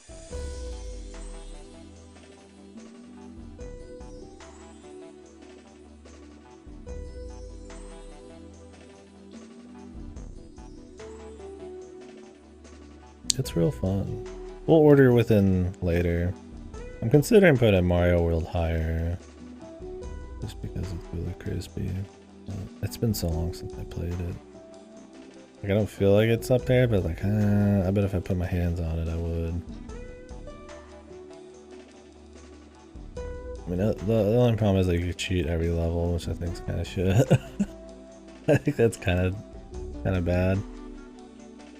You could cape the fuck out of every level.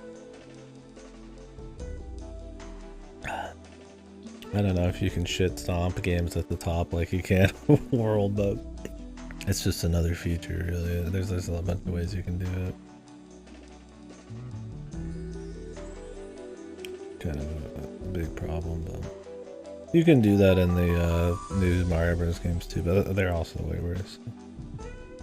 Donkey Kong 94. Where's that bad boy at? That's definitely. Did I put an 8 here? Did I have more fun with it than these? Probably not. I think it's really good. But these, I mean, Mario games are all fucking really good, man. Fucking. I don't know if I'd actually put it. Like, I was gonna put it in A tier. I'm like, wait, man, B tier is pretty stacked, man. Yeah, I think it's up there, Mario RPG, Toadstool Tour and stuff.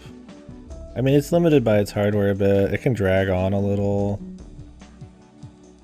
And while the jumps and all that are really cool, there is a little bit of float to it and stuff that doesn't feel amazing. But it's a really neat game that really plays with the Donkey Kong idea in a cool way.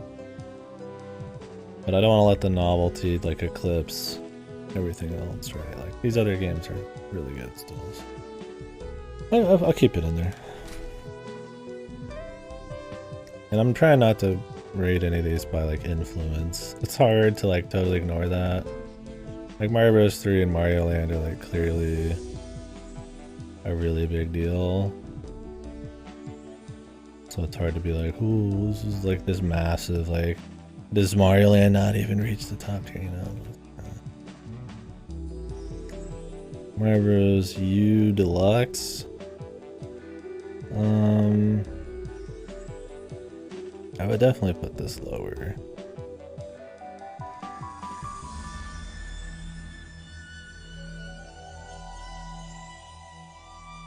And with New Super Mario Bros.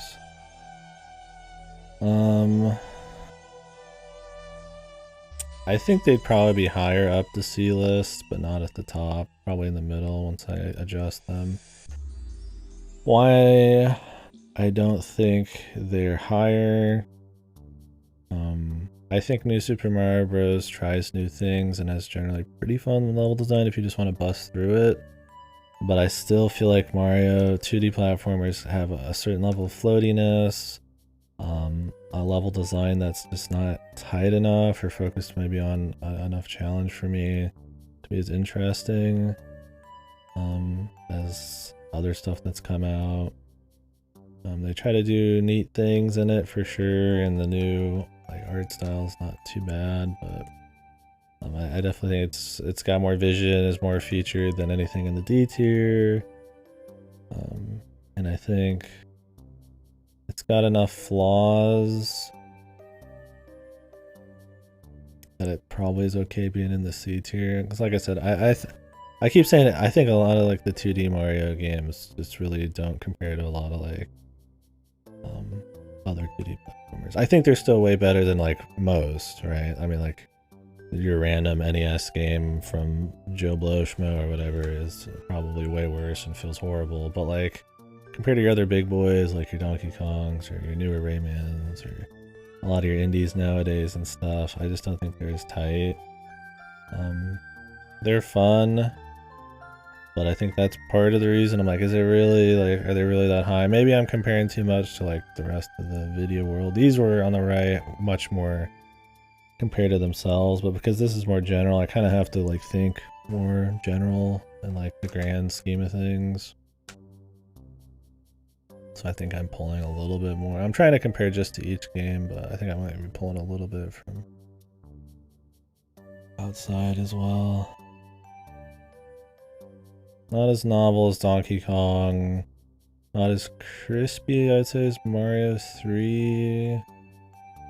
But still pretty cool. I like Mario 3's aesthetic a bit more. I didn't like the acapella bullshit in the new Super Mario Bros. You definitely, Mario Land 2 had a lot more charm than the Wario stuff and the new Super Mario Bros. Stuff. New Super Mario Bros. U Deluxe is definitely like got less vision, but it's very crispy because they've taken like 4 of the exact same game and kind of crispified it at this point. It was fun to just run through. I liked the new Super Luigi U shit in it. Those were actually like short but actual challenges, which was actually really fun, which is what I wish there was a bit more of in Mario. So I guess it's a bit more like your Donkey Kong Country kind of level design, or maybe your Mario 1 level design, right? So I thought that was cool. I definitely think it's a better game than the Mario Golf because of that. It definitely goes hard enough, and the multiplayer is a cool thing. I'm fine with them being there. We'll adjust with them. I mean, this isn't gonna be like perfect. Mario Land. I would say Mario Land's better than the Mario Golfs on the Game Boy, for sure.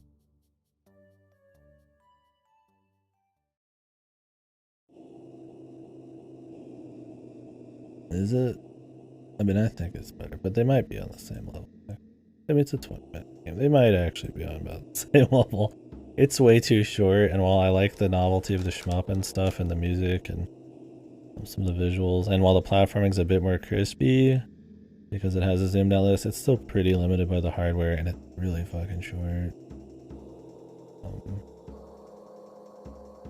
I think just that length, and obviously it not having the same scope as its predecessors like Mario 3 and shit. Although, it was Mario 3 after? I don't know, this Game Boy, so it's pretty old. Yeah, I think that hurts it a bit. Where Mario Golf doesn't, like the GBA one and GBC one don't have as much scope, but they at least try to be novel and use golf in a cool way. And they make use of the hardware as much as they can and still have like a full like 10+ hour campaign, so. These just kind of fall apart in quality. They're still decent enough, but they mark more of like, I feel like a downward slope, and there's too many like big issues. Like there's not enough classic good gimmick, or there's not a lot of good classic boards in this. The gimmicks kind of fall flat. Some of the motion control's annoying. And then Super Rush has too many gimmicky things too, and I think it hurts the quality too much. They've got probably enough content, although you could argue by Mario Party 8 they should have more, but I think they're equally flawed here.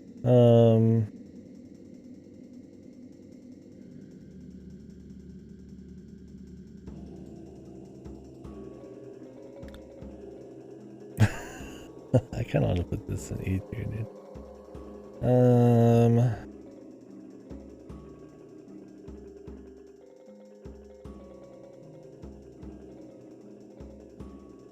No. Do I?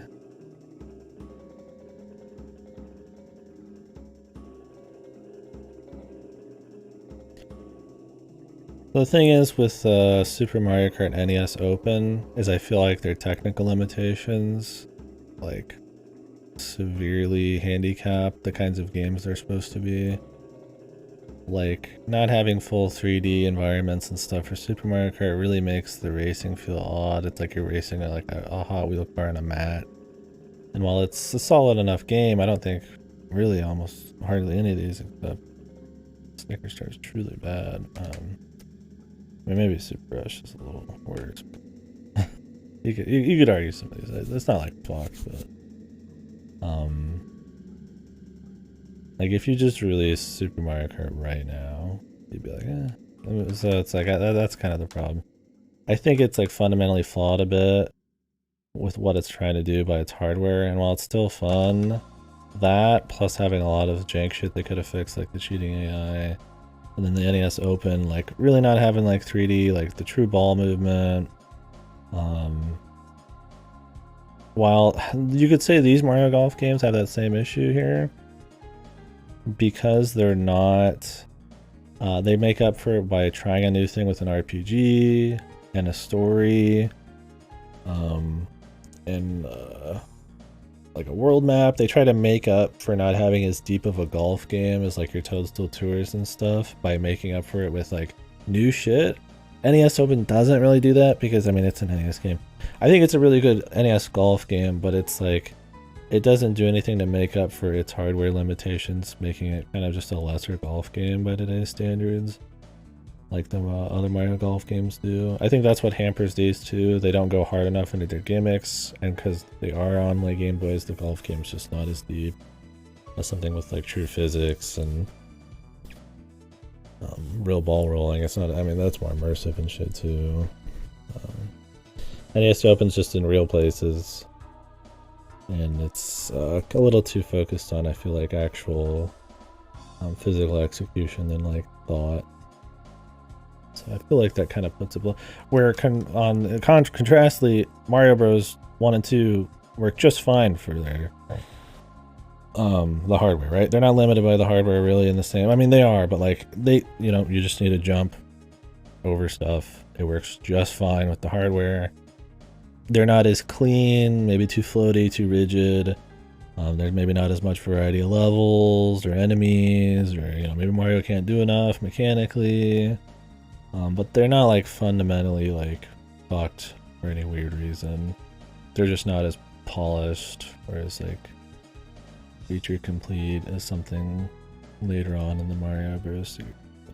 I think that's my reason why I think they're above E tier. But they're just straight up not as fun as like Bowser's Fury. There's just a lot more going on there. Even the new Super Mario Bros. Games, while yes, I respect them less, for sure. Like the acapella shit, how they just churned out new Super Mario Bros. Games after the first one, I absolutely respect them less, but like, they're more fun. For like, if you just put those both there and you just gave them to some kid, I guarantee you would like the original Mario Bros. Less, right?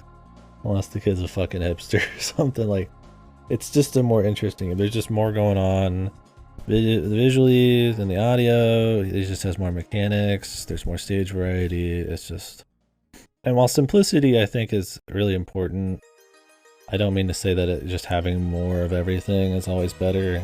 Like, original Mario has very little going on, right? It's still got some cool stuff like the level skips and all that, but I'd really, when we're just talking about just how much fun it is, or just being objective here, and we're not thinking about influence as much. If I was rating this on impact, right, I would put Mario Bros. 1 at the very top, and fucking Super Mario 64 at the very top, and Super Mario World at the very top, and then everything else would just not even fucking exist. Maybe Mario Kart at the top. I think that's the thing, is like, if you just did it based on influence, you'd get like 4 or 5 games, and then just everything else would hardly even matter, because they're just like these massive gaming staples. So I don't think influence is really going to factor in here as much for me. I think it's something that's cool to talk about. I think it's something that's fun to respect. But I just don't, I think it's, it has nothing to do with just really how they are anymore.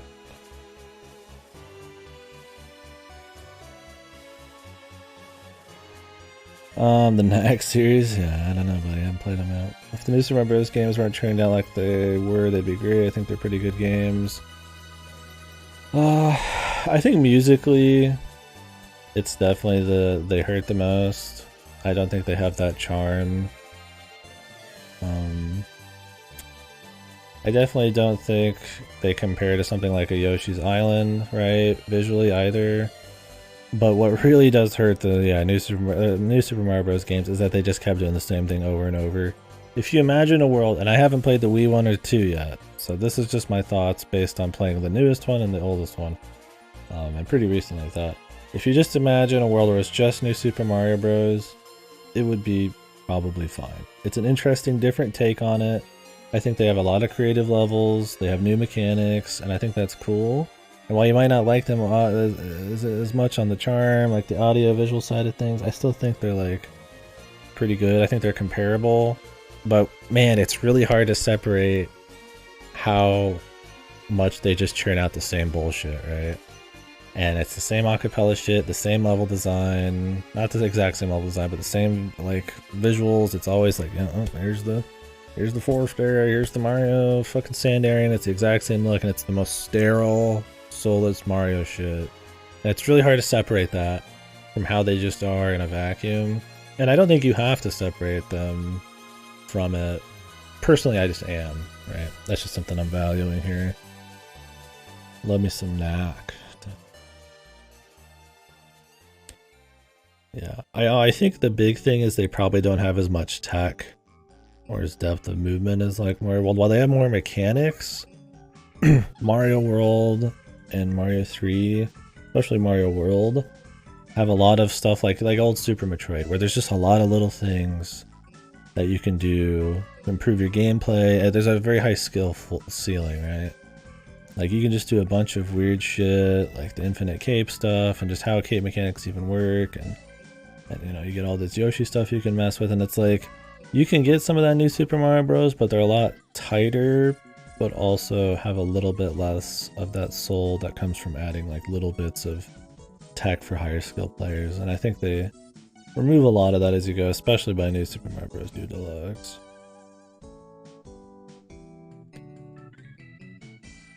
Yeah. Yeah, and that's the biggest problem. I don't respect the new Super Mario Bros. Games much, but I do think they're more fun than, like, the originals. Right? Just, like, I respect them less, but I like to play them more, if that makes sense. I think they're sterile as fuck, but, like, despite still being sterile, there's not a whole lot of charm there in Mario Bros. 1. There's not much to go on at all. I mean, Mario Bros. 2 has, I guess, more charm and shit, but I just hate the fucking gameplay. Which people disagree with me on that. That seems to be my hottest take. I just don't like Mario Bros. 2. Yeah, I haven't done Lost Levels yet, but I just don't. And for me, I've said it a million times already. I just don't think Mario Bros. 2D platformers are really anywhere near the best 2D platformers out there. I've not really enjoyed the floatiness of the controls, some of the momentum and the slidiness of some shit. I don't like that later on they start to kind of focus a little bit more on exploration at the cost of really fun platforming and a lot of the missable stuff. I think they're still fun, and I like going fast through like Mario games, and I think the SNES games and Mario 3 and stuff are definitely much better when it comes to what I like, which is the more execution, tight controls kind of platforming, but the rest of them, yeah, like Mario Bros. 1, it just doesn't feel that good to move. Mario Bros. 2 is similar. I'm pretty much flying with one button press, and it's just like, it's just, maybe it's just a personal thing. I like to personally have my controls tight. I like to have my fucking movements nice and tight. I like to have challenges made for those things. And while it doesn't need to be just a constant obstacle course, it's fine to explore a little bit and messing around and having sideways to do things, and, you know, places for you to show off your skills and stuff. I just don't think Mario ever hits those highs. I think they could, absolutely. And that's where Mario Maker actually does a lot of that. You can actually, I had a lot of fun with Mario Maker using old mechanics, because they have level design that kind of goes for that a bit. And that's why I try in the new Super Mario Bros. Games to just speedrun them, to really enjoy. Alright, Sweet Dreams. Yeah, I'd put Yoshi's Island 1 in the top for sure. I'd probably put that next here. That one, because of its purposely floaty kind of nature, and its visuals that are a little bit more fun to explore, I think the pace of that worked a bit better. Yeah, sure. I could post any of them, but I'll post the big one in there for sure. And this will change over time because I'll play more Mario games, but yeah, I don't know. It's just hard. It's really hard getting past the influence, right? Like, I still think Mario 64 absolutely holds up super well as a 3D platformer. It still plays very well, right? Like I said, the weight of the platforming, the variety, it's still super entertaining. Right now, if I picked it up, it would be still very fun and compete with a lot of stuff, which shows just how impressive it is. Mario Bros. 1, it doesn't quite compete. I don't know if I've done 100%. I've unlocked a lot of the bonus stages, some of those Poochie ones, but I don't know if I did 100%. I think I've 100%ed a lot of Marios. Like I said, I like to kind of just bust through them. There's a reason I probably like Donkey Kong Country as much as I do. I've 100%ed the new Donkey Kong Countries and shit. Yeah, it has jank, absolutely. Like the camera and just some of the physics are a little jank, but it's like it still holds up very well. Even just down to its hub is still very interesting, where they've kind of even gotten rid of a lot of those hubs in their Mario games. So it holds up extremely well. You could say a lot of that's maybe like, you know, the leaps in technology have gotten smaller and all that, but yeah, I just feel like Mario Bros. Well, I'm sure there's somebody that would like to like fucking draw and quarter me for not putting it right at the top because maybe they can only think with influence or something or history, but it's just not as fun. There's so many platformers that came because of Mario Bros. To say that like it's still somehow the best feeling, most fully featured, dense, just the most interesting, the most fun platformer after everything that's come after it, I think you're fucking delusional. There's just no way, right? That's what's amazing about Mario 64 is that it still fucking holds up, despite having a lot of things copy it. But the thing is, like, the jumps in tech, while they've been big since Mario 64, there's been so many other things, and 3D platformers have died out that I don't know if there's as much that really attempted other than Mario 3D platformers to actually like trump Mario 64, right? Because you get all the stuff within that generation that tries to kind of do it, right? But it's just like that good. And then you get your 3D platformers in the next gen, but like 2D platformers have been massive since their inception still to now because of indie games, right? So there's just so much more and so many more big jumps in just game design and theory and tech that it's just like, how could Mario Bros really still stack up, right? Like, it's still impressive that Mario 64 does, but it's got a little bit, I guess, more wiggle room if you think about it. And yeah, and Mario Bros 2, I just don't have as much fun with it as these other ones. Honestly, I had less fun with Mario Bros 2 than I did probably any of these here, but if I try to think of it a bit more objectively, yeah, I think it's probably still in the same tier. It's not fundamentally kind of like lacking like these might be, and it's not a disgrace like Sticker Star. I'd probably put Donkey Kong and Mario Bros here. It's weird because I don't have like a problem with like retro shit, right? Like, I think all the Mega Man games are better than the old Mario Bros ones, like, except maybe Yoshi's Island and, well, okay, so I'm just talking the NES ones. I've not played the X games, so those are the SNES ones, so I can't really compare it to Mario World. But like, I think all of the Mega Man games are much more interesting than all of the NES Mario games. Maybe Mario 3 beats out like half the Mega Man games, but like, they're just so much tighter of games. And as far as like action platforming like Mario 2, it's like Mega Man shits on that too. So it's like, it's kind of like, that's my thing. It's like when I just think about it, I'm like, I'd rather play Mega Man. Like 11 Mega Man games, or I guess 10 are NES style. Well, no, not even that. There's like, I think like 6. Was it? Because the 10 and what is it? Like 9 and 10 are NES style, and then like 1 through 4 I think are NES style too. So it's like, that's just kind of where I'm at with it. It's like I just don't like them as much. I mean, I guess we're just supposed to be comparing amongst Marios. But I mean, I've kind of had a little twinge of like where they fall in the grander scheme of things too. I'm never going to do a tier list of every game I've ever played. I mean, I could someday. It would be so arbitrary and bullshit because I'd forget so much of each game. Yeah, I don't know. So Donkey Kong...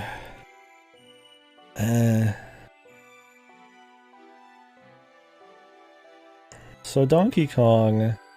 While it doesn't have a lot of levels, it doesn't have much variety, it is aimed at being an arcadey game, right? It ups the challenge over time. It's very competitive. It works very well for that. And while I don't want to sit there and play Donkey Kong for a super long time, respect it for the simple arcade game it is. And I think while it could feel a lot better, I think within the bounds of Donkey Kong, it's just fine. It's not like fundamentally flawed like Sticker Star is, where it goes against the series writing. You don't even want to like do combat. It doesn't, there's no soul to it. They turn it into sterile after the rest of the games before it have a bunch of charm. Donkey Kong is just like, we're just making an arcade game where the dude jumps over shit and you can just play it as long as you want. It's an arcade game. That's the aim. While it's like not really as fun, you could maybe even argue Sticker Star is maybe just more fun to play for like 10 hours than Donkey Kong. I just respect what Donkey Kong's doing a little bit more, and I think it's enough to the point where I'm actually willing to adjust it. Where like, we talked about respect earlier and how I didn't want to like have that affect things too much, but I also feel like what the game's vision really was. Okay, I'm gonna put that down here. I think what the game's vision was matters, and that's kind of what I mean by respect in this sense, I guess. Like, the thing is, like, Mario Bros, while it's pretty stiff, Donkey Kong's stiffer, right? It's got less scope.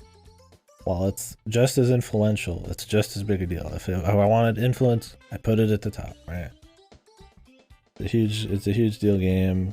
Like it's not as fun to play as these, but fundamentally, it's at least not as fucking much of a joke as Sticker Store, right?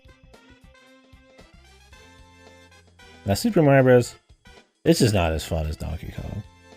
Going up the cool like monkey and the save the princess, and you're always climbing something, or you're like breaking stages apart. It's a lot better than just stomping on some Koopas in your laundromat, right? Like, that's all you do. You just sit in the fucking same room and you just stomp some fucking Koopas. It's really not that fucking interesting.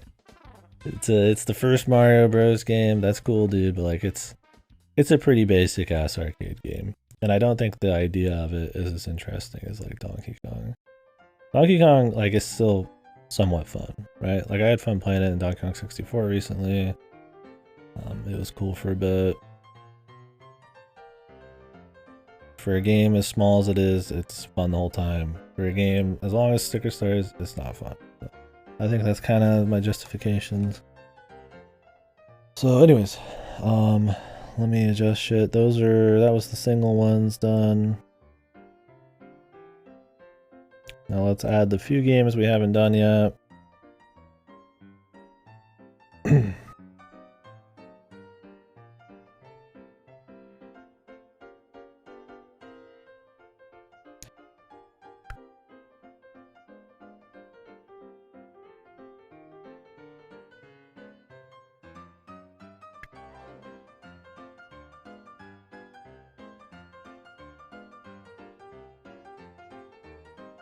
Okay.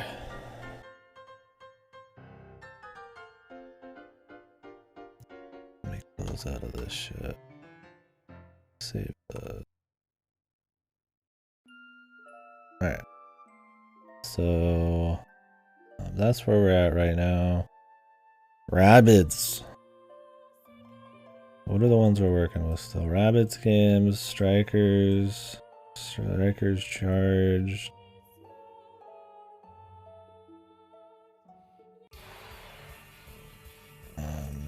Is there any others I missed that I've played in here?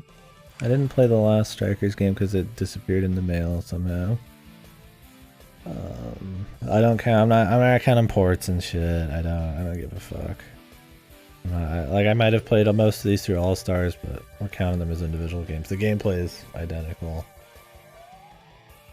to my knowledge. Maybe there's some fucking like light difference. There's saving, I guess. I'd probably hate Mario Bros. 2 even more if I couldn't save. Let me look through these just to make sure. We'll get the rest of the bad boys in here.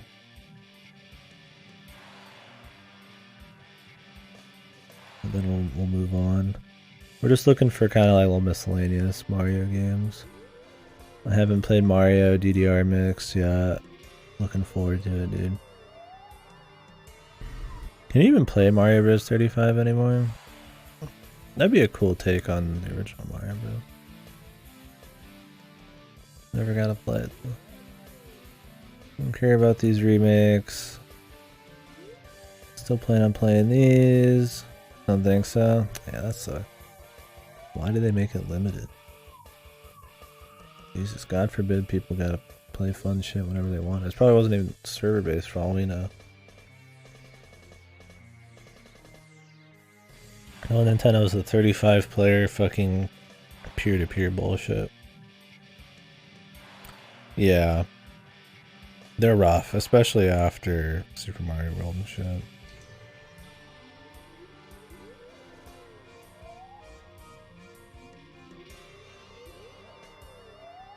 Yeah, see, that was my thing. Is like when I was playing Mario Maker, I was like, it feels like everything feels a little better than I remember it being.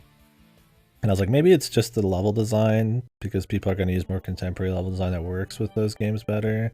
Or back then they probably weren't thinking as hard as they could have been, or they don't have as much experience with it because there really wasn't many platformers at that point. But maybe they did just smooth it out a little bit. Yeah, I don't think any of these.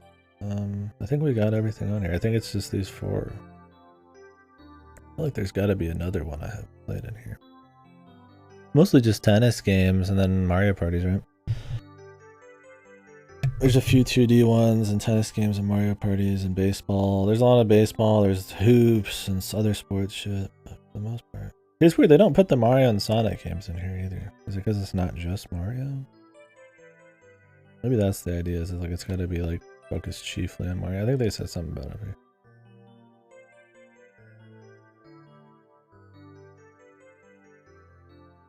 These are only games released for Nintendo consoles. Yeah, like the mobile game you put in here? What the fuck? Wasn't there Super Mario Run? Can you play that on the Switch? I don't even know. Maybe you can, man. Maybe I can download Super Mario Run. We could play through it just to say we did. Yeah, like, I'm pretty sure that's a phone game, my dude, but oh well. Well, we'll get to that stuff. Like, I got to do Dragon Quest too. I got to like watch Godo for a little bit after this. Alright, so the last ones, and then we're gonna make adjustments and then order within the brackets, which won't take long. That's like ultra arbitrary. Mario Strikers.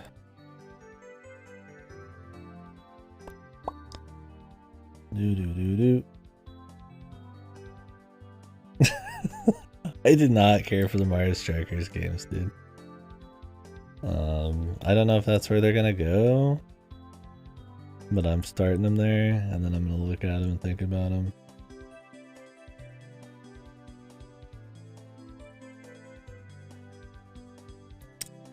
Yeah, I think they're gonna be here. So unlike these first 3, right? Or the first 2, which kind of have fundamental flaws with tech, and then Donkey Kong just not really being able to have the scope it has because it's just so early. They're just making an arcade game. There's just probably my fucking brains don't even know how far they could go at that point, right? Mario Strikers issue is they just feel cheap, man. There's just, the menus look like shit. There's just not a lot of features.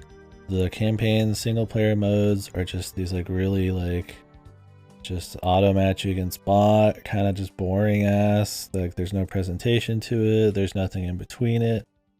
These games are made purely just to play some soccer with your friends. And while I think that is probably pretty fun because the mechanics aren't too shabby, I just think that's all they got going for them. Especially, they're in pretty much the same shit too. I don't even remember fucking big difference between these. There's less soul in Charged, I think. I think there's less fun animations. The environments don't look that good. They just look like these grimy, kind of boring environments with shitty cutout, like people in the back, and it just feels cheap in a way that most Mario games do not. Even some of your shittiest spin-offs still have some layer of like polish or feeling like they've, while maybe the Mario parties could have some more features, they still feel like there's some attention to detail there. There's still some level of polish and then the audio and the visuals or something. Mario Strikers I was playing, and I played these within the last few months, they just felt just cheap. There's just not enough. I mean, you compare them to the Golfs. The Golfs have way more modes. You're getting your rival modes, your time modes, your battle challenge modes. You're getting your weird training things and Toadstool Tour and all that. You're getting bazillion playable characters. You're getting full, really good courses, good physics and all that. And then Mario Strikers, it's like you just are pretty much getting the versus mode with your friends and then a crappy like bot versus thing and a couple like trophies to grab, and it's just like it's just not that fun either. Like compare that to something like a Melee or something, right? Like a Mario Party of like 5 or 6 or whatever you guys were saying was like the best one. Like it'd be a fun little party game to play with your buds, and it'd be like a fine, I feel like, budget game, but this is probably full priced game when it came out. I just don't. People talked good on them, man. And while I don't think mechanically they're like super fucked, although especially the first one focused way too much on just like fishing out super hits and stuff for yourself. Like, I don't think they're so mechanically in depth and interesting that like for being the only thing in the game for a full price game at the time that you could compare. I mean, compare that to like Wind Waker or something like that. Like, dude, it feels like a really solid minigame they made and then sold for full price. I'm like, it's just not there, man. And Striker's Charge, I don't even remember the difference. There was some. I think there's less fishing for bullshit. I think the party members you could choose were a little different, but it's still that same. It just feels cheap. The menus look bad. There's not really that many features. There's not a fun little single player thing. And the mechanics aren't like terribly different. Like, I mean, I've already freaking forgotten these fucking games. Alright? Like, I've already almost memory hold these fucking games, and they're like the last Mario games I played. I just think, unlike these, which were fundamentally these are just a problem of uncharacteristically, they just don't have the polish and the amount of features and kind of like the quality you expect of like a Mario game. Overall, the Mario series is very, even in like most of the spin-offs that I've played, is very solid. Obviously, within the Mario series, like your 3D platformers, your RPGs are at the top. They're like ultra polished, have a bunch of shit. They have actual vision, you know, and innovation, and there's a reason they're considered all-time greats. But even down to like, you know, Super Rush, for God's sakes, even that feels like it has some level of polish, man. It falls apart in more of its vision and stuff, but like even some of these bottom ones, they still have like some level of quality that's okay. They're just not as good, but like these just felt like just oddly just cheap in a way. And I guess I explained what I meant by that. And the music and shit, it's just like really shitty, like little like beat loops. They're just not even good. Yeah, Daisy was like the best part. That was the best part of the Mario Strikers thing. The charm on the animations was great. Everybody had really funny animations that really like sold the character. Like Daisy's like super pissed, right? She's putting out her burning finger on her ass and shit like that. Everybody else is just like pissed or loudmouthed, and there's a lot of charm there, and like, you know, that you don't see from a lot of the Mario characters where they actually have like the conflict and stuff. And I thought that was really cool, but that was like the big thing, right? And they got rid of that in the next one, I think. And Daisy's not even in the new one, I think. There's a reason that that game got lost in the mail and I never went to get another one because I just don't care. Like, I was doing pretty much like a mini soccer marathon because I did the Mario Golf one, and I'm playing now. I'm like, dude, I don't think anybody cares about this, and I really don't care about it. At least the golf ones were all pretty engaging the whole way through, and they had something for you to do, even if you weren't just playing with your buddies or something. Strikers were just like odd, man. That definitely feels like one where people probably just have like some kind of nostalgia with their buds. They did not hold up. They did not feel good, and I heard the new one's shit. Because if the new one is just like these in features, no wonder it got panned. These would not fly nowadays. Not that people's standards have really gone up, but like for a full price game, they've gone up enough where it would not fly for sure. Like, people's standards have dropped in other ways nowadays, especially when it comes to maybe creativity and vision and stuff like that. But man, when it comes to like what you can get away with for your price tags and shit, I don't think these would fly, man. Without some, like, you can get away with it if you're like an artsy game or something, but like a game that's just raw gameplay like this, like, it's just not enough. Even Super Rush, the Mario Golf game, still had a full single player to go with all of its other gimmicky online shit, and that still had problems. Strikers probably didn't even get close. Anyways, so that's where they fall. Would I put them even lower? Sticker Star tier?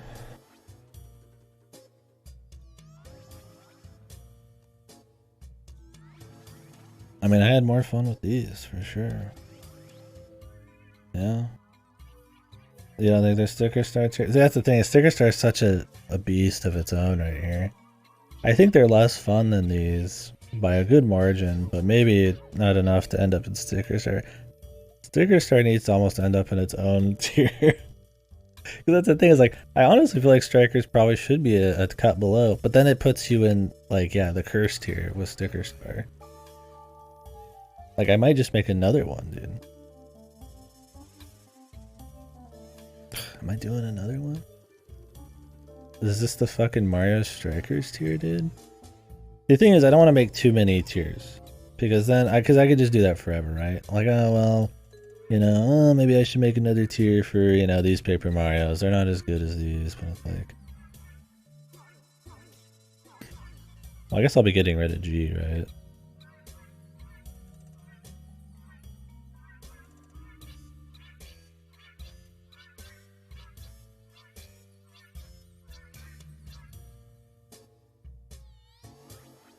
So I guess it's fine. Okay, Kingdom Battle. This is a memory hole game, dude. These games are like super forgettable, man. Sparks of Hope and shit. Let's just put these up one so we can get everything on here. These is placeholder, but I'm getting rid of this last tier here. So we can fit everything on screen. I need an H tier for Holy, and then that's just Sticker Star. Alright, Kingdom Battle. God, where would I put Kingdom Battle? It's like, what, 5 years old at this point? I barely remember it. I had to watch more on it while I was playing Spark to Hope to even be able to talk about it. I had to remember what the game, like a lot of details. I mean, I hate the rabbits shit. But at least in Kingdom Battle, they try to like use the rabbits thing as like this twist subversion thing on Mario stuff. They don't even bother with that in Spark the Hope after a while. Kingdom Battle has a really cool twist on the XCOM formula, and I feel like in Kingdom Battle they actually lay out maps to kind of facilitate its strengths. There's a lot tighter map design, a lot more dashing through people, jumping off of people, and combos. Where Sparks of Hope kind of just goes for more shooty, super OP, just wipe everybody out with special abilities thing. While it adds a lot of other shit. It's like, thing is though, like, Kingdom Battle has a really boring overworld, and like I said, there's like barely any charm to it outside of the base Mario subversions that happen. And those aren't that fun, because it's just like super dry toilet humor rabbit shit, right?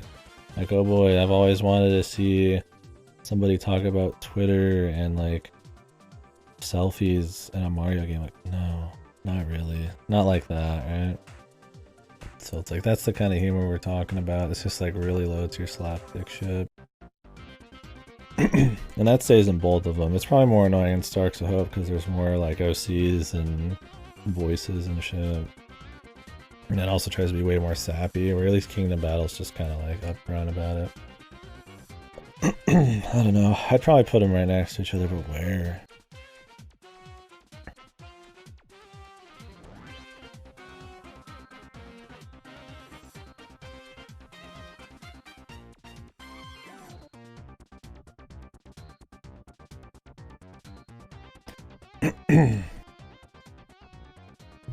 Is that where we're at?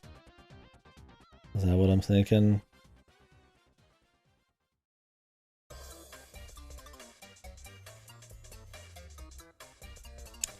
Would I put Sparks of Hope above Kingdom Battle? I don't know. I had more fun with Kingdom Battle. It got old too, but Sparks of Hope got really fucking old, man. And while I'd argue Sparks of Hope had a definitely cleaner overworld, it's still, in the grand scheme of things, not really that great of adventuring. It's not... The secrets, the puzzles are annoying. The areas are not that creative, and the order you can take them isn't that cool. All the side stuff is really samey. And like I said, I didn't feel the combo gameplay as much. Like, you can do some really OP shit, but it ends up being like way too simple and easy. The music's not terribly fitting. The story in the rabbit shit is atrocious, man. At least in Kingdom Battle, the audiovisual stuff is a bit more cohesive. Like don't get me wrong, I love Yoko Shimomura's music, but like Kingdom Battle, at least the Grant Kirkhope shit always kind of just matches, even if it's not really standout. The Shimomura stuff doesn't stand out as much. Kirkhope shit's way too subdued, and then whoever this other person is that must be just scoring every scene is like the most generic, like Marvel-esque type of shit possible. So it's like, well, I feel like Sparks of Hope's still a decent game, and so is Kingdom Battle. And I think all of these games in this tier are like fine. It's hard to really rate one above the other really much. I think Sparks of Hope does new things that are better, but since the novelty is not really there as much anymore, and the changes they make aren't always an improvement, and like the enemy variety is really not that good, and the bosses are a lot less shitty, and there's not as much of the fun subversion shit. I don't know. It's hard to. I was thinking of like maybe putting in C tier, but like no, I really don't think so. Because when I look at Color Splash, I look at Origami King, or I look at Super Paper Mario or Bowser's Fury, and I'm like, I liked playing those way more. I just liked them more. Even New Super Mario Bros. I had more fun with those. I think there's just too many detractors in Kingdom Battle and Spark of Hope. I don't think they're like bad, and they like mix up the XCOM specific genre there, or subgenre of the strategy genre, whatever you want to call it. Well, but I just don't think the sum of their parts, man, is really enough. I mean, Sparks of Hope got like super glowing reviews. Man, personally, I was just done with that fucking game. I got done with Kingdom Battle too, and it's like I didn't come away hating them, but like they never made another one, man. I'd be fine with them. I'd live. That's all I gotta say. But I don't think they're like fundamentally flawed, like anything below it, or they're not like limited by weird tech shit. I think they're like objectively better than like Super Mario Kart or something is to now standards. I mean, maybe I'd put Kingdom Battle above some of these. Like, I was pretty done with Sparks of Hope, but like, I probably enjoyed Kingdom Battle more than I did like Mario 2 or something. But I don't know, I liked the Mario Golf games on GBA and GBC more, and I think they're fine where they are. Anyways, let's reorder now into how they each would be within the tiers, which will be quick. Sticker Star is definitely worse than Mario Bros. Mario Bros isn't like bad, it's just extremely simple in scope. It's not that fun. Donkey Kong is just much more of an interesting arcade game. It just hasn't really aged like anything. The Sticker Star is a problem of legacy, quality. Mario Bros is just a problem of just date and scope and shit. It's a totally fine arcade game, but it's really just not that fun these days. Strikers is a problem with even at the laundromat, man. I don't know if I'd play Mario Bros. I would browse some porn, dude. At the laundromat. Chris on would be upset. He doesn't have to know. He's asleep right now. He sleeps with his woe face on. That's a secret. Yeah. Yeah, like I said, Strikers, this is the way they should be. They're too cheap. I just don't like the way they feel. Mario Kart's definitely the best of these. I'd say NES Open has a lot more scope and is a little bit more longevity, unless you're a really big arcade player. I think this is fine. Now we gotta really start reordering shit.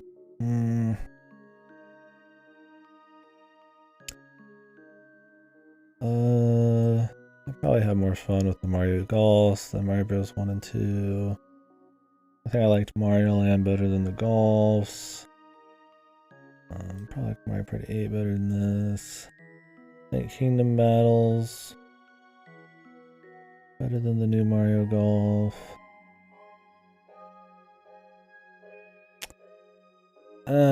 The thing is, while I probably like the new Mario Golf more, I recognize Sparks of Hope is just a much more objectively cleaner game. I think maybe part of it's just the novelty is kind of lost for me in Sparks of Hope. I played all the golf games in a row, and this one it tried to do shit, and it wasn't bad, but it just wasn't great either. I think it's like it's got flaws. Like I said, just too many gimmicks. The golf game's just not as tight. The single player campaign, while I appreciate it's there, I really wish they just fleshed it out a bit more. It's not fucked. Like I said, I wouldn't even call almost anything above this just bad. I would say I would say only Donkey. I'd say only Strikers and below would I argue are like bad or just weak. Like most of these are pretty decent. Then again, I haven't played many Mario games that are supposed to be bad. I've only done so many like serious playthroughs, like golf. I've been going through the 2D ones. Like usually I'm playing ones that I know are supposed to be decent, but it's overall a really solid series. Now, when we dip into some of these, you know, maybe the tennis game's gonna be rough for him, and Mario Kart 2 is a little shit. Maybe it's a lot of the Mario parties are probably a little, arguably actually bad. Mario 3D fucking hoops mix, whatever the fuck. Like maybe some of these are legitimately fucked. Maybe some of the puzzle ones, I don't know. But for the most part, it's pretty solid series. But within the series, I don't know. Anyway, let's mess with these. I liked Bowser's Fury more than the golf games. Say I liked Origami King and Color Splash more than some of the golf games. Super Paper Mario, I definitely like more than those.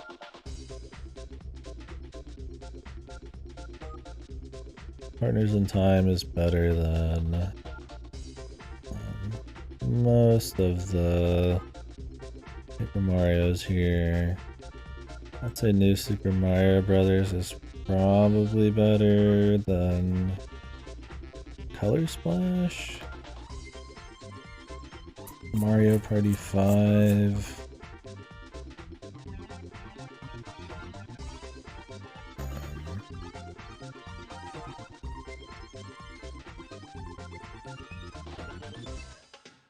Put that there. I'll put that there.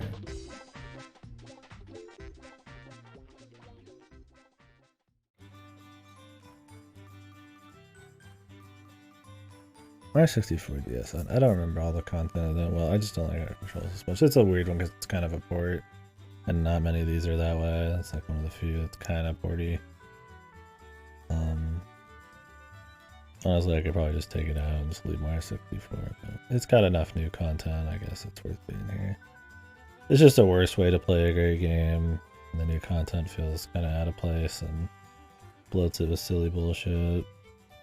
It's not as clean of a game, and mostly the control, man. The game is not meant to be played with fucking JK D-pad bullshit.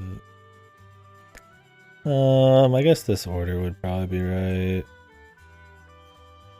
Probably put Super Paper Mario above Bowser's Fury, though. Bowser's Fury is just lucky that it's still based off of something really clean. I think what it does is neat enough, but it's not like God mode. But Partners in Time just has too many issues with linearity. Origami King has just that fucked battle system, although I really like the exploration. These games just kind of have a soulless audio-visual thing going on, but they're fun enough platformers.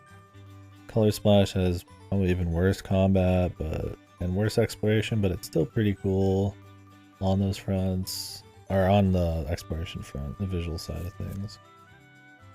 It just doesn't go to the extremes where Origami does. I think that's a little better. Mario Party 5 is fun, although some of the new capsule shit I was kind of iffy on, and I didn't like the games as much, but it's been a long time. And then these golf games, I think they're a lot of fun, but they kind of got I don't know. I'm kind of weird on this one. I almost want to put this one higher because it's a lot cooler of an arcadey golf game. Definitely better than this, but I just don't think it's as engaging of a time as these. And this one's good, but it's a little fucking. Comparing them at this level is always like that. It's like gut feels on a lot of it. It doesn't matter as much, but I just feel like I should organize it that way just for shit, right? It's obviously at that level, nobody's gonna take it that seriously. Maybe at the top they might. But that's the important place, right? The A's and the S's.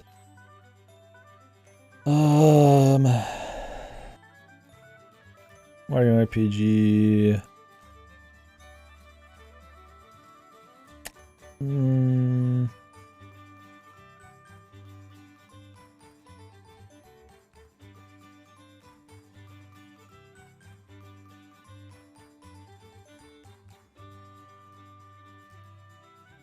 think Mario RPG is the best of the bunch.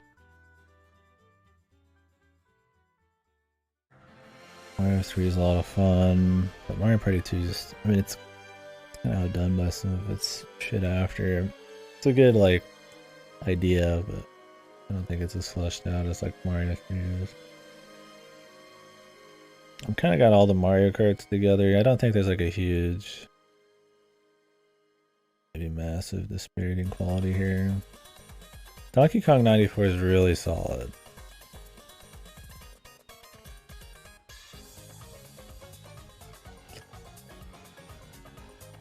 But by the end, maybe it gets a little old.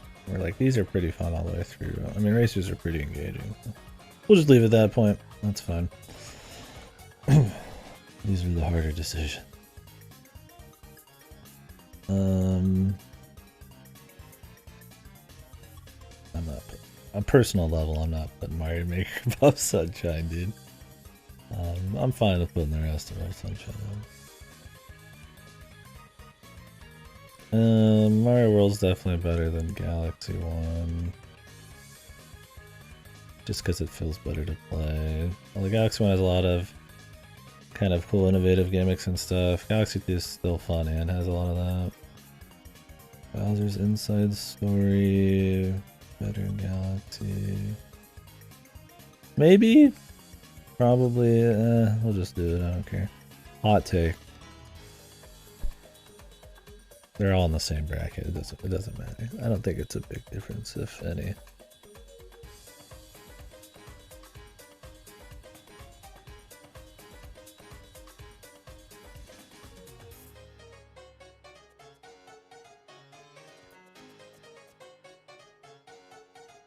We'll do that. Okay, now to order the S tier. This is where you can make an argument for my favorite Mario game. So I should probably carefully adjust it. It's 1,000. It just is. It just fucking is, right? I don't give a fuck. I don't even need to justify it. I'm listening to 1,000 Year Door music right now. I'm being influenced. I carefully place it. Just shit it out there.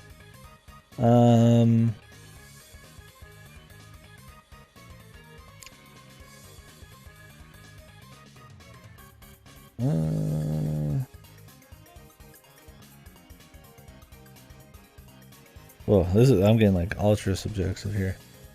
What do I think is really just truly the best ones? We're in the S tier, man. This is just like, what do I just like playing more than? It's the same thing, but I'm trying to like weigh it a little consistently with the rest of the fucking list.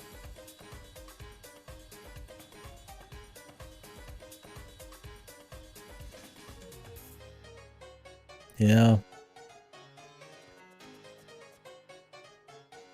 I think the only thing here is like, do I put Superstar above 64? And do I put Paper Mario... Oh, sorry, I meant Superstar above Paper Mario 1. And do I put Paper Mario 1 above Mario Kart 8?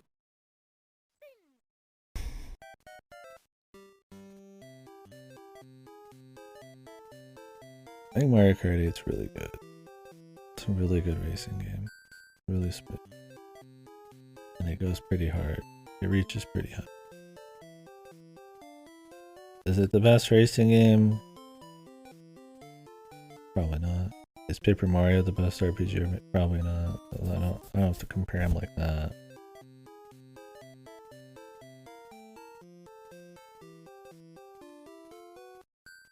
God. It's hard on these. I think Paper Mario is like more charming than Superstar, but I do like exploring Superstar more. But the worlds and shit in Paper Mario are pretty good. I might just leave them. Mario Kart 8, I think I'm just gonna leave it. I think I'm just gonna leave it. I just left it. I like the 3D platformers more. I think they just go harder.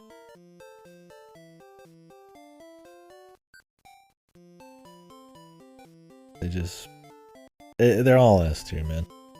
They just really nail it. They're pushing hard. I think Paper Mario 64 absolutely pushes hard too, but I just don't think it reaches like the same height as like Odyssey or just like the sheer raw fun of 3D World for how many hours you get out of it. The last tier. I would say I could swap Paper Mario 1 and Superstar. Or maybe even swap them with 8. Maybe there's just something in there where I just, maybe I just like platformers more, but then I got Thousand Year Door at the top. I don't know. I think that's it. I think that's fine. So where are your guys', man? Or do you guys fucking think this is like hot takes at City? Anybody hate this list?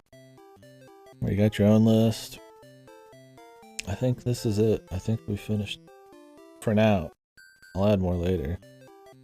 I don't think I've got anything super crazy hot takes in here. Maybe? I mean, they're my takes. I'm not gonna like be too crazy. Super Mario World above Bowser's Inside Story? Look, man, I've been fighting whether to put it in S, but I think just being true to myself,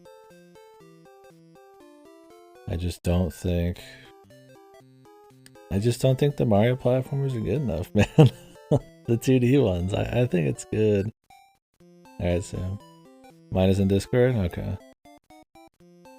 I don't know. I think my hot takes here that I'm not totally sold on is Mario World, where it's placed, maybe with an A, and even if it should be an A. I think Mario 2 is a little odd. I think Mario World Tour maybe is a bit odd.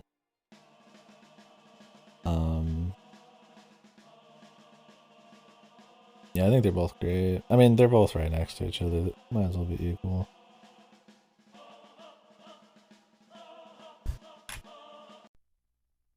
But yeah. Yeah. I think that's fine. I mean, I was trying not to judge by influence and history as much. I needed a few extra tiers. I thought some of these were just too much of a cut below. Like, some of these I was fine pushing together, but some of them, like Strikers, were like, these are just, they're not on the same level. I have to make another tier, right? Same with, like, Sticker Star. It's like, I just have to make another tier. So. Like, there's too much. But, like, you know, when we were doing the individual lists earlier, we could spread them out more, compare them a little bit more accurately. But when you get up here, it's like, most of the 3D platformers are really good. I don't think the quality jump between them is so massive that I need to make like multi-tiers. I still think, you know, Sunshine has its issues, or Galaxy has its issues. They're not as glaring as Sunshine, but I still think they're both like a tier. So. I'm fine with this. I'm gonna save it and we're gonna pull open other people's lists. I'll leave mine on the side.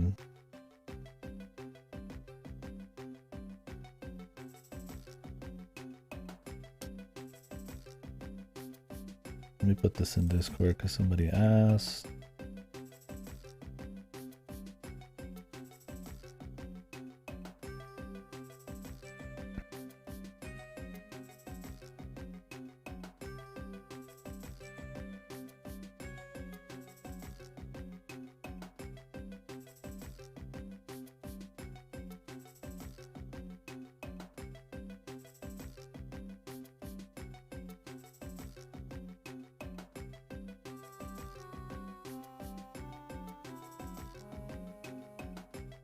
Let me move Chris.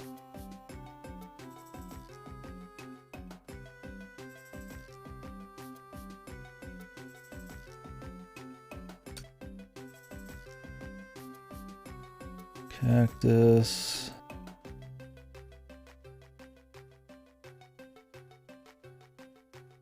KD. Let me get you, Sam. If anybody else wants to make a list, even if it's just like a short little list of like just the platformers, post anything you want. Anything you want. It's all about discussion. It's not just about me like, here's my shit. You know, like, by all means, throw your stuff out in any way you want. Any discussion. You're not forced to, of course. I'm not trying to say I'm gonna die if you don't talk, but don't be afraid to be like, oh well, I haven't played all the golf games and you know Mario's anal journey or something. Like just you can do what you want. If you just want to talk about Mario in any capacity, you're here to chit chat. Okay. So this is cactuses. They're not in order in each tier. Yeah, which is fine. I just kind of do that for shit, just to spark more discussion, I guess. Chris Pratt approved Mario tier list. Alright, so we got cactuses first. Mario Bros. 3, Mario World. I respect that pick, right? I put Mario Bros. 3 a little lower because I just generally have a little bit less respect for the 2D ones. But I totally get why somebody would like both of these on like an S level. I have no nostalgia for them. Most of the 2D platformers I've played of that age have been in the last decade, so I've just kind of played them all side by side a bit more. So. Maybe I have more nostalgia for the 3Ds. Maybe I think they're just better. I get that for sure. The Paper Marios, there you go. Mario 64. I'd be very curious where you would put Odyssey and 3D World. You might not put them as high as me, I don't know.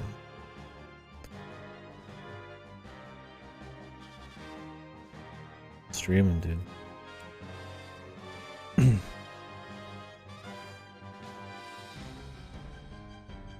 Yep. Okay, All Stars, Mario Bros. 3, GBA. I haven't played any of the GBA or the ports or whatever.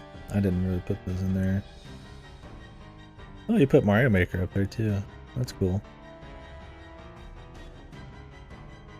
Superstar Saga, yeah. See, I didn't know if I wanted to. I just thought for a while that I was gonna put Superstar Saga in A, but I think it's really solid. I think the overworld was what tweaked it to S for me. I think it's a really solid, like kind of Zelda-esque overworld, but still with like a fun, charming kind of Mario RPG vehicle for it. Yeah, I feel it. Yeah, it's really hard to rank Mario Maker. Because for me, my reasoning why it wasn't S, because technically, you know, it's a really good tool and it can make the best shit ever, right? Like, it just can, right? Like, it could also make the worst shit. For me, I was like, well, I didn't put an S because those games have like a vision. They have like a fucking plan. There's a whole tailored experience with a bunch of like different assets and ideas behind it. Mario Maker is just like a really good fucking tool with obviously the best Mario levels in it, but like the campaign they made, it's not that great, and it's like it's still at the end of the day it's just a tool, and I feel like that just doesn't stack up. And this is, I guess, more subjective than objective, right? It just doesn't stack up to something with like a true like vision that really cuts above. And maybe you could say influence too. Maybe they just hit harder. Like Mario Maker 2 is really good, but I just don't feel right putting it in like S. Even though you could say, well, it does what it does perfectly, right? It just makes Mario levels, and it's really good at it. It's better than the first ones, but it's like, there's like not much of a soul to it, right? It's more community driven. It's hard to really rate that kind of thing, so. A was my compromise, I guess. I don't know if you guys had a similar thought. Yeah, well, I mean, it's better, but I mean, is it like that much better? I mean, if you've played it out already with the first one, like, it might not be enough. Sunshine. There we go. Mario 2 pretty high. I need to play it again, dude. Mario 2 in the same bracket as Mario Party 2, 3, and Mario Kart 8. I think that's fair. You have a lot more respect for the 2D platformers than I do in Mario as well. Or I really want to play Super Circuit. Double Dash. I always wonder if I overvalue Double Dash. I think a lot of people parrot that, where they're just like, oh, Double Dash is really good, but I'm like, is it? I should probably, I mean, when we play them all again, I'll find out. I'll play it again. I feel like I might overvalue Double Dash. Like, I tend to put it above most of the series outside 8.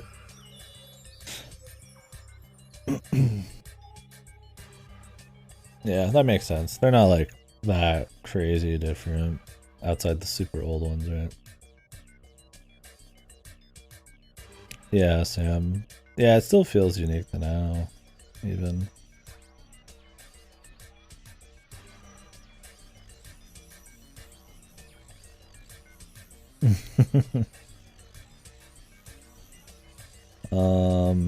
Mario Land.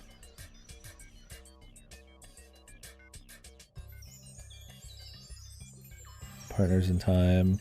Yeah, see, I put Partners in Time farther down too, right? Yeah, it was the next cut down. Mario Party 4. I haven't played 3D Land yet. Though I'd be surprised if I liked it less than New Super Mario Bros. Maybe.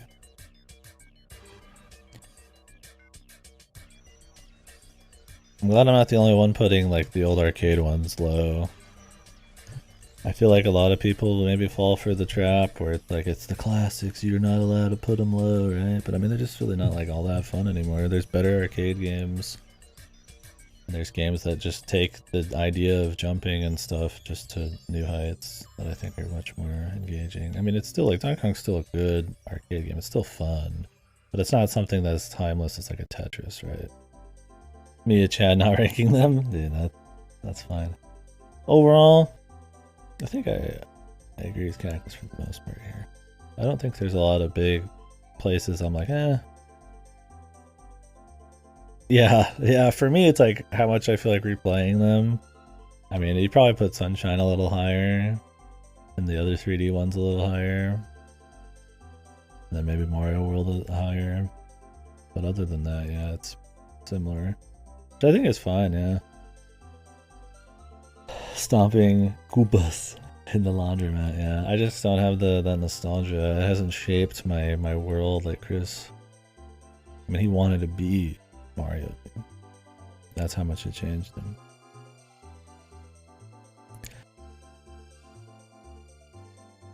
Yeah. I had a similar amount of tears too. Oh, I have the E's. I should have just went straight to G. The E's probably throws some of these off because I put a tear in between it. It doesn't really matter. It's just the amount of tears, right? Like maybe I've got like 6. I've got like 8. Because of strikers and fucking sticker star, dude. Well, we're not gonna rate the tier list, but nothing too hot here. I respect it for sure. And this list is gonna have some hot shit in it. I can already feel it.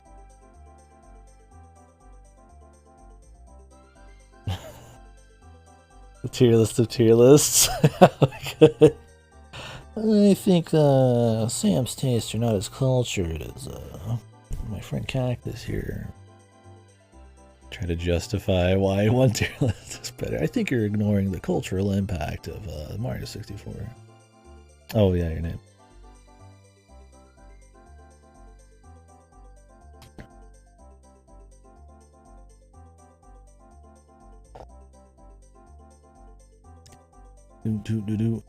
Alright. Superstar Saga, I gotta respect that in S. I didn't know if I was gonna put it in S, but I absolutely respect it in S. Same with Bowser's Inside Story. I think if I revisited that, I'd probably put it in S. I think part of it's just too shady in my mind to truly be like really steadfast about throwing it at the top. Superstar's World just stood out more, but it's been like, I haven't played Bowser's Inside Story since it came out. So. Haven't seen it since then either. So. Odyssey. That's it, man. These are the top games, dude. It's alright, though. The other games I'd put near the top are here for the most part. Oh, you forgot? Yeah, that's fair. Either way, I mean, it's fair.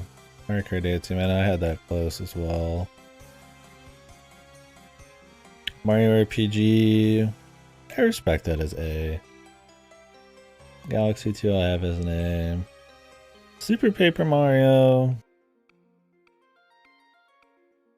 I feel like I respect that as an A. Most people really like Super Paper Mario. I think I'm like the odd man out.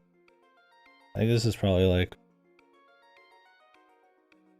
maybe, yeah, like I don't know. I don't think Super Mario is better than Galaxy and Super Mario 64. I don't think it even compares. This is kind of where I get off there. It doesn't play as good as like Mario World, but I still respect it. It does have a bit more story and more gimmicks going on to set it apart. I really need to revisit it. It's probably like the biggest take for me, but I think I am probably the outlier here. I think most people would probably put Super Paper Mario pretty high. Yeah, when was the last time you played it? I haven't played it in like a decade. Not since I started streaming. Seen it a little bit since then, but watched it last year. Gotcha, yeah. I think if it just played better and some of the worlds weren't just kind of like abstract shape land and more like fleshed out like a 1,000-Year Door type of thing, be okay with it. Some of the OCs just aren't as fun either. I wouldn't say it strays too far that they needed some kind of Mario mandate, but I do think it's a little less interesting than kind of like the liberties they took with like more Mario assets. All 3 Paper Marios in a row last year. Don't you mean all 6? The most important 3. Last.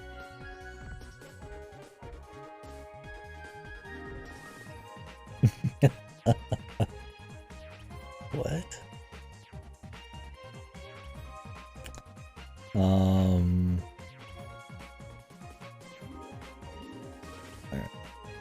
B tier. So you have more Mario Party history than me.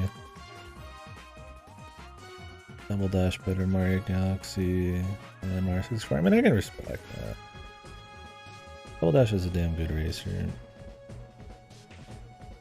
I wouldn't put Partners in Time in the same tier, but I don't disrespect. I think it's understandable.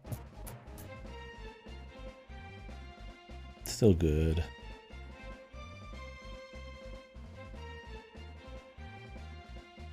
Where did I put Partners in Time? I think I dropped it like 1 below yours, essentially.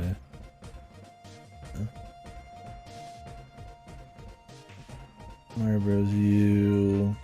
That's about where I put mine now. Yeah. Seems like everybody's played 3D Land, but me, what the fuck? I need to play it.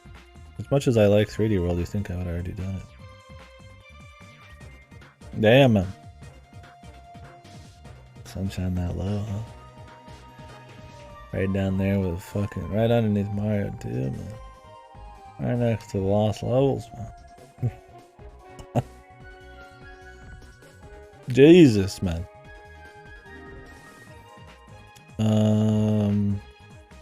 Damn Sunshine haters, dude. Had a spite. Oh, is this ordered within as well? I don't know if you're like Cactus is weird. They're not very off.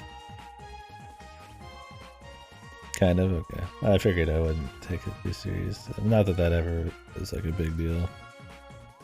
At least Mario Bros. 1 didn't beat out Sunshine then.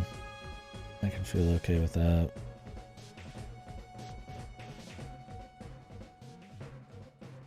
Dream Team, Paper Jet, man, I need to play these. They're that fucked now. Mario Bros. 2, the Wii one was gonna be my next Mario Bros. Yeah, that's kind of my thing. Is like Mario Bros. 1's just kind of, it's stiff. It's still focused more on platforming challenges that I actually like, unlike Mario Bros. 2, which is where it's kind of was my big distinction. But they're still pretty close. Yeah.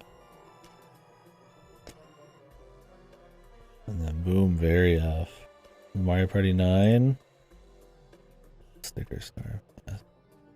think Cigar Star needs to be at the bottom of any God-fearing Mario fans list, if you've played it.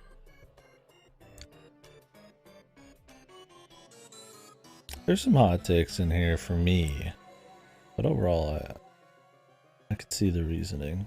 I respect it for sure. Personal ones, I don't agree with, but nothing crazy, I would say. Pretty clean list, folks. Nobody's lost their fucking marbles in here. If you feel like you've lost your marbles, feel free to post the marbles you lost in the form of a tier list. Man, I'm getting hungry. Well, sweet. Well, awesome. Folks,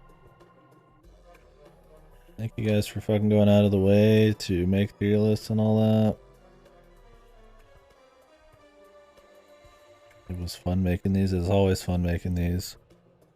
It's cool discussing them. Hopefully I wasn't too kind of stifling with going into series to series and taking forever. I mean, that's my thing, is when I make one of these, it's like a full day event. I try to be confident and have like real reasons for shit and talk them up and down, and try to be honest about when I've forgotten stuff. Mega Man, that would be fun.